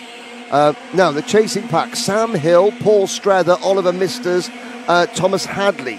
A group of 5 with Daniel Mensa behind them trying to close in. And I think that's why Cornell, we haven't seen him look over his shoulder yet, but he will occasionally, I would say, have a glance, just a mental check. How much clear track behind me have I got to attack Scott Williams before the cavalry We're arrive? seeing a very similar race tactic here from the two guys at the front that we saw in the GX, where Phil Potter and Sharrock went off, built a gap before they started duking it out. Now, they started duking it out with about early. 3.5 minutes to go. Too early. I thought that was a bit early as well, and that's what brought Russell Henday back in. Well, yeah. And he didn't get that memo then. No. Well, Cornell challenging, having a look, bit of a research mission into turn 1. Scott Williams reacting though. He's still got a lot of race to get through. 9.5 minutes of this to go. Surely, well, certainly my nerves won't be able to take it. I'm not sure whether these boys will be fine. I'm pretty sure they will be.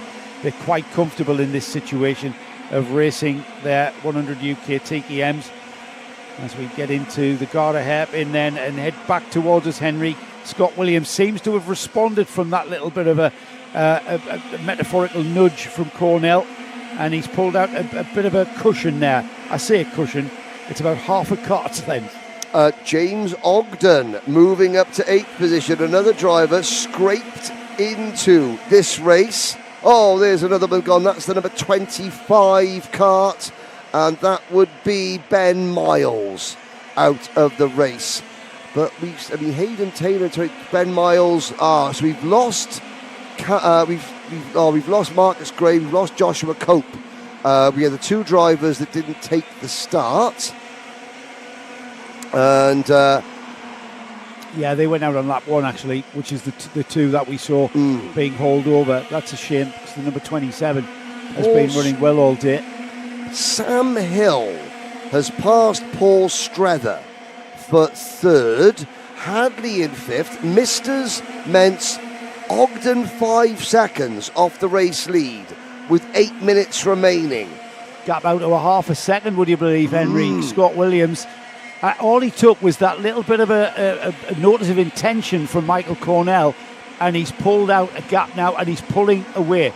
He's actually pulling away. The battle for third is becoming interesting, as Sam Hill, as you mentioned, just getting past Paul Strether. Behind them, Thomas Hadley. He's hanging on there. 3-car battle developing for the final step of the podium, which we might have a look at if Scott Williams continues to increase that gap. And there is one of the battles further down. This is the battle for the podium. Hill in the number 40, Strether in the number 26, then the number 228 of Thomas Hadley. Behind Hadley is the number 32 cart of Oliver Misters. Through turn number 2, they are dropping back now, so Cornell is still quick, but he's just not as quick as Williams, and the field is now being stretched. Well, let me tell you, 44.05 was Scott Williams' last lap time. Michael Cornell put in a 44.04. So it's exactly, at the line, it was exactly 0.5 of a second. And they've just gone through again. 44.1 for Scott Williams. Cornell coming back with a 43.82, gap down to 2/10. So we might have to go back to this one. So Cornell's closing in. Strether just made the move on Hill for third place, going into Conway's. And it could have been a case of Cornell just easing off, giving everything a chance to rest for a couple of laps, and now starts to turn the screws again. 6.5 minutes to go. Kind of give himself a bit of a breather, didn't he, Michael? Yeah. Whether that was Scott Williams reacting, I think it's more of Michael Cornell reacting, because he's just put in a personal best lap time. Another 300ths of a second gain there at the line, but we don't need a stopwatch, do we? Because we can see it. And he's now, Cornell, with the black cart, the blue overalls, he's virtually on the rear bumper of that all-plate holder, Scott Williams now. Cornell's cart looks so good right now. I've got to say, it is... we got one driver pitting. He gets out of the way. Cornell's cart looks on rails. Out of paddock, up Damon Hill, into Garda, still climbing, over the crest, down into Senna Chicane, up Herbert Rise, through Cafe Corner. Cornell in the slipstream. He doesn't look, he doesn't make a move. He's still playing the game, and sudden. Williams has been pushing, Cornell has been pushing Williams every step of the way. Every time Michael Cornell asks Scott Williams a question, Williams responds. And then Williams responds with another question of Michael Cornell, who subsequently ups his game and responds. And before you know it, they're 4 seconds in front of the rest of the field. Yeah, 4.4. This is a head-to-head battle. 10 years of Access Karting comes down to the current O-Plate champion, and I would say the driver who kept old-school TKM racing alive in the modern era of the British Championship by just being the throwback that he is at that level against all the kids in senior TKM Extreme. No, Michael Cornell, a podium finisher in the very first round of the British Championship Modern Era, PF International, March 2019. I was there. I was the commentator. Cornell, same crash helmet. And he's 30. Same plain blue. It looks like a boiler suit. It's not.